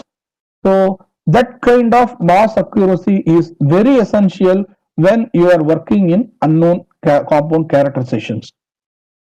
Okay, so mass accuracy, what is the mass accuracy? Mass accuracy, maybe you can take it as a now opposite side, mass error. I need very, very low mass error, then only I can able to identify my interested compound clearly. Okay, assume that I am having 165 ppm mass error. If I am applying one mass in the open library like a ChemSpider, or maybe you can say PubChem, I am getting the empirical formula 209 hits. So now I am reducing the error from 165 to 10 ppm, 13 hits only I am getting. I am narrowing the my options. 5 ppm 7, 2 ppm I am getting only 2. Now because of my high mass accuracy, my the compound which I am looking for, I don't need to search 250 or 1000 compounds. My all my what I call the accuracy increases, my hits are also come down. So this needs a mass accuracy plays an important role. So that is what when unknown compounds, when identifications, I said high mass accuracy is very important. And isotopic is very, again, this is I'm not going in depth, but I just wanted to touch upon, because the doctor was saying very clearly about what is nominal mass, what is monoisotopic, what is average mass. I'm not talking about that one, but here isotopic fidelity, that is one of the criteria when you are working in the unknown characterization. Why? What is that unknown isotopic fidelity? If I take a chlorine, chlorine may be present in 35 Cl35 or Cl37. Suppose if I don't know how much 35, how much 37 is present, I may be losing my most accuracy of my report. So first and foremost, I need to understand what is how much C35%, how much C37%. Like that, you have to identify the isotopic fidelity. Our software will help you, so they can easily find out if it is a chlorine compound is present, how much 35, how much 37. Automatically the data will be generated. No need to worry. Okay, so just wanted to show you how QTOF is working. So just to if what is a QTOF? QTOF is a quadrupole time of flight, is a powerful instrument that deduct a full profile and great details about each chemical entity in the sample. What does it mean? So this is if you can look at, this is the very big picture. I cannot if I what and all is there, I don't know, but the QTOF, what will happen, even in the small minute level, you can able to identify, and in maybe you can say in other this one to some extent you can do quantitation also. So it is a full profile also you will get, and each and every piece of information you can able to identify from the QTOF. So this is a time of flight. So what is happening here, based on the ions time of arrival, the detector, what is used, analog digital converter, this is time as well as number of ions which reaches the detector, both will. I will show you in the how it is works, next slide. So you are after the collision cell, all the ion goes through, there is a beam shaping, because after the collision the ions moves in a different direction, so you have to all the make the in a particular pathway. So that is ion beam technology they were using in Agilent. So that will process all the ions in a single pathway. Now you have ions have different masses, small masses to the higher masses. So now this is the called this tube is called a time of flight tube. Now what will happen? So this is the pulsar. All the ions they are given the same pulsation, means a 4 kilowatt. What is happening? The higher molecular, smaller molecular weight moves very fast, and larger molecular weight molecules moves very slowly. So you can able to resolve each and every ions in based on the mass to charge ratio. So what happened? Somebody they are using. Continue. Yeah, somebody has taken. No, it's fine. Now it's fine. There is a technical error. Continue. Okay. Sorry for that. Yeah. So 20 milliseconds, you are getting a smaller molecular microseconds, 118 molecular weight, 90 microseconds, 2400. So based on the molecular masses, the movement also will vary. So if you look at that, this is the red one, which is a triple quadrupole that gives the peak. So if in the same in the one RT, you are able to see only one mass. But when it goes to the QTOF, you can able to see almost 5 to 6 compounds are there within the small 1 Armstrong unit window. So this is the advantages of resolution in for the QTOF. So here again one classic example. I'll just show you that. Yeah. So here you can see when the resolution increases, that was a single peak. Now after the increases the resolution, you can able to distinguish two peaks, and you can see when the mass accuracy, that is the error, comes down, you can able to see very clear distinct peak of compounds. When the resolution is also, it has to be high resolution, and high mass accuracy is very important in when you are working on unknown compounds identification. So this is one more example. Maybe I will not go. And second thing, why the dynamic range we talk about, why it is required. Your impurity is present in maybe femtogram level. Your main compound present in a nanogram level. Both I have to see in a single run. Then only you can able to come to some conclusion. Suppose if it is a linear dynamic range, only two order, you cannot see more than this peak. Then you have to run separately one more injections. So you wanted to see both all in a single injections. The linear dynamic range is very critical when in QTOF. So we have a 50 kilodalton resolution and the mass accuracy. This is a peptide. You can see the mass error less than 1 ppm mass error. This is a classic example. We are working with the one peptide analysis. And also isotopic fidelity, I already told you. So in spectrum dynamic range, what is that means? See, there is a one ant is there in the elephant. You may be able to see the ant, but what about the ant? Sorry, elephant and ant, both I have to see that. So here it is the ant, I can see the elephant as well as ant. This is called spectral dynamic range. This and all where it will be helpful for when you are analyzing your compound, you are getting multiple compounds, all compounds, maybe 200 300 compounds are coming, but I don't know my what is the interested compound, whether it is present or not, unless until you have a very good spectral dynamic range. So this is one more critical area. And here you can see this is the difference between glutamate and glutamate. There are two compounds. If they are having a masses of same masses, still you can able to distinguish. This is QTOF. So why QTOF? There is So why QTOF? You have a needle. You have lost in a straw haystack.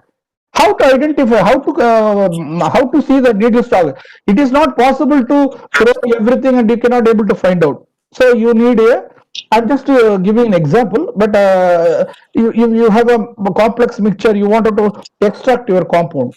Okay, so the current challenge is accurate quantity, accurate screening, identification, characterization. Suppose if you have all the known compounds, you may be having a standards. It is very easy to quantify. If you have a sample, targeted compounds are there. I don't have a standards, but I have some structural information available. So that is one case. I have a sample which are all completely unknown compounds, no standard, no information. How to characterize? So we will go to that. So this is a workflow solutions. I'm just giving. This workflow will applicable in any kind of screening or any kind of identifications of compound, unknown compound. There is in the sample, one is targeted, second is non-targeted. Targeted means you know the compound mass. You wanted to understand whether the mass is present in the sample or not. So we have a database, inbuilt database, as well as a common database which is available globally. So you have you put the masses in the library. Any small piece of information, it is sufficient. You can able to capture the empirical formula and all the structure of the compounds, everything possible if it is a targeted compound which is available. Suppose if it is in the library, it is not available. You can search from the PubChem or ChemSpider. Then you will get the compound complete details about the structure, everything. So that is the workflow for targeted. So what is non-targeted? Again, you don't know anything. Now, what are the things you have to do? You have to first you have to find out the mass, then you have to find the empirical formula, then you have to propose a structure, then the structure has to be fragmented, and the fragmentation also the masses has to be confirmed. Then completely the structure is confirmed. You have to confirm the structure with the again through NMR or IR. Then till that structural confirmation will not get over. So there is a workflow. So when you are injecting a sample, unknown sample, first you are getting the total ion chromatogram. This it will looks like this. You may not be able to see anything. This is like a dark room. You are shooting in a dark room where you don't know anything. So now in this your compound is mixed with a lot of adults, lot of noises, lot of unwanted interferences. So first what you have to do, you have to remove all the noises, remove all the adducts and find out the interested compound, and you process all the chromatogram. So these are all the, after processing, after removal of all the interferences, I have extracted all the compounds. Now all the compounds I have identifying based on the first masses, or I am able to extract the masses. Then this masses I am trying to find out what are the proposed structures through, we have a molecular formula generation through the software. You can do the data search. So if the data, sorry, Shivakumar, you will have another 2 minutes. I think it is lunch break, no? Okay, sir. Another 2 or 3 minutes you can wind up. Okay. Yes. Yeah. So by this way, we are proposing the structures. Okay, so this is the database which is available. If you can search what are available compounds, you can able to identify. In case if it is not available, this is our software will talk to the open software, and all the structures will be identified, and it will be fragmented. Each and every structures will have the score. That means whether the score is the structure is correct or not, 99 about 95% you can filter it. So like that you can shortlist your compounds. Then all these structures as a fragment, you can assign the structure. Finally, you can able to identify the structure elucidations. And next is profiling.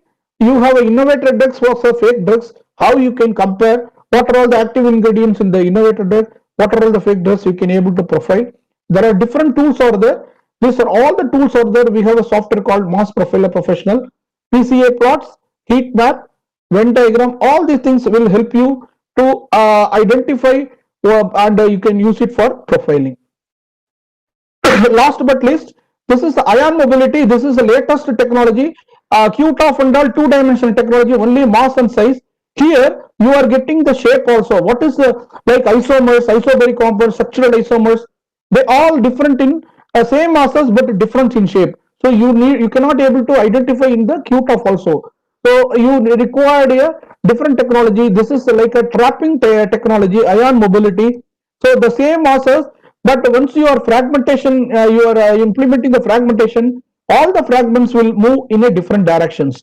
So like this, it goes in a, you can see here isocitrate and citrate, both are having same masses, but the movement of ions in 3D dimension, you can able to see both the differences of that. This is the structural isomers of sugar, raffinose and maltose. You can able to distinguish all the three compounds of sugars, methyl malonic acid and succinic acid, how they can differentiate. These all the things very difficult to distinguish in like a TOF or QTOF. You can able to do, but to some extent, but not up to that. If it is a positional changes, then it is little difficult. This is metabolite isomers. So we have, I have come to the conclusions. So this is our Center of Excellence lab. One is in Bangalore, one is in Manesar. New lab we have started in Mumbai. All these demo labs are specifically we are supporting all the customers and the current challenges. Actually, it is not a servicing lab, but in case any customer they are planning to buy instrument, they wanted to see the samples in our instrument, we can able to definitely we can show you, we can demonstrate, and in case people are wanted to visit the lab in advanced information, we are welcoming. We can able to give one day we can give all the technology from small UV spectrophotometer to HRMS.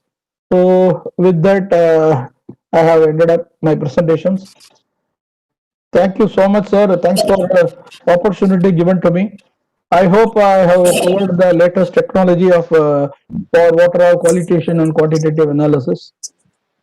Any question, any feedback? Welcome, sir. Okay. Okay. Thank you. Thank you very much, Shivakumar. Yes, sir.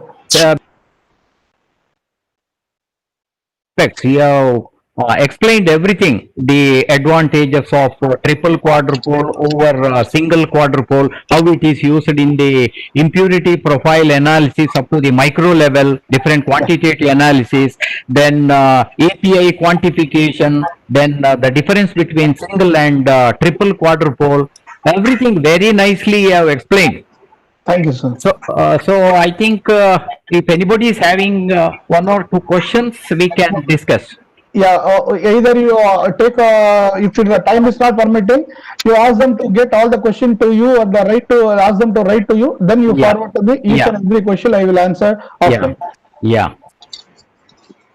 I hope the presentation. It was wonderful presentation, Shivkumar. It was wonderful presentation, and it will be very useful for all the researchers, particularly those who are in the field of medicinal chemistry, then those who are in the field of phytochemistry, and as our Indrani madam told, it is not restricted to only these fields, it is applicable to biotechnologies also, because this is a very diverse application, mass spectrometry.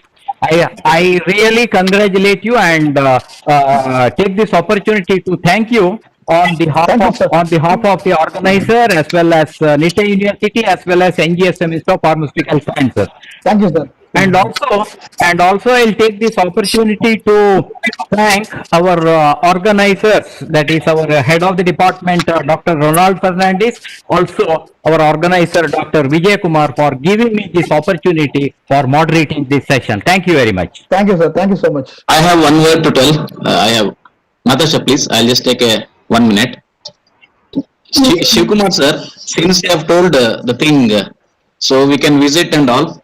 So now I am blocking your lab, say Center of Excellence Bangalore, for 4 or 5 students of from our PhDs. Yes, PhDs, so that not for 1 day, 2 to 3 days, or any other PGs or PhDs from our college. So if you can give an opportunity to the for the exposure of the instruments which is there in your Agilent technologies, that will be very good.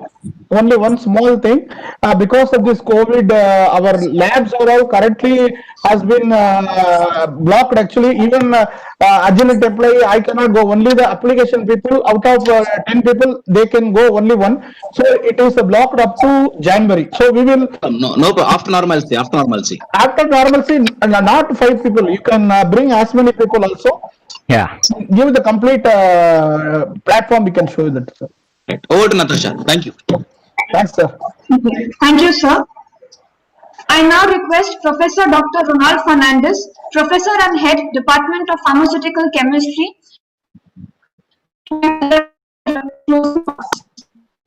Very good afternoon to all. I feel honored and privileged to propose the vote of thanks on concluding this international webinar. I would like to extend my heartfelt gratitude to our Honorable Chancellor, Sri N. Nitte, for his valuable support. I would like to thank Dr. Indrani Karunasagar, Director, for inaugurating the webinar. I thank our beloved Principal, Dr. C.S. Shastri, for his support and encouragement in organizing this event. I am very much thankful to resource persons and moderators who shared their knowledge and experience. My special thanks to Agilent Technologies for technical session. Thank you, sir. I would like to thank Ms. Natasha Agarwal, Master of Ceremony, for today's webinar for our efforts. My special thanks to Dr. Vijay Kumar, President, Society of Pharma Education and Research, for coordinating this program. At last, I thank all the registered participants across the globe for their tremendous support. Thank you all once again. Thank you. Thank you, sir. Thank you so much. Thank you, Vijay, sir. Thank you. Thank you, sir. Thank you, Neeraj sir. Thank you, sir. Thank you so much. Thanks to all my teachers. Thank you, sir. This is a wonderful opportunity for us also. Thank you so much. Thank you, sir. Thank you. Signing off from Nitte. Thank you. Okay, sir. Yes, Okay. yes. Thank you, Bye. sir.